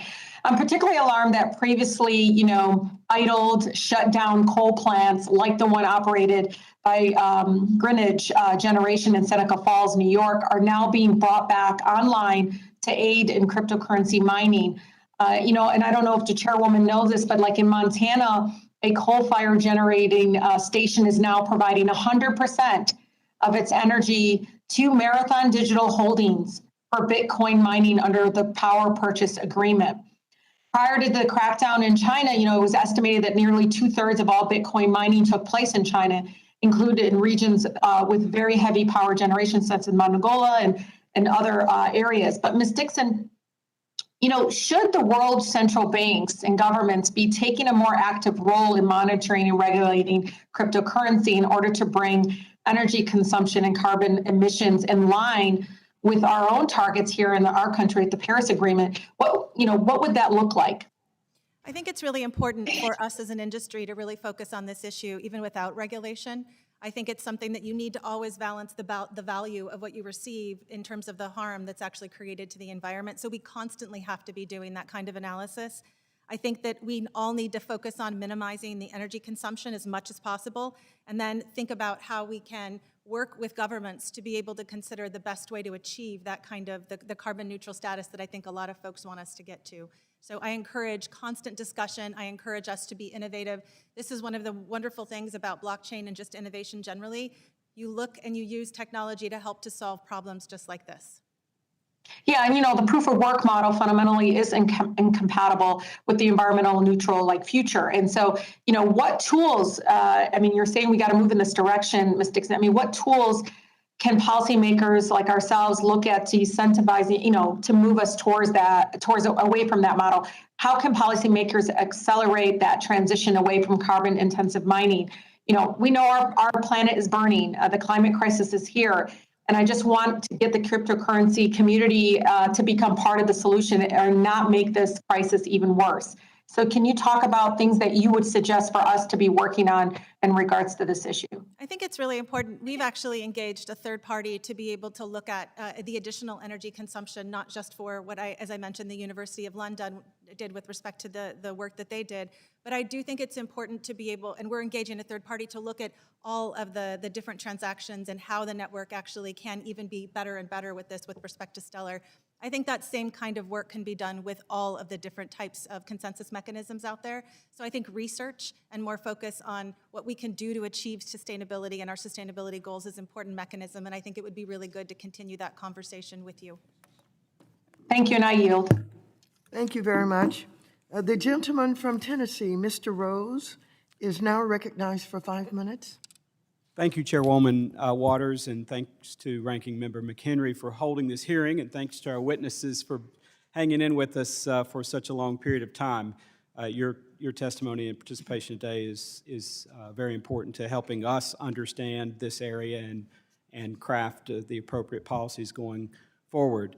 Mr. Bankman-Fried, FTX and FTX US have grown substantially over the past several years. Could you tell us about the economic impact from your perspective that FTX US has in this country? Yeah, thank you for the question, Congressman. In addition to obviously the impact in terms of the hiring that we're doing and the support of a number of initiatives in the country related to job training and education, we're also hoping that we can help provide financial services to people who have not had easy access to those before. If you think about the number of intermediaries that are involved in a traditional financial transaction, whether it's using a bank or whether it's investing your assets, that's a lot of points that can be very difficult to navigate for a number of people, both in this country and in the world. We aim to be able to provide services to everyone here, all easy to access on a mobile phone, giving inclusive and equitable access to financial markets that have been missing to a number of people. So obviously, you describe a great many benefits to the U.S. economy. So in your view, how do we keep this innovation happening in the United States? So I think I'm optimistic that, on the regulatory side, we're not that far from that point. And I think that there are a few clarifications that could go a very long way here. I think that on the market side, having a framework with a single regulatory structure, and it might have multiple regulators involved in it. The CFTC and SEC are both likely to be involved to some extent, but having a single unified framework for futures and spot digital assets could go a long way towards providing the sort of experience that you can offer in a lot of jurisdictions today. I think that giving clarity on the stablecoin side of audit requirements for the reserves, but without sort of squashing innovation by requiring only a very limited number of institutions to be able to issue them, could go a long way on that side. And then the last thing I would say is moving away, hopefully, from a binary distinction of what asset class you are a part of, where one is very much close to a death sentence, and moving towards a structure where we identify the necessary disclosures for certain digital assets related to the issuance, related to the supply, related to anti-fraud measures, so that they can all be part of our financial ecosystem with appropriate disclosures and anti-fraud mechanisms and regulatory oversight would be really valuable. So I want to turn to you. Thank you for a moment, Mr. Brooks. If you were king for a day and you were going to tell us, here's what you need to do to structure the regulatory framework, in a minute and 39 seconds, tell us what that would look like. I mean, I can barely introduce myself in a minute and 39 seconds, Congressman. I come back to the concept of parity.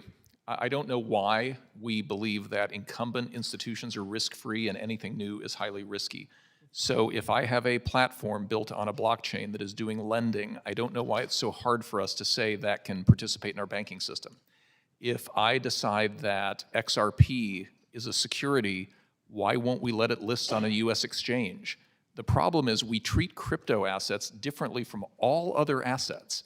And the answer is just recognize them for what they are. These are assets that represent some underlying activity. It could be a network, it could be an application. They have a value that people are willing to buy and sell at. Let them in. That would be my message. Let them in. Okay. And I'm going to ask this question and then ask you all to respond after today. I recently read an article entitled "The Bitcoin Boom and the Quantum Threat." I bet most of you have read this article by Arthur Herman, who is a senior fellow at the Hudson Institute. The article discussed the fact that quantum computing could pose a security risk to the blockchain technology. My friend, Mr. Perlmutter, earlier asked Mr. Bankman-Fried about this topic, but I think it's worth revisiting. And I would open this question up to all of you and ask you to respond in writing. Do any of you worry that in the future quantum computing could be used to compromise the security of blockchain technology? And I see my time's expiring, and I'll just go ahead and yield back, Madam Chairwoman. Thank you. Thank you very much. The gentlewoman from Pennsylvania, Ms. Dean, is now recognized for 5 minutes. I thank the chairwoman, and I thank all of you for being here today and testifying before us. I want to start in a general way, and I'm thinking, Mr. Brooks, of what you said about the practice of law. With the advent of emails, I was a younger lawyer then and remember all the fears around it. And so, as has been said, and this is really a follow-up to what Mr. Green asked long ago, hours ago, it's obviously clearly a fast-growing and a bit mysterious market. Looking at the total cryptocurrency market cap over the last year, as some here have reported, it exploded from about $500 billion a year ago to now almost $3 trillion as of last month. But it's also clearly a volatile, fast-moving market. As of last night, the total market cap is back down closer to $2.4 trillion.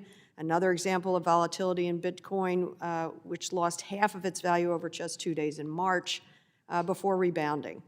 So to that notion, to the people who find all of this a bit mysterious, are we at risk? Do we see warning signs of a bubble in this marketplace, if I'm allowed to call it that? What do we do to make sure that the industry does not threaten the overall stability of our financial system? Maybe, Mr. Brooks, I'll start with you. Thank you, Congresswoman. It's good to see you again. I'll just give you a very quick anecdote.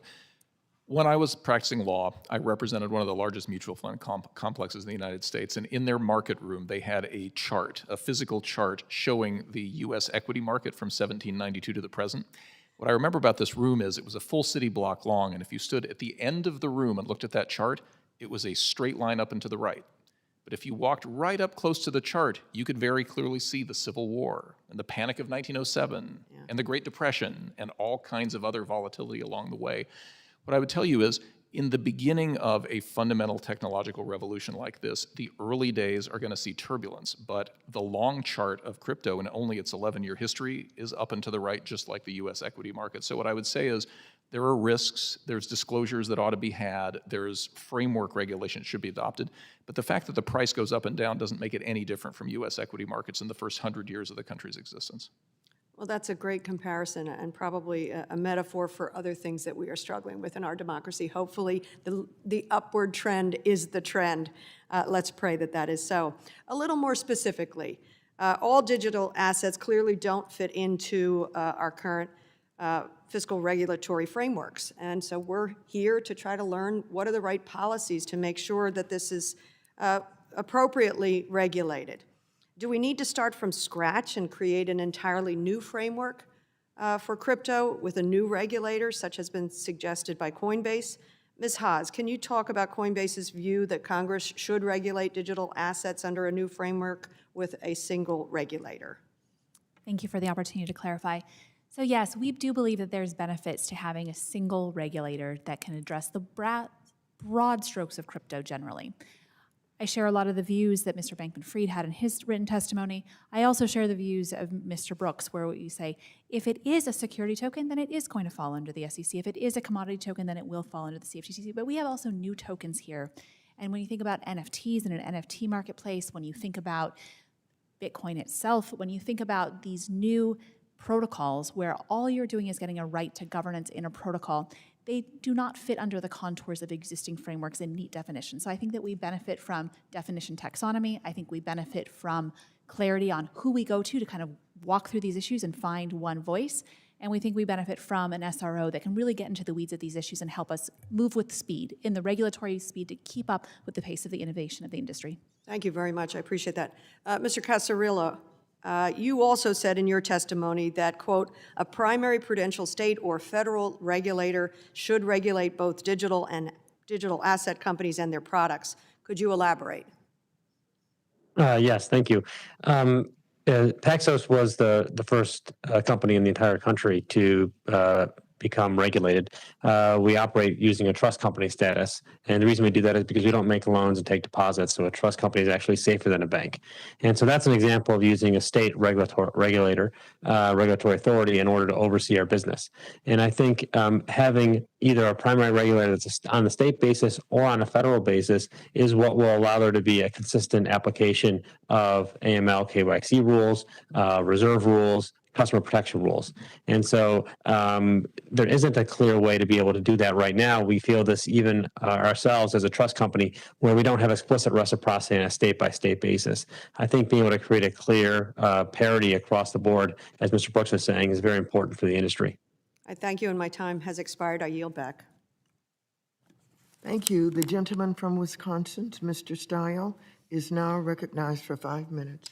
Thank you very much, Madam Chairwoman. As you may know, I serve as the ranking member on the Select Committee on the Economy, along with Chairman Himes, both of us also members of this committee. And we're holding the first of two roundtables tomorrow on financial inclusion and access to banking for underserved communities, a topic we talk a lot about also in this committee, and an issue front of mind for many underserved communities around the United States. And so, Mr. Brooks, I'd love to get your thoughts on the relevance of today's topic for financial inclusion and how the growth in digital assets and decentralized finance can actually drive inclusion, and can underserved communities benefit from these developments? I love that question, and thank you for giving me a chance to address it. A couple of things. So first of all, let's ask, why do we have so many underbanked people in the United States? And the answer is a combination of minimum balance fees, monthly account maintenance fees, and all kinds of other things that are a hallmark of the money center model that banking is built on, right? If you talk to Mr. Allaire about his product, he would tell you they don't have any minimum balance fees. They don't have any monthly maintenance fees. You can keep your assets in a tokenized bank deposit for free. So that's the first answer, is there are no $10 a month fees, there are no $25 wire charges. Those things don't exist that eat away at your life savings, A. And B, the next most important thing about crypto is here you have an early stage asset, which unlike the IPO boom, unlike venture capital, doesn't require that you know a guy or that you be well connected or that you be an accredited investor to participate. This is a chance for underrepresented communities to be in on the wealth creation stage of some new thing as opposed to coming in at the end. And so what I always say is that's the way you solve underrepresentation, is through wealth creation. This is an opportunity, and that is why there are more minority investors than white investors in crypto in the United States, is because I appreciate your comments, because I think in general, technology is one of the key aspects that we have to really address some of the underserved communities in the United States, and agree with your comments. You may enjoy our hearing tomorrow on the Select Committee on the Economy. To build further, what do you see as the main regulatory impediments to further innovation in this space, if we think it's really going to help us on the inclusionary aspect? It's all incumbency protection. The big banks don't like this. The big banks have been slow to adopt because they make a lot of money on those fees I just mentioned. Okay, so let me keep going with you if I can, Mr. Brooks, in the time that we have. In your opening testimony, you talked about the do no harm approach, and that approach helped bring in a period of tremendous growth and opportunity in really Web 1. You mentioned that some of the countries that U.S. crypto businesses are moving to. What are some of the examples of the positive approaches to digital asset regulation that you see in those countries? If you had to put your finger on it. Well, for example, responding to market demand. If a whole bunch of customers want to buy a Bitcoin ETF, why is it our business to say they can't do it, right? I mean, you see this domestically, New York versus the rest of the United States. Lots of investors like to buy certain tokens. New York won't let New Yorkers buy tokens. So they're safe in Nebraska, not safe in New York. Why would that be? Thank you very much. I want to shift gears to you, Ms. Haas, if I can. I want to ask you about your firm's interactions with the SEC. As you know, the SEC blocked Coinbase from launching its Lend product earlier this year. Your CEO, Brian Armstrong, has been very vocal about his concerns with the SEC's decision and the process by which it reached that decision. I think it's important that regulators apply standards consistently, and so I want to better understand how this played out to the extent you can help us here. Has Coinbase had further conversations with the SEC about why it was not allowed to offer the Lend product? We have, and we still do not have clarity as to why our product was not able to proceed. And so how would you characterize the discussions you have had with the SEC? Is a little bit of a black box? I don't want to put words in At your this mouth. I'd be time looking that for we your- have provided a lot of information but not had clarity as to why or why not we can offer a product. Okay, that's helpful. I think it's something that this committee needs to consider and look into as to how we assist technology being developed here in the United States rather than abroad, and appreciate your comments there. If I can, in my final 1 minute, Mr. Cascarilla, earlier in today's hearing, you talked about how people around the world want stability of U.S. dollars. We all know of countries with out-of-control inflation and autocratic governments. Can you talk just briefly about how digital assets and Web3 will help people dealing with these challenges? Yeah, well, I think it's really important to recognize that in the U.S. we have a sophisticated financial system. It certainly can be better, but it's sophisticated and relatively stable, certainly compared to most places in the world. And when you look at the developing world, it's access to financial services that is a real problem. And I think in significant ways, they want access to U.S. dollars, but they also want access to crypto. They want to have the ability to protect themselves when they're in either politically unstable environments or economically unstable environments, or both. And this technology creates the capacity to create a global, interconnected way of being able to operate on an economic basis that hasn't existed before. And that's very powerful. The U.S. should take advantage of it. Thank you very much, Mr. Cascarella. Appreciate all of our witnesses here today. Madam Chair, I yield back. Thank you. The gentlewoman from Texas, Ms. Garcia, who is also the Vice Chair of the Subcommittee on Diversity and Inclusion, is now recognized for 5 minutes. Thank you, Madam Chair, and thank you so much for this hearing on such a fascinating and critical topic. Blockchain technology has the potential to change how we transact around the world, not just in the financial sector, but across multiple industries. Indeed, digital assets have expanded the financial marketplace in unprecedented ways already. The Bank for International Settlements recently found that decentralized finance has grown to an estimated $250 billion worldwide. I want to zero in on one part of these transactions that's already been talked about a little bit, but I want to build on it, and that's the cross-border transactions. Ms. Dixon, Your company is a nonprofit clearing network designed to facilitate financial transactions worldwide. In your testimony, you say that your primary focus is to facilitate cross-border remittance transactions for over 800 million people supported by funds by migrant workers. In Texas, an estimated 3.1 million immigrant workers comprise about 22% of our labor force. And in my district in particular, we are 77% Latino. So this is of great interest to me and to them. Many of these workers, however, face the same financial struggles, not only the financial struggles, but also access to the financial services industry. And it's multiplied by cultural and language barriers. So specifically, what is it that you think that this sector now will be able to do to be able to provide better access to wealth, better access to the financial services industry, considering the economic and language barriers that many of migrants face? Thank you so much for the question. This is another one of those areas that I love to talk about because I think it's actually... Well, we have limited time. There are a lot of important pieces here. The interoperability with the existing financial infrastructure means that individuals that don't actually have bank accounts, but something like a MoneyGram relationship, which is in Texas, based in Texas, that we have on the Stellar Network, it allows these individuals that have cash, but they might not have a bank account, they can walk into MoneyGram, convert their cash into a digital asset, and then send that asset to their family, to their friends, to anyone that they choose outside using the blockchain. And then and then those individuals that they sent it to could send those digital assets to a MoneyGram location outside the country in those regions that are participating, and they could then remove those assets from the blockchain. This is getting to the unbanked and the underbanked all over the world. At the receiving end, how do they then convert the MoneyGram, or I forget what you called it, into their local currency? Their local currency. Right. Well, this is what's And is there a fee involved there for the conversion, much like there is for traveler's checks? So it's very important that on the network layer, the fees are very, very low.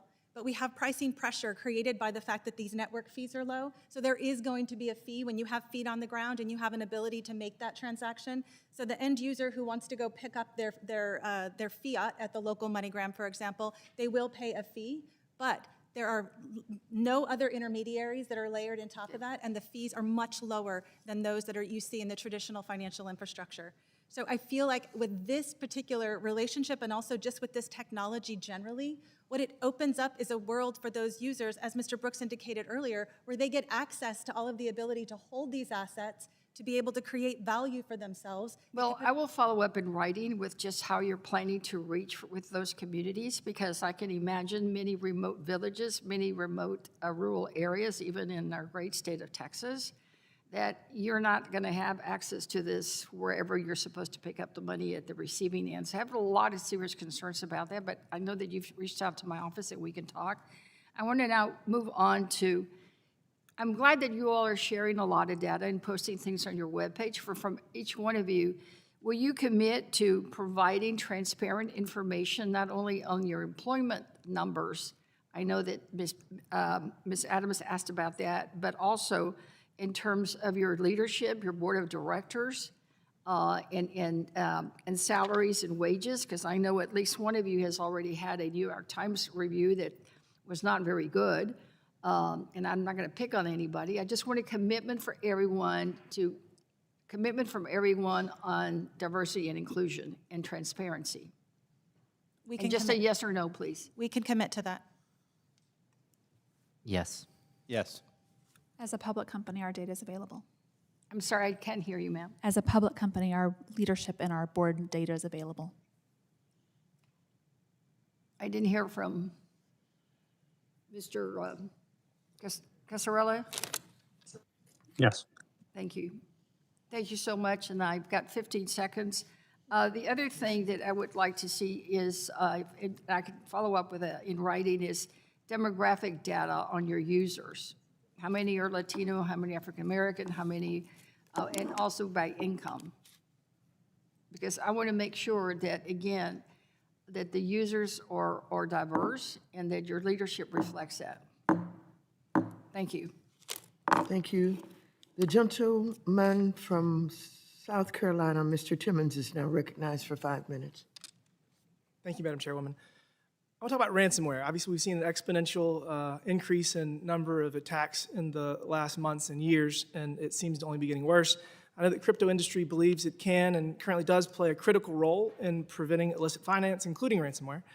Could you, maybe Ms. Haas or Mr. Bankman-Fried, could you describe for us how your firms take an active role, such as working with law enforcement and other market participants when these ransomware attacks occur?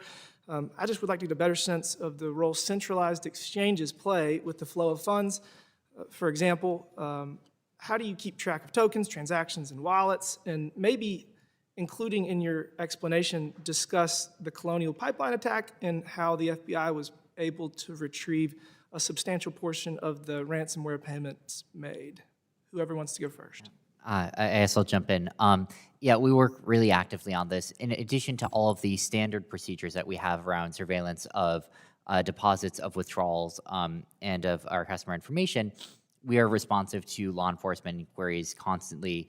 Around this, we are helpful whenever we can be, both in terms of information related to FTX and our users, but also, we can extend that out to blockchain histories. Because it is a public ledger, we can trace these assets through, and we can say, hey, you should go talk to this place next. This is where it seems like the assets probably ended up. We have assisted in, I think, somewhere north of $10 million of successful seizures so far, in cooperation with law enforcement related to this. Quick follow-up. Why, if you can get a percentage back, why can't you get all of it back? If you can get, a percentage of the... If, again, the Colonial Pipeline attack, 70, 80% of the ransom was retrieved. So what is the difference in the Bitcoin that was successfully retrieved as to the one, the money that was not? We can follow up with specifics on that case, but I'll say in general that any assets which are on our platform, we can retrieve. And often there is, you might see a case where some of the people involved would send assets in one direction, others would send it in another direction, and those others might not be in a trackable way. But anything that is on our platform, we can retrieve. Sure, thank you. Maybe follow-up question, do you have any tools that we could help put in your toolbox, Congress, legislation that would facilitate greater recovery percentages? So I think that speed is frankly one of the more important things here. I think like in any investigation, the faster that law enforcement can act on this, the greater the chances of recovery are. And so I think that, we would love to just have standardized open lines with law enforcement where they know exactly how to reach out to us. We can have phone numbers available because, the faster that action can be taken, the greater the odds that the assets are, retrievable. Sure, thank you. Mr. Allaire, one curious statistic regarding the cryptocurrency ecosystem I've noticed is its popularity with a younger and more diverse demographic. According to Pew Research, among African Americans, 18% have some level of experience with cryptocurrency, while among white Americans, the comparable figure in the survey was 13%, Hispanic, 21%, Asian, 23%. Additionally, 43% of men between the ages of 18 and 29 have invested in, traded, or used cryptocurrency. These numbers are incredibly divergent from what we see for traditional finance. Why do you believe that to be the case? Thank you for the question, Congressman. I think what we see with crypto assets and digital assets more broadly is it's a form of finance that makes sense to young people. A lot of younger people have grown up with the internet. They were born with the internet in their crib, so to speak, and I think have an expectation of value being able to be used the same way that they can, share a JPEG photo or react to something. And so I think there's just a familiarity and an expectation that, of course, everything's going to be digital. And so I think the expectations are different. I think that, a component of digital asset markets is this concept of democratizing access to financial markets, and digital asset markets do that. There is more democratized access. There are fewer barriers to entry for individuals, and I think that affects the adoption rates in minority communities. It affects the adoption rates more generally on some of those other demographics. So I think those are some of the key contributors. Sure, thank you. Madam Chairwoman, I want to thank you for holding this hearing. It has been very productive, and I think this is a good example of how this committee should learn about important issues that are facing the American people, and we need to regulate carefully. Thank you, ma'am. You're welcome, and thank you for your participation. The gentleman from Massachusetts, Mr. Auchincloss, who is also the vice chair of the full committee, is now recognized for 5 minutes. Thank you, Madam Chair. I appreciate the written and oral testimony from our expert witnesses. It's timely. The current regime of regulation by enforcement, in which entrepreneurs must negotiate with the SEC or the CFTC on a one-off basis, is not fair, it's not efficient, or conducive to U.S.-based innovation. Congress needs to provide clarity and predictability by statute, and I'm ready to work with both my Democratic and my Republican colleagues to provide that. The rules of the road for Web3 can be a bipartisan initiative. The United States needs a primary crypto regulator that is tech and market structure neutral, and that has 3 imperatives. It compels disclosure and transparency, it prevents fraud and abuse, and it promotes the efficiency and the resilience of the market. And this primary regulator should work with a self-regulatory organization as a counterpart in the private sector to establish one light-touch rulebook for spot and derivatives listings, custody requirements, token issuance, asset servicing, cross-margining, settlement, know your customer and anti-money laundering, disclosure and auditing, and of course, stablecoin standards. Mr. Bankman-Fried, on that final point, stablecoin standards, which you've identified as perhaps the most important crypto innovation, in a recent interview on Invest Like the Best, you identified stablecoin regulation as a, quote, substantial step forward for persisting dollar dominance globally.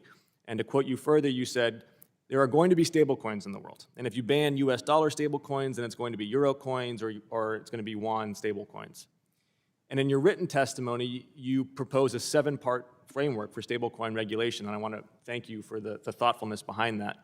Within this framework, can you identify the single most important thing that Congress could do right now to regulate stablecoins in order to persist dollar dominance? Yeah, thank you for the questions. I think the single biggest thing is just ensure the reserves are what they say they are.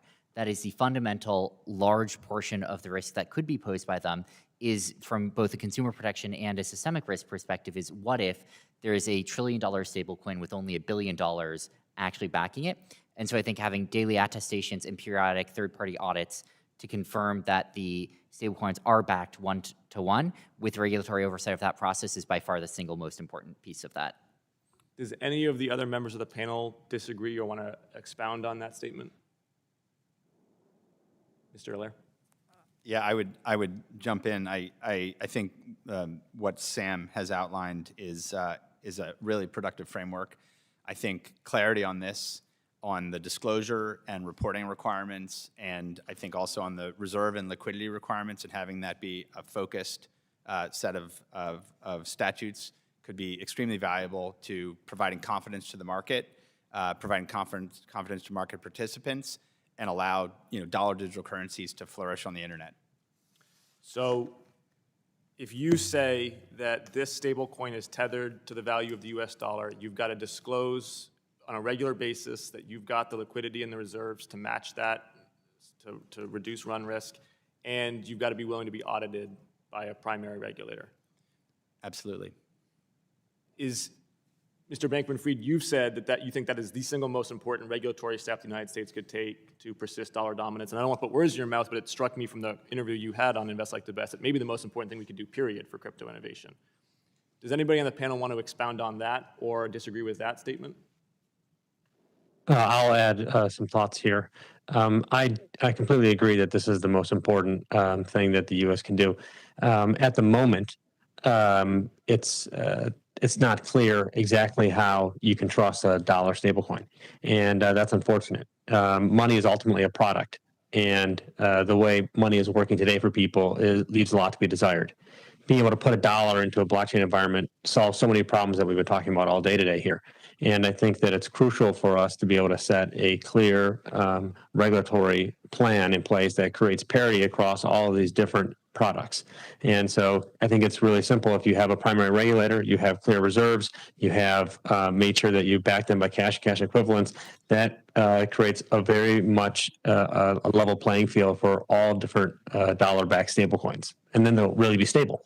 I appreciate that. And this, to me, is an example of why these hearings, Madam Chairwoman, are so useful. And I feel like we really got a pretty clear path forward for one step that we could take, which is Congress should designate a regulator, at least initially the primary regulator, and task them with disclosure and auditing requirements for the stablecoin. I yield back, Madam Chair. Thank you. The gentleman from Texas, Mr. Taylor, is now recognized for 5 minutes. Thank you, Madam Chair. Appreciate this hearing.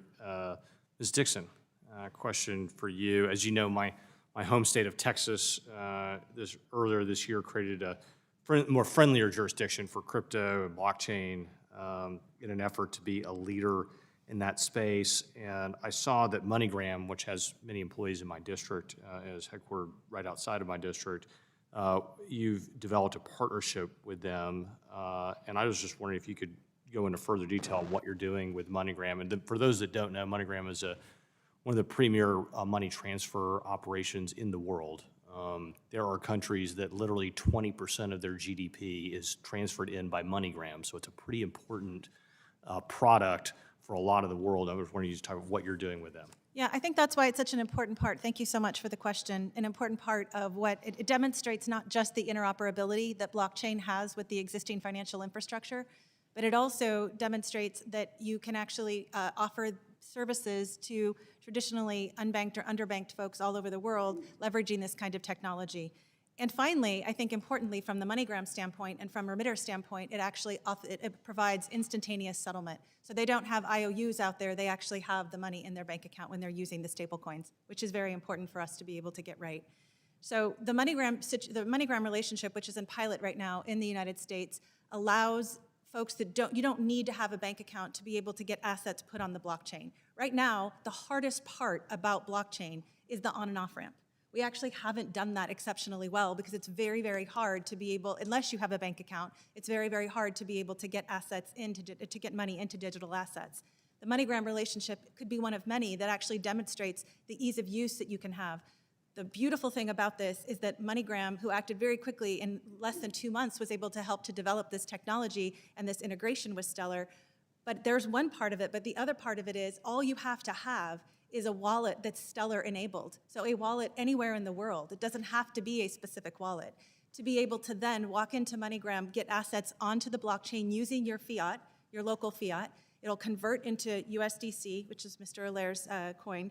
And then you can have that in your wallet, you can generate yield on that, you can do lots of other things with respect to the assets that you have. You could then send them to family in a different country, for example, and once this is global, which will be next year, you could then go into participating MoneyGram locations and have those assets converted into your local currency, which is very important. So it works very well with the cash economy and cash ecosystems.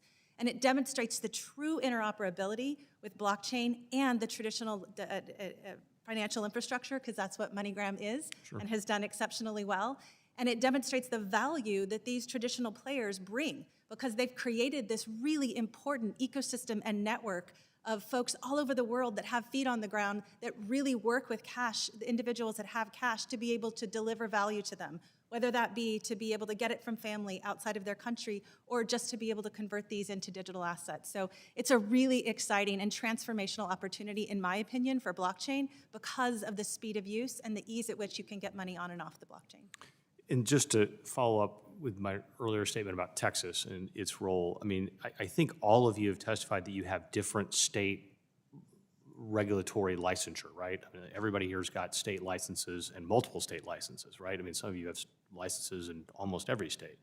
And so on some level, you're seeing states, sometimes referred to as the laboratories of democracy, come up with their own policy sets. Ms. Dixon, do you think that that's working? Is that effective? I think that we actually don't have to have those licenses because we're the infrastructure, but I will tell you, working with companies that have to have that, it's complicated for them. to have the individualized different licensing structures all over, but I think that folks are doing it very well. Many of the individuals on this panel have been able to be successful at getting those licenses at the state level. And one final comment, because it seems to me that there's sort of a drive to say you're unregulated. I was actually kind of surprised reading the memo from the committee staff saying this is an unregulated industry. Do any of you feel unregulated?